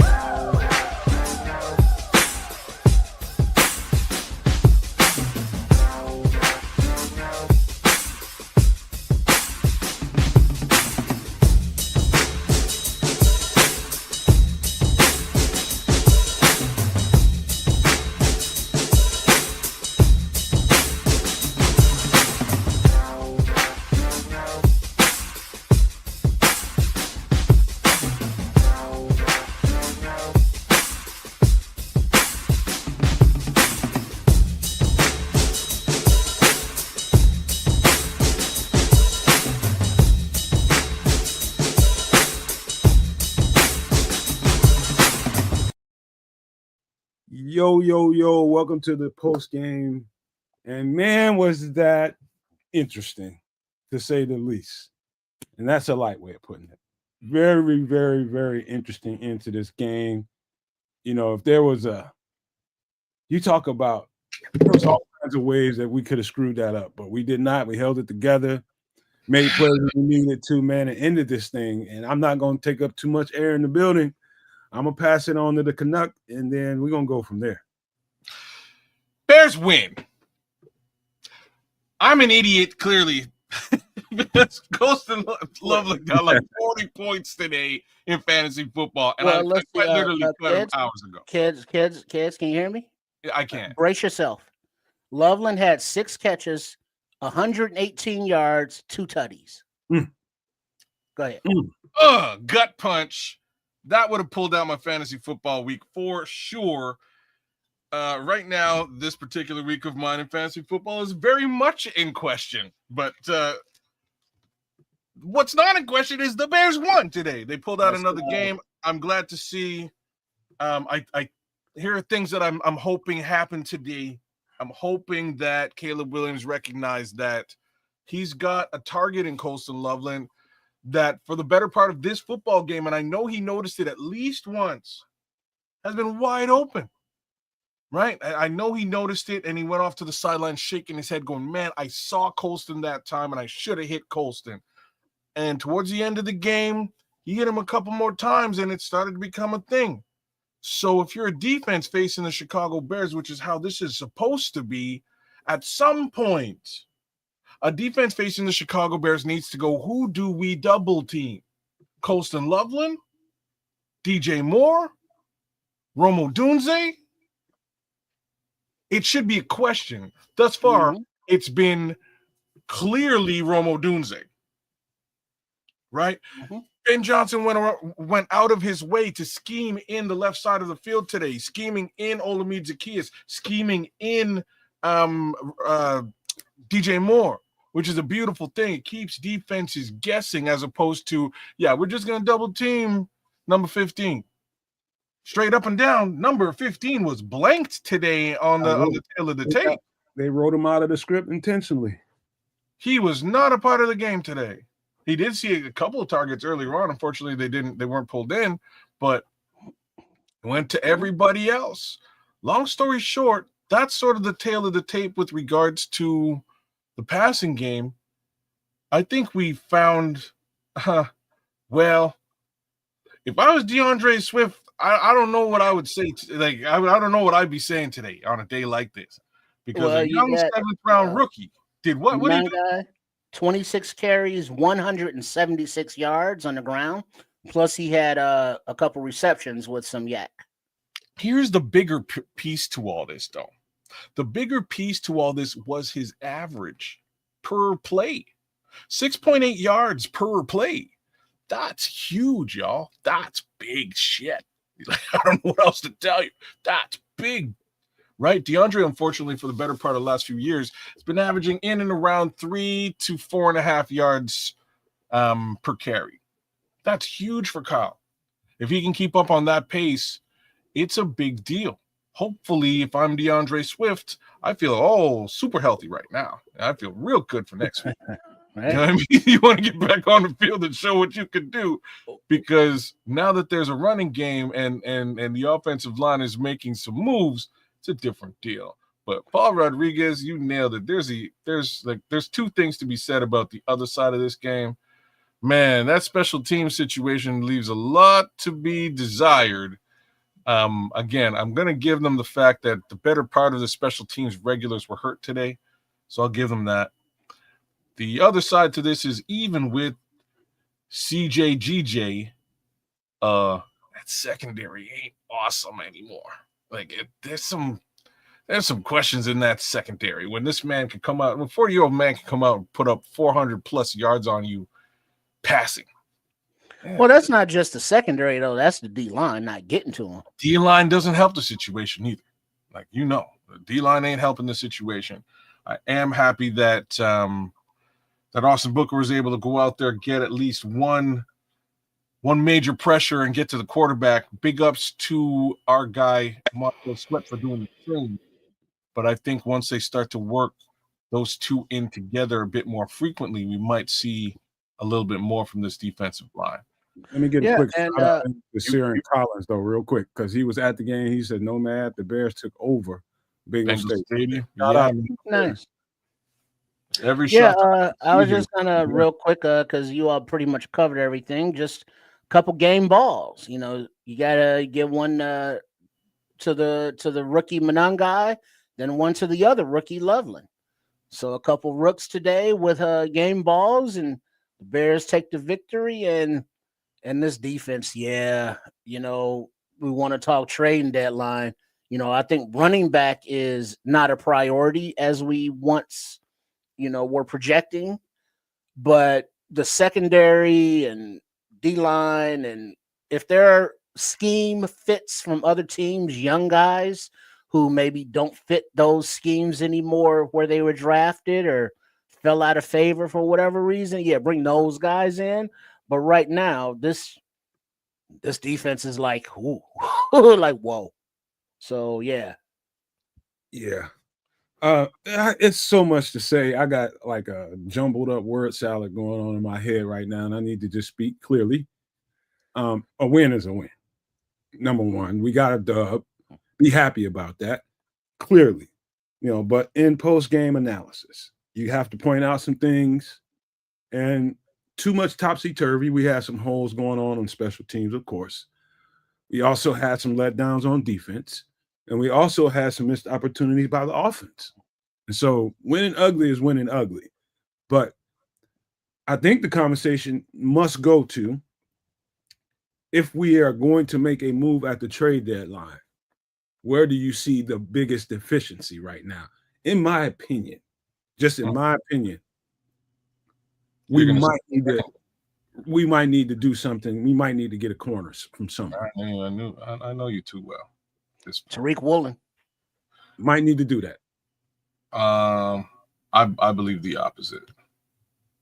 I think the secondary stinks though. So like I understand why your head's there. I wouldn't say stinks, but we might be missing a piece though. Doc, they let up 400 plus today. Yeah, Nation Wright is not the guy. That's kind of what I'm. But you can also argue that another pass rusher could help that situation out a whole lot more. That's what I'm trying to say. That's exactly where I was going, right? So that's what I think. I think if you're going to make a move, you do one of two things. If I love our secondary the way that it is when these guys are healthy, unfortunately, that's not where we are. So I think you continue to do what you just did. You just got a veteran without giving up any capital to help bolster the secondary, and I think that was a perfect move in CJGJ. You go get a guy. I brought his name up earlier. You get a guy like Stephon Gilmore, who is a veteran and knows what he's doing. This way, you're not locked into a long-term situation moving forward. You don't let go of any capital, and you help bolster your secondary via that means. There's still some decent guys that you could bring in with respect to the secondary in free agency right now that wouldn't cost you anything. From a cost perspective, you drop your pants and you go get a Myles Garrett, you go get a Max Crosby, you go get a Trey Hendrickson. You get one of those three guys, do what you need to do to get them, bring them in, rush the passer. Now we're talking. That's my thoughts. Unseen, unheard, Barlissimo. I don't have a recollection in my head where we put up 45 points recently. Brother, that's some ChatGPT business right there. Let's see. Yeah. It's been a minute. That's a great question. When was the last time we scored 45 fucking points? But I told people, man, that it's a good chance that we were in 40 burgers are the norm territory if we can get clicking with these other football players. Matter of fact, I just said that last week, didn't I, kids? If we can get other guys involved, and not just 15, we can be in the 40 burger territory on a regular basis. We got that kind of weaponry. Yeah, we certainly do. The problem is we don't utilize it as such. Today, that was my real worry. It was Cairo Santos and whether we actually could utilize it. And here's your answer, Baralissimo. September 30th, 2018. Damn. Bears 48, Buccaneers 10. I believe that's the game where we spanked Tom Brady. I think that's what happened in that game. You know what? I'm gonna tell you. I'm gonna put it to you guys like this. Inside Hallis Hall, as the evening wanes, and they're sitting there with this trade deadline looming, there's going to be probably some extra hours spent talking about the possibilities when they get home. The question is whether you think a corner or something like that is the answer to fixing some of your woes in the secondary, or do you think it's the pass rush that's not helping those guys play their best football? That's the question you got. That's the question Poles and Dennis Allen and Ben Johnson should be having. Okay, we know it's defensive related. We know it's defensive. If we're going to make a move, we know that. Well, so, can it be both? It is both, because one affects the other directly. Well, but even if the pass rush was better, this secondary, you know what I mean, is still what it is. And even if the secondary is better, the pass rush still isn't what it isn't, or is what it isn't. So I think it's both. Here's my problem. You have long-term investments in the secondary already. That's my issue with this, with the idea of the second of investing in the secondary again, more capital. You have Smitty, who is on IR right now for the season. You have money invested into Jalen Johnson. You have money invested into Kyler Gordon. Both of them, again, IR and IR. The only guy in the secondary you don't have money invested into is Tyrique Stevenson, and I think he's playing decent enough and will continue. You know, I wouldn't suggest you put more money back there, more capital back there either. But you got to do something with respect to the secondary. Like, you got to. So there's a guy down in Miami that I should speak to. We've talked about him quite a bit this offseason. He's on a 1-year contract. His name is Matthew Judon. And the Dolphins aren't going any goddamn where. Number one. Number two, that trade would probably cost you somewhere around a sixth round pick at this point, because you got this. That's about as much as you ought to give up for a Matthew Judon at this point. Them getting the extra 6 or just letting him go for the rest of the season ain't going to hurt them at all. So that's an option. There's an option there. Matthew Judon could help for sure. So you're right. Matthew Judon is a relatively cost-effective fix here. Like, I can't argue with that. I'm just at this point of the mind where you just go get the guy to fix the problem in full, right? I think part of the issue here is the Bears have sort of tried to manufacture a pass rush by paying piecemeal small amounts of money to multiple people, and at this point, paying all those guys is a lot of money that you could have just paid for one guy to do the job correctly, right? That's my feeling on it. Paying another guy to maybe do the job ain't doing the job. Something I should ask you guys this, and I'm gonna ask you guys, and also the No Maniacs, Super No Maniacs, and everybody in the chat. Did you see enough of Austin Booker that would make you say, you know what, let me chill on the pass rusher front? Let me. This is his first game back. Let's see where this is trending. Did you see enough from him to make you say no on that front? Well, here's the thing, though. You can have, a good player in Booker, but you still need more. There were times where he was off the field and there was, no pressure whatsoever. So you need somebody to be on the field when he's off the field, or you have them both on the field at the same time. So he is good, but he's just not enough. You said it, because now what you would be manufacturing here is an actual rotation, like a destructive rotation. So we don't really talk about Montez Sweat in this conversation. He ain't getting the job done. Mind you, you layer him up with another, destructive force and Booker, and now you've got a rotation of guys that can get the job done. Pull out Austin Booker, you put in Max Crosby. Pull out. One problem with that, kids. There's only one single problem with that. That is if you bring a dominant edge rusher in here with Dio, with Montez Sweat, and you want to give Austin Booker, he's at the point where you need to be giving him reps, as many as you can give him. What does that do for his status? I think fair. I think the answer to your question is the Dio Odingbo question. I'm not sure if Dio Odingbo is the $48 million guy that we brought in today. Now he showed up a little bit today. Now he played well today, dog. And I'll give you that. And I'll give him that. I have to. He played well today. Actually, well, it's still not good enough. It's still not good enough. Let me also say that one of the things that I think everybody's starting to notice it as well about Dio Odingbo, he's been playing very well on the interior too, right? So maybe that's the trick. Maybe you kick Dio inside and you still have that crazy rotation. Worst come to worst, one of these three guys gets hurt. You kick him outside.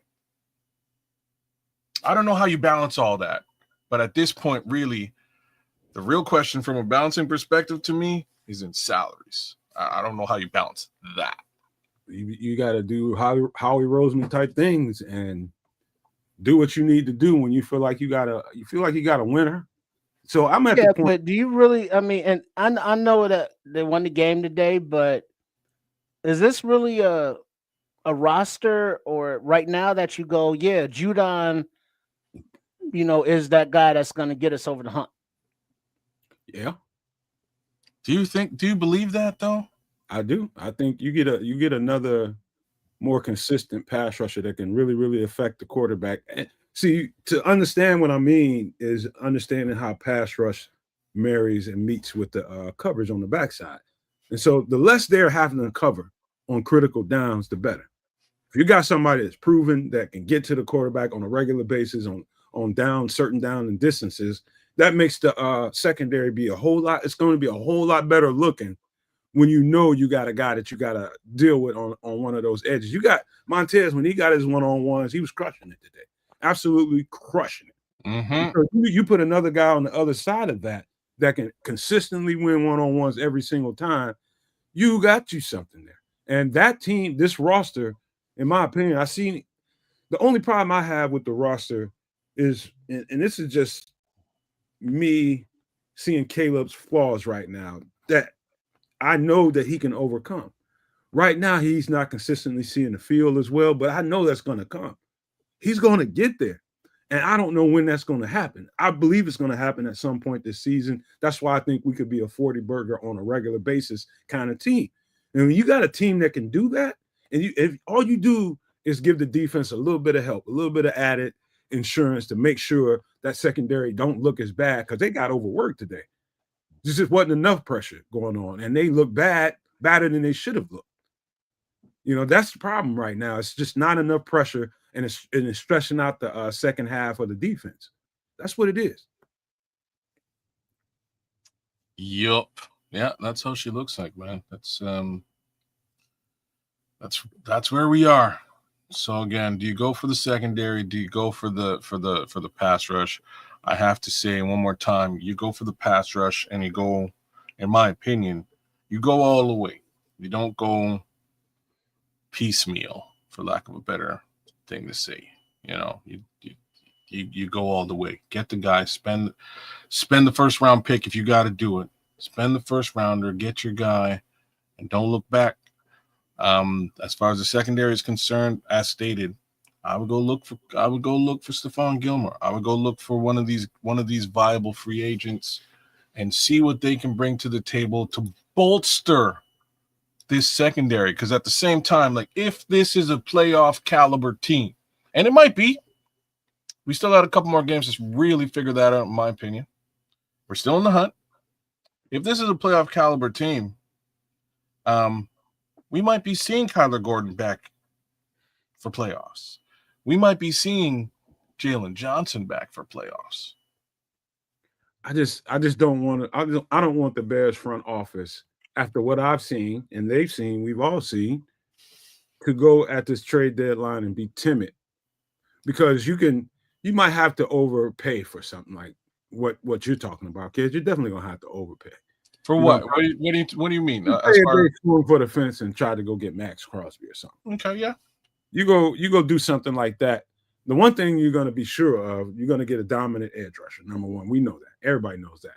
The second thing is, it's not that he's an old football player. He's young, like 26 years old, 27 maybe. That guy you're going to have locked in here for the next 3 to 4 years, playing dominant football at the peak of his career. And so, to me, I don't care what they'd have to give up for it. It's not an overreach for me, because you're getting pure dominance, and you're going to get it for a good, solid wow here. So again, you guys know I'm not the count the team's money type. I'm saying don't be timid at the deadline when you have an opportunity. If that opportunity is there, I say the great teams go and get it. That's what they do. And we feel like we got a chance to be in the playoffs and do something. You just gave them that much more momentum if you do that. You know what that signal says to the guys in the locker room? They think we can get it. They think we can do it. And so you get extra effort for that. It says more than what it costs in the pocket or the purse. It sends a message to the locker room. We rolling with you guys. We believe in you guys. Yeah, you guys but enough. Let's go. I don't buy that, because as long as they paychecks clearing, that should be belief right there. You know, you do your job, play your role, and you be all right. You know, it's like, oh, they brought in, you know, a Judon or whoever, Max Crosby or whoever. It's like, oh man, that means we're really good, because the front office and the ownership, they really believe in us and think we can do it. Yeah, that's that psychological thing, but it may be a little boost, but in the end, it's like, okay, what did you really accomplish? Well, we gave them a little boost, but yeah, the defense is still ass. So this is not a championship caliber defense I saw in the chat there, and one player isn't going to change that. Trip, what I'm trying to express to you is there's a reason why you think it's ass. And just saying it's ass that's just a statement. Well, yeah, it's ass because they're having still difficulty stopping the run, but they're tightening up on that. They can't get to the quarterback with a front four rush, and when they do bring the blitz, if it doesn't get home, the back end are leaving wide receivers open. And even if they are in man, the like the McLeods and the Nashon Wrights, they're getting burned, you know, week after week, whether it be with completed passes that they're giving up or penalties. So, I mean, you need, you know, Kyler Gordon would be nice to have back. So would Jalen Johnson. But, I mean, those are two guys right there. And so we need more pass rush on this defense. You need more better secondary in this defense. So I mean, there's just a lot going on that I don't see, like, you know, the psychological bump of bringing in a guy is going to really change all that. That's just the way you see it. I see it totally different. I feel like, okay, they got off to a pretty decent start running the ball against us early in the game. We pretty much tightened that up pretty good. We did well with the repairs there. I'm telling you right now, what I see in the secondary ain't really flaws so much as it is we're covering way too goddamn long. That's just the biggest problem I see. It's too much coverage going on, and eventually that's gonna stress out everybody. And so I think it's overthinking it, and I'm not worried about money. Let them worry about that. If there's an opportunity, I say strike now, strike hard. Well, but also what would help the defense a lot is if the offense scores touchdowns and not just field goals. And, you know, not trying to dump on the kid, but a lot of that's going to have to come from better, consistent quarterback play. And you have to get those touchdowns when you're in the red zone. You have to hit the open receivers when they're there. I mean, I'm not saying that the hospital ball that, as Nomad puts it, Caleb threw to Cole Kmet got him that concussion. But if that was a good pass, Kmet catches it in stride and just keeps running. So he did get hurt on that play, not necessarily from the pass, but yeah, from the pass. So there's just a lot going on mentally with Caleb Williams. Understandable. First year under Ben Johnson, you know, is like fourth coordinator in the league or something, whatever. But there's just so many times when I'm watching this play from the side view, and Caleb Williams is in the pocket, and there's a pocket, and there's time, and it's like, all right, on every other offense that I've seen in like college pros, by that time the quarterback gets back there, the ball is coming out. And so it's like, all right, are the receivers not open? Because I can't see it. So I don't know. And it's like, if the receivers aren't open, well, what the hell is that all about? But from the angles that I do see, there's always somebody usually kind of open, but the ball doesn't really go to them. So I don't know. but better play there will help the defense, keeping them off the field, demoralizing the opponents because they have so many points against them. Makes them one-dimensional, which also benefits the defense. So being a team game, there are a lot of things that could help the defense beyond just a player or two. The other phase of special teams, putting the defense in bad positions, giving up big returns. You tighten up on special teams, that helps the defense. So there are a lot of ways to help the defense without specifically addressing personnel on the defense. But yeah, personnel is needed. We need help. Bottom line, we need help. And everybody will have their virtues about what they think the Bears ought to do and reasons for why or why not. Everybody will. Everybody's got an opinion. I'm saying my opinion is do what you feel like you need to do, Bears. If you feel like there's holes and you think you can give this team a little extra lift, go fucking do it. I'm with you. I'm just saying, I'm with it.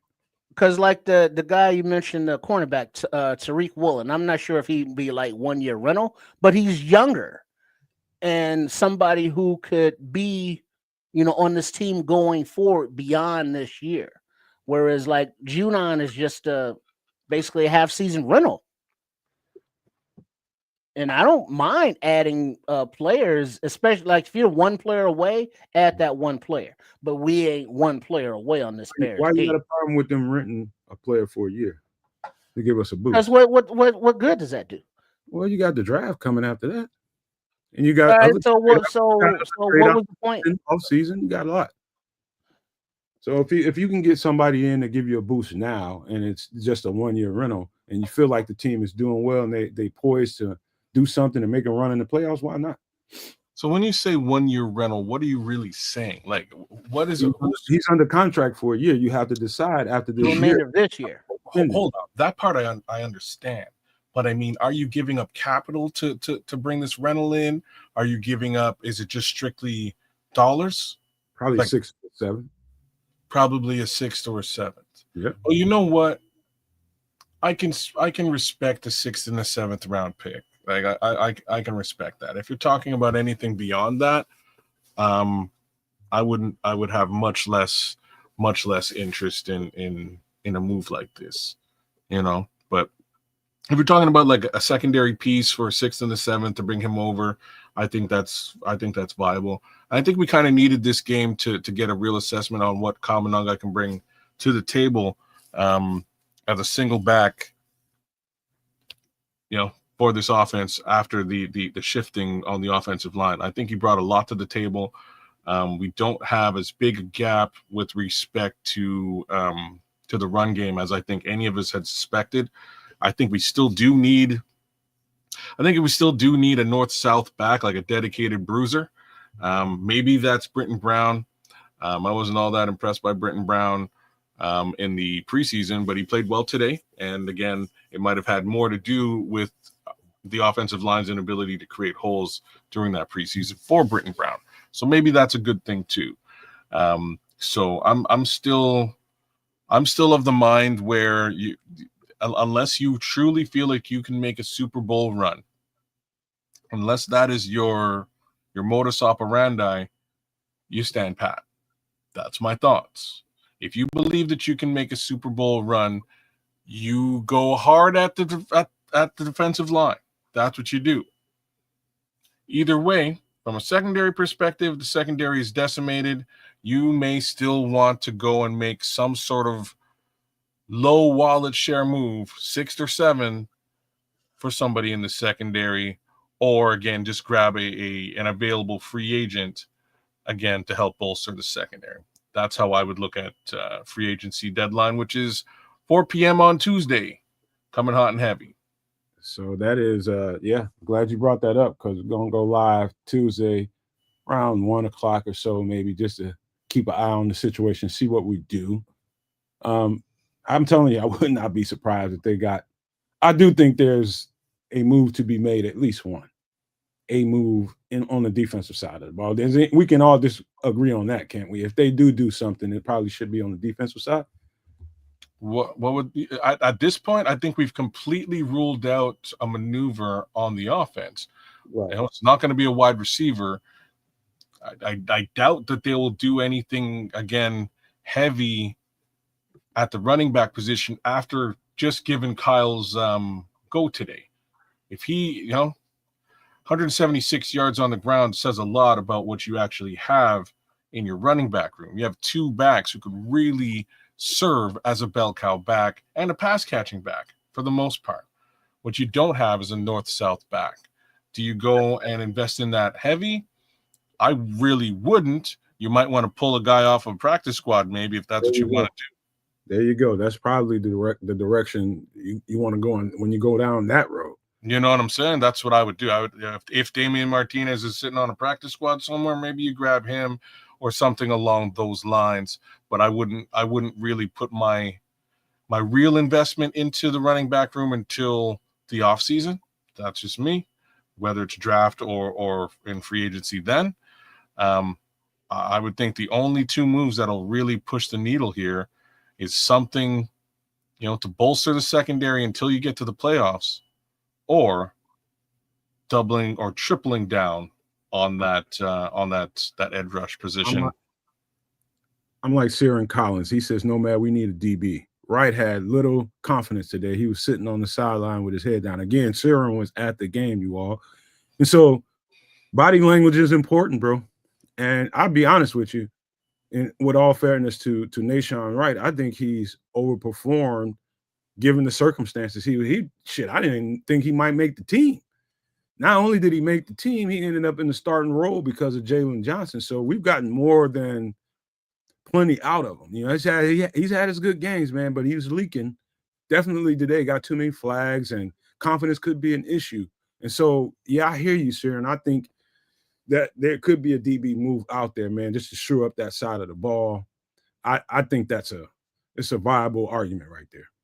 Well, if you're, Ryan Poles and Ian Cunningham are in the front office, you are definitely taking a close look at what the Tennessee Titans, they just fired all their people. You're looking at Miami, and you're looking at other bottom feeders like the Jets, maybe the Giants, who knows? But any place around the league, are there any players that like the No Maniacs would deem it's like, oh yeah, if we got this guy, it could be a difference maker, like Nomad is referring to?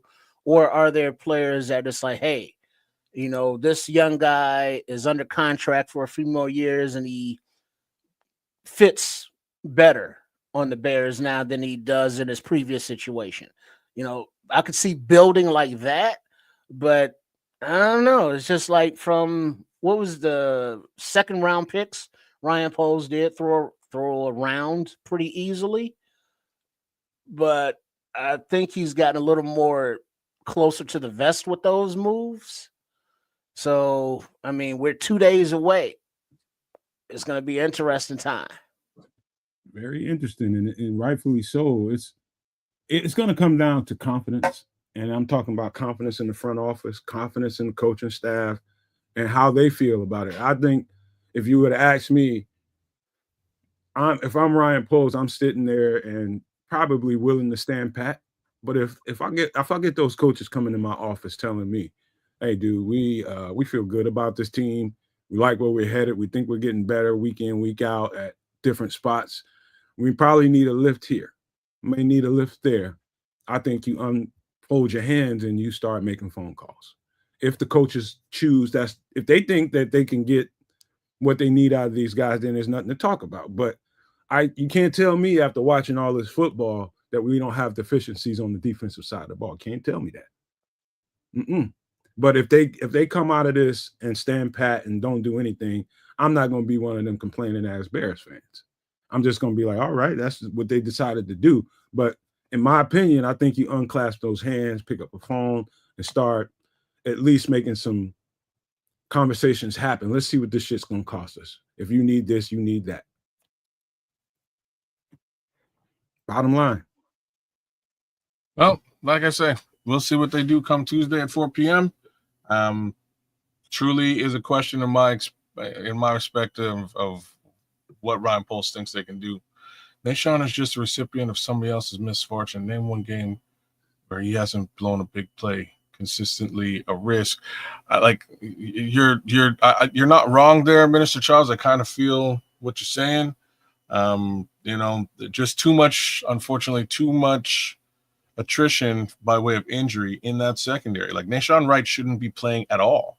It's facts, right? He shouldn't be. It should be Terrell Smith, and Terrell Smith is hurt, right? And that's where things get weird. Coming into this season, I think every one of us would have sat down and said, you know what, this secondary is safe, bolstered well. We have additional bodies for the secondary, and we even got Zay, that we could lean on. Zay's, as the French would put it, yeah, Zay.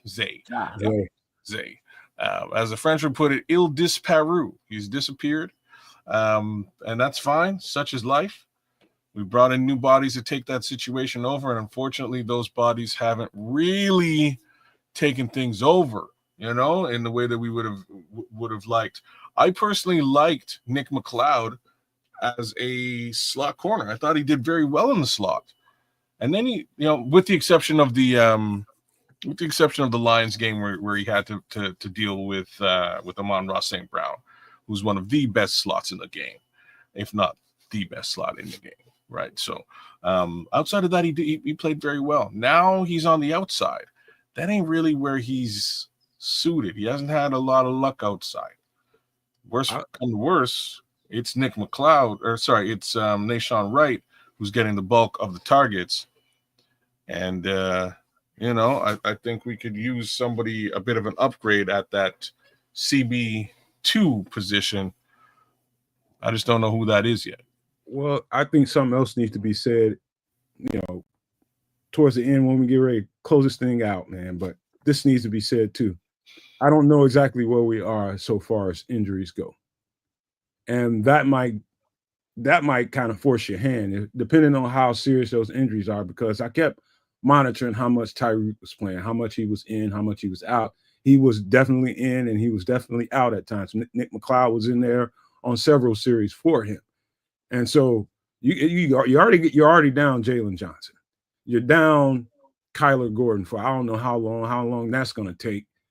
Now you got a banged up Tyrique Stevenson. It almost feels like your hand is kind of forced to make a move to bolster that secondary in that regard. Agree or disagree? I'm in agreement, man, but I was also taking a peek at Deo Odangbo here. I think he might be injured. At least somebody in the chat, I think it's AC, is saying, AC Adam is saying he might be injured. So that's where my headspace was there. I'm just checking Twitter to see if there's any kind of. Yeah, I saw something that somebody was asking about, mentioning how ass sometimes that Nahshon Wright and Nick McLeod have been. Mm-hmm. And what do you think that Poles will make a trade? And it was like, well, with the Deo injury, that might force the issue to trade for an edge. So it just depends on the severity of that. And remember, this is, we're now 9 games into the season. Ain't no more buys. So dings, mounting up now can be detrimental for the rest of of a player's season. Did you see what happened? Because I didn't. Here at his ankle, it looked like this is what Saren Collins is saying. He's at the game. So very possible that that's a scenario that we're talking about here. Perhaps he's hurt. I don't see any mention of this thus far. Yeah, they won't say anything until, tomorrow or when they have to. Well, they won't, but others will, right? And that's really what I'm looking for. Yeah. Other folks might mention whether he's hurting or they noticed him out or hurting. Even if they see him like leaving the stadium in a walking boot. Yeah. You know what? I got to agree with Tim Bazemore here. He says, I'll tell you one thing, guys. It's safe to say that we cannot trust Kyler Gordon right now. And that is true, man. As much as I like Kyler Gordon, he's left nothing but a question mark. It's just a question mark stain embedded in his jersey right now, just because of the simple fact him not being available. Attrition has kicked his ass. And again, that's one of the reasons why, you know, you might be handcuffed in this situation. Well, not handcuffs, but you might be forced to do something here, man, because we just don't know the severity. Ben Johnson is saying he can get him back in a couple, 3 or 4 weeks, but you gave him 3 or 4 weeks and he came back and the same damn thing happened. We just got through talking about that the other night on the last show. So I think, I hate to say it, man, but we might be forced to do some things, man, by simple way of attrition. Just that alone might make us have to do something.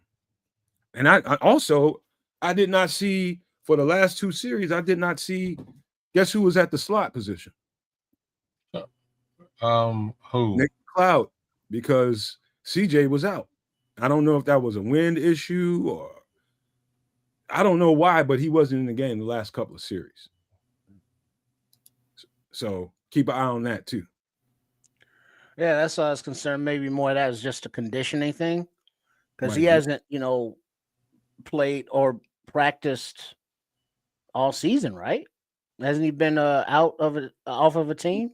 He played I want to say the first couple of games in Houston, and then they cut him. And then he was out for several weeks after that. He went to Baltimore, played on the practice squad, and he told them to release him after about a week. But I think he did play the first couple of games of the season. No, left So it tackle. could just be a conditioning thing as opposed to an injury, which I guess we hope for, because injuries are like, damn. Yeah, we'll see. He says, Saren Collins says, it looked like CJ had a muscle spasm. He kept stretching on the sideline with his head down. Well, again, man, I do think that's going to I think that might be the biggest, I guess, motivator when it comes to the trade deadline. If we had other motivators, but I think attrition might be, if we go ahead and start doing things, that might be the reason why. I don't know, man. There's a lot of bodies, and here's the real downside. We had our bye week in week 4. Ain't no relief coming by way of that. No rest, no relief, no reprieve. So they do need some additional bodies in the secondary. There's almost no 2 ways about it. The question is just, how do you come about getting them? Do you spend capital on it, or do you bolster with a free agency hit, or scoop somebody up off of a practice squad? Any of those things make sense. Minister Charles is killing it, man. Like I don't know if they're serious about a playoff run here. I know the head coach is. Say what? I know the head coach is. Why? How do you know that? Listening to him. You can if you watch the press conferences, man, those kind of questions come up quasi, and he feels confident about it. I remember at the beginning of the season when people asked him, "Can you win now?" And he was just emphatically like, "Yes, we can." And so I think he's bullish, and I think when you have a bullish coach that believes in what he's doing, and the rest of the staff around him and the players, then you might have some action going on come Tuesday, man. I have a little bit of trepidation with bullish.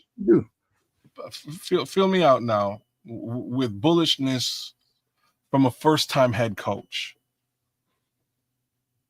right? Like he what's he supposed to say? You know what I'm saying? Like, I feel like we suck. He's not going to say that. He's going to come in with positivity and confidence. I just don't know if that's rooted and or based in experience, meaning he had no experience. And that's where I am with this whole season. I'm like, just give these guys the opportunity to get to where they need to get to with this season, see how it feels out, feel it, understand it, and then make your machinations in the off season. But I do like what the Scrolls are saying right now. The NFC is wide open. It would be foolish not to make a serious playoff push at 5-3. I wish I could argue with that. I can't. It's dead ass on point.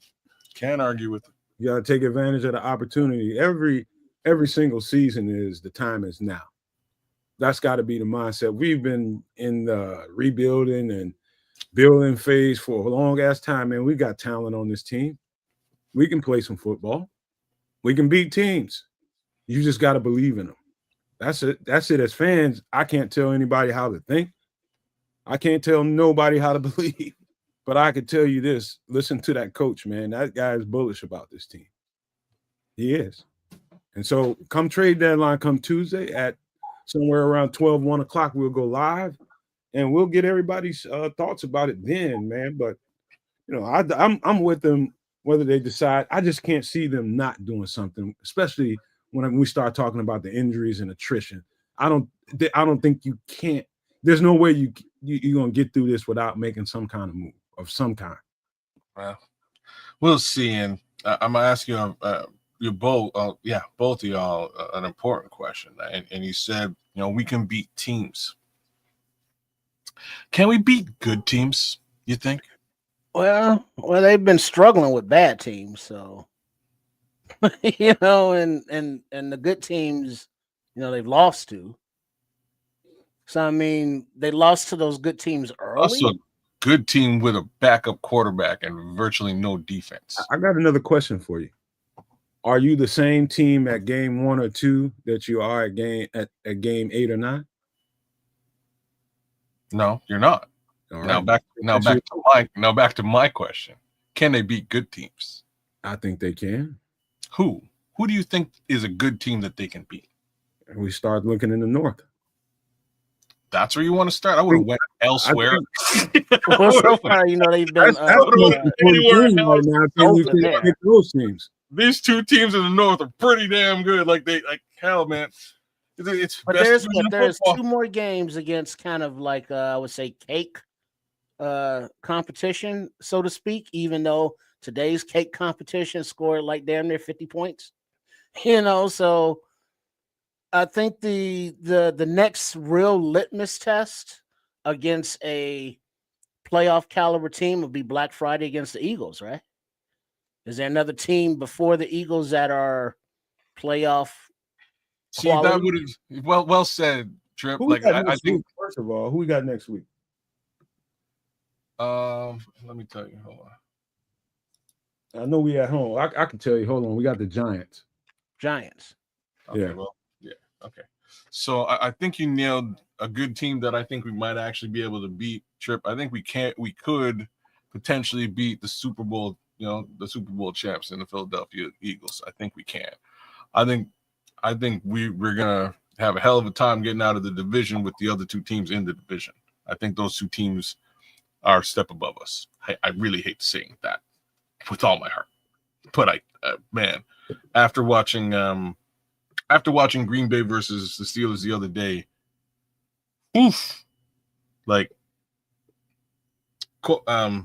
Jordan Love is not a joke. That's working out. You know, it's working out for the Packers. Look at what Minister Charles is saying. Just read that carefully. Judging by the records, no team in the North has shown themselves to be dominant versus quality. I suppose that's a fair statement. I would say Detroit is a little exception to that. I would as well. And I also, like I say, I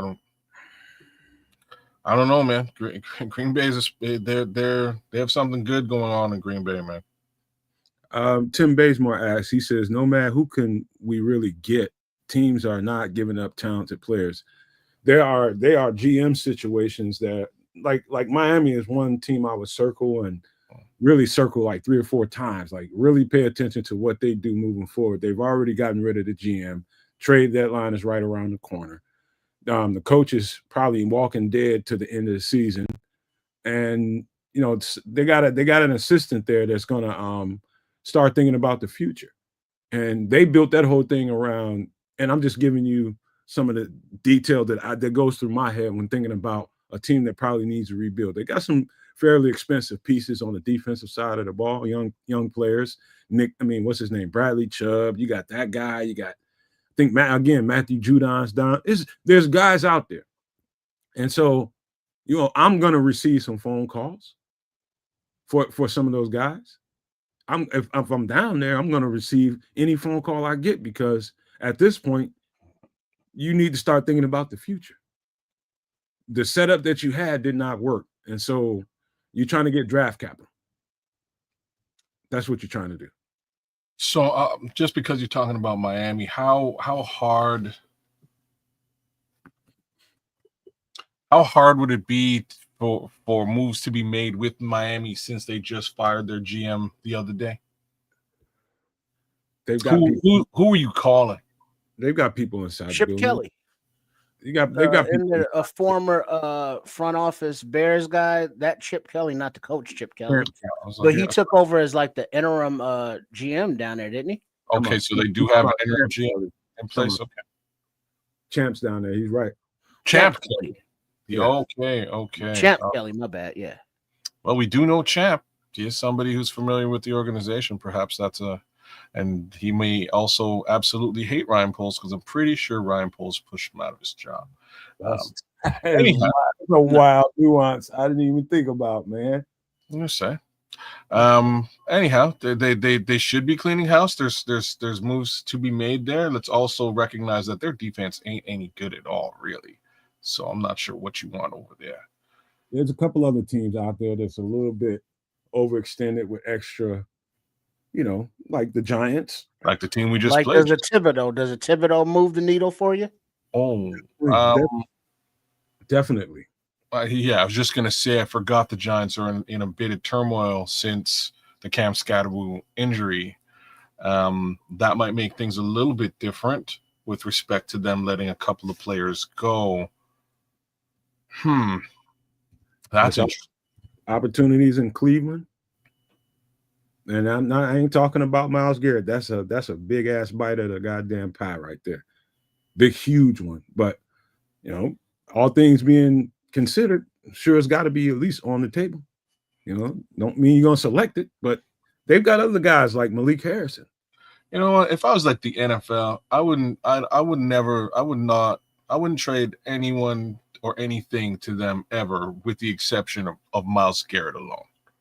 It was like just Myles Garrett or bust. That defense is pretty stellar, man. Well, it should be stellar.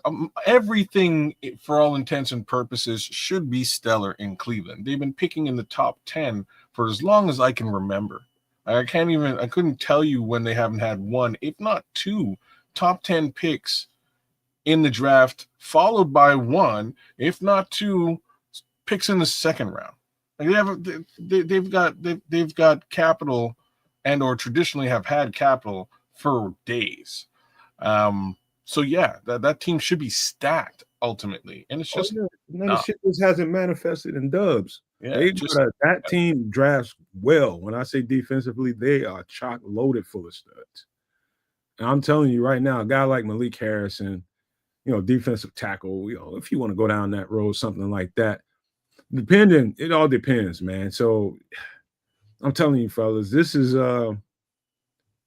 you just be ready. Just be ready. I wouldn't expect anything, but telling you guys right now, I think we need some help, man. I do, and I think they're gonna get it one way or the other. Do you think there are any current players on the roster that are not part of the plans going forward that other teams may be interested in? On our roster? Can't think of nobody. We need everything we got, man. I think the answer to that is Braxton Jones, and he's on IR. So much for. I wouldn't even, just for depth purposes. You know how I feel about that. I'm strongly against that. He's already hurt. Yeah, but I mean, at least you got some depth. That's a good insurance piece, man. Theo's played well, man. You got to give that guy some credit, man. Theo's played well. He ain't playing perfect, but he's played well. Let's say that. And so they're starting to feel pretty sure about that situation. But yeah, man. Any last football thoughts about this shit before we close it up, man? My head is already at the trade deadline. My mind is already there. We got the dub. My mind just automatically moves forward. And so trade deadline, man. Any last thoughts about that before we get ready to wrap this up? The only last thought I have is somebody should check out what the penalty yards were for us today. I think we did very well with regards to penalty yards, and we might have actually had less penalty yards than the Bengals, which is like a first team versus team all season long. So if that's actually the situation, big ups to the Bears and cleaning up some of that mess with respect to penalty yardage against. Along those lines, there was I guess I've been going on a tirade a little bit over at Sports Chicago style on the pre and post game videos. But last week we saw Olamide Zaccheaus take the crown of a helmet right into his grill, and there was no penalty called. But they kept reviewing it for possession, and if he caught it, that kind of thing. But I saw that that defender got fined like $47,000. Good, I knew it. That was exactly what I said. Unnecessary roughness. I'm glad you brought that up because I said it when it happened. I was like, "That's BS. There should be a fine." You were mad about it, Trip, when you saw it. I was like, "That's ridiculous." But I was like, they're guaranteed they're going to find this guy at the end of the situation. So you're saying like almost $50,000. Yeah, and there should have been a flag for unnecessary roughness. Now, I'm not blaming the refs on the loss of that game, which they went a long way in helping, but just the consistency or lack of consistency of the flags that are going on. And like today, it's like, oh, that was a holding? Where? Oh, okay. He was Tremaine Edmonds was really down by contact. Really? Kinda? Is he? So it's just weird how the penalties are working, but they were calling them both ways. There were just way too many for my liking, just in general. But this team still is not good enough to have these self-inflicted wounds. Now, they did cut back on them today, but they were still they were good. Some of them were a little bit better. By no means were they best. So one last thing before we get out of here. I don't know who's a baseball fan out there. I'm not the biggest baseball fan, but I sure as hell watched the better part of this World Series. Reason being, Blue Jays were in there, baby. And my boy, Ricky LaFleur, I'm sad too, man. That was a shocking end to a baseball contest that left the better part of Canada in shock. The only upside to this situation is somebody must have won that $20 million 50-50 draw. That guy is a super happy baseball fan. I don't know who that wound up being, but good Lord. Yeah, the Blue Jays lost to Team Japan. Yeah, that's messed up. More or less. Yo, that last Japanese pitcher was serious, bro. He was just Yokohama, yeah, Yamamoto, one of those. Something. I know there was a Y in there somewhere. But yeah, I thought the Jays were gonna win, man. The Jays were up the better part of the game, and at the end, unfortunately, 1 point is all you need to win a game of any kind, and that's what it was. 5-4. I brought that game at the ass end. My girlfriend popped out and went in the living room and started yelling and shit. I'm like, what the fuck's going on? I forgot the damn game was on. Mm-hmm. And so I caught it right as it was going into extra innings, right into when it went to the top of the 10th. Man, I've been missing. How do you score bases loaded, 1 out, and not score? Like that's what I said too, Scrolls. They had everything ready to go to do something, and sometimes in the clutch, it just don't work out. And now that's it. Not to mention, like, they were leading the better part of the game, man. They were leading for the vast majority of that baseball game, and somehow. Were they in Toronto? Yeah. It was a home game in Toronto too. Trust me, this is what I'm saying. Like, what was funny is, like, the Dodgers are in the center of the field celebrating the win, and everybody in Toronto was like, "What the f?" You know what I mean? Like, what do we do now, man? So, like, everybody left. Take your ass home. You're out there celebrating. You're happy. You're drinking champagne in the middle of the field. Meanwhile, everybody in Toronto traffic. You know, I didn't even like give a damn because I was like, oh, the World Series, that's on, cool. You know, Cubs ain't in it, White Sox ain't there, but I don't give a shit. Right. You know what I mean? Call me I'm a White Sox, man. homer or hometown or Well, you whatever. I should don't be. give a- That's the only reason that I even watch is because it's Canada's single team playing in the World Series. Otherwise, I give 0 Fs about baseball altogether. Like you might catch me watching a hockey game before that. I'll be real. Baseball. Normally, you might catch me watching hockey. Speaking of, shit, the Bulls are still undefeated coming on tonight, so we got that going for us. Okay. Yeah, buddy, that's a treat to watch. I should go on and I hate X or Twitter, but so many people talk so much shit on there talking about 8K doesn't know what he's doing. They should have fired Billy Donovan. They guys have been screwing the organization for years. I'm like, how you motherfuckers feel now? You big mouth fuckers. How y'all feel? How you feel now? Mm-hmm. You know what I'm saying? But you know what I'm gonna do? The criticism has been earned because since AK got here, you know, he made the moves. Lonzo Ball got hurt, then he ain't do shit for 3 years.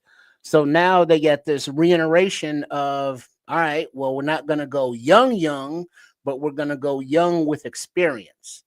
And so far that seems to be catching on, but I would assume that, you know, they're just trying to build what they're building until they can get a superstar like, you know, a free agent like Giannis or somebody.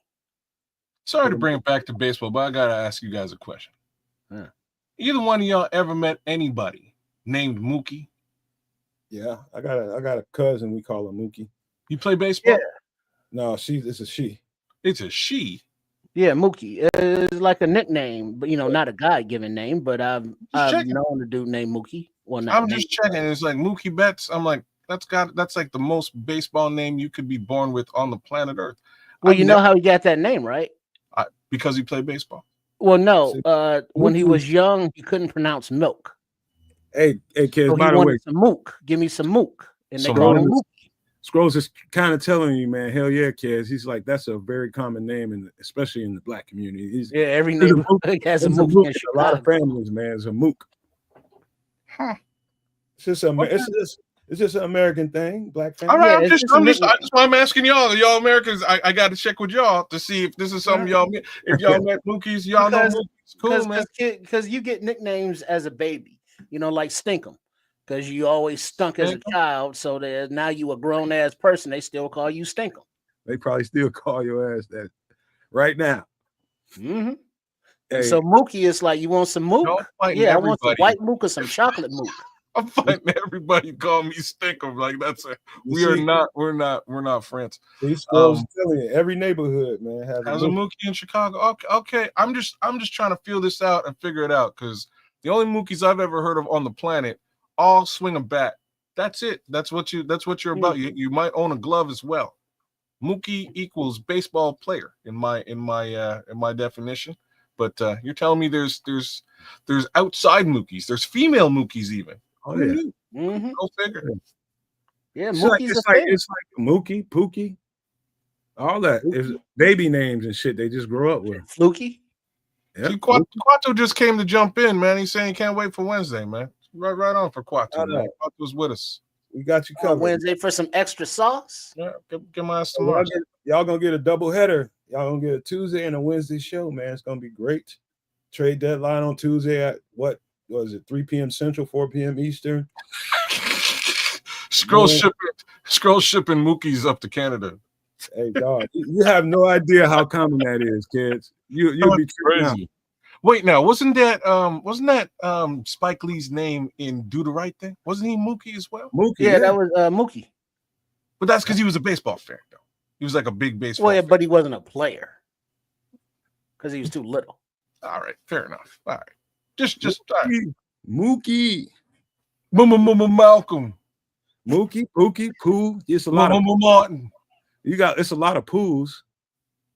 You know, a lot of those. I know Poohs. I've met Poohs. How many Pookies you know? Huh? I know you know a couple people named Pookie. I know some Pookies. I know Pookies and Poos for real. I know like But no Mookies. I've never met a Mookie in my entire God-given life. Not a single one. I got you, Scrolls. I'm gonna write it down right now. I heard some stuff about that, but I got you. All right. There's a question for you there, kids. By all means, we are triple streaming once again with the W. It's at Keds the Canuck. I will throw it in the chat if you'd like. By all means, jump over there, give me a like, share, subscribe, a little bit of love. Do the exact same thing to my brother right there, Triple R at Sports Chicago Style. And since you're here, give this guy a little bit of love too. He deserves it. Nomad, right here on the Nomad Network.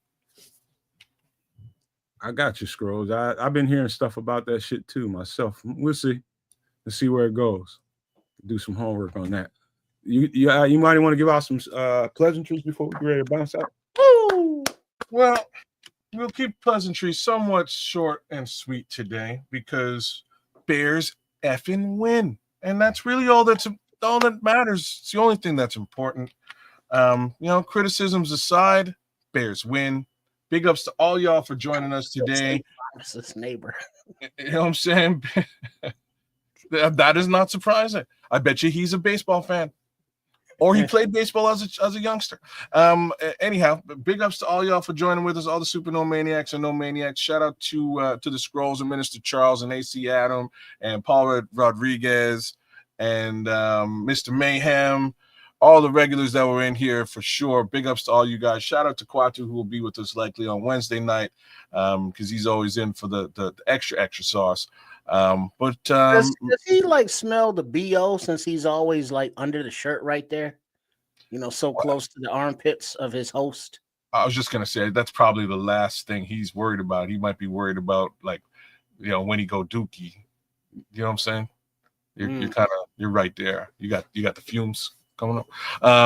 Anyhow, so yeah, shout out to Kwatu and Phil and Paul and all y'all for spending your afternoon with us, man. We appreciate that, and we appreciate it even more when the Chicago Bears win the game, because now we're gonna have an awesome week. Shout out to Tim Basemore, who's out there. He's also a Super No Maniac. You should Bears win, Green Bay loses. Wins makes happier people, man. Much easier doing content after that.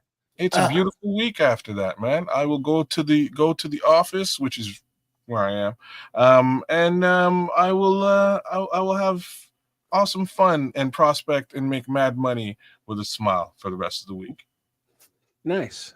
So shout out to all the No Maniacs, all the Super No Maniacs. Thanks for tuning in, hanging out, and live reacting with us. It's a Bears victory. It wasn't the prettiest on any of the phases at any of the times, but it was enough, and enough is enough to get to 5-3. So the division looks like it's wide open as the Vikings take out the Lions, the Panthers take out the Packers. So Ryan Poles, Ben Johnson, it's time to take this north and don't get that shit back. So let's go, y'all. Trade deadline Tuesday. So there's action coming up. So make sure you are subscribed and following all three of our channels, the Nomad Network, at Keds the Canuck, and Sports Chicago Style, of which that handle is at RRSCS. Takes you to the same place. I don't know how it works. I don't make it. I'm just letting you know how to find us. So once again, thanks for the support, and bear down. Hey, shout out to FFG as well, man, for being out there, and the Nodge. Big up. Yeah, Gotta give those guys a little bit of love too. Well, you go ahead, shut it down. Yeah, real quick, I just wanted to say, man, you got to be happy with a dub. Even no matter how you get it, you just be happy with it. We can talk about Tuesday is going to be a pretty good show because I'm sure we'll be back and forth about what we should and what we shouldn't be doing, and you know how that can get. You know what I mean? But also, right after that, we'll have some extra sauce, and I am definitely taking your advices. You guys that gave advice in there about what to go research and do on that show. I'm gonna get right on that. So I need some more of those kind of comments. What do you guys like to talk about? What do you want to hear about on those kind of shows, man? So taking that to heart, and I'm gonna go do my research on it. I've heard a few things to what you guys were making reference to, but I'm gonna do a little bit more homework on it so I can have something to say to all of it. So looking forward to that Tuesday and Wednesday, man. We're going to skip a day, enjoy a day off, man, but we got some more content to do Tuesday and Wednesday. Make sure you understand that we are streaming on 3 channels, so stop what you're doing right now. Please hit the like button on each one of those streams, Kids of Canuck, Sports Chicago Style, and this channel as well. Make sure you hit the like button. And for anybody that's listening that hasn't subscribed to the channel, it's totally free. There's nothing stopping you from hitting that button and giving us a little support. It goes a long way, and we would appreciate it. But I want to leave you guys with a good positive message, man. Life is about expressing love, finding love, and never letting people take you off that course, no matter how people treat you. You got to always keep that as your pillar. Express love, seek love. Express it, seek it at all times, man. Never let the nastiness of this world get the best of you and turn you into something you're not born to be. I just want to be positive, man. That's basically my message. Be positive, find love, express it to other people, be helpful, man. We live in turbulent times, man, and that aspect and that mindset is so very important right now. Just be a loving individual. Don't let nobody get you out of that space. No matter what you do, just don't let nobody get you out of that loving space. And so before we leave, I want to, what is this? $40. Let me leave you guys with these famous words. Love you all. Field goal. If you can think it and you can see it, there's no reason in the world why you cannot absolutely manifest it. Do not, and I repeat, do not be a prisoner of your own mind. But with that being said, we are out. Let's go.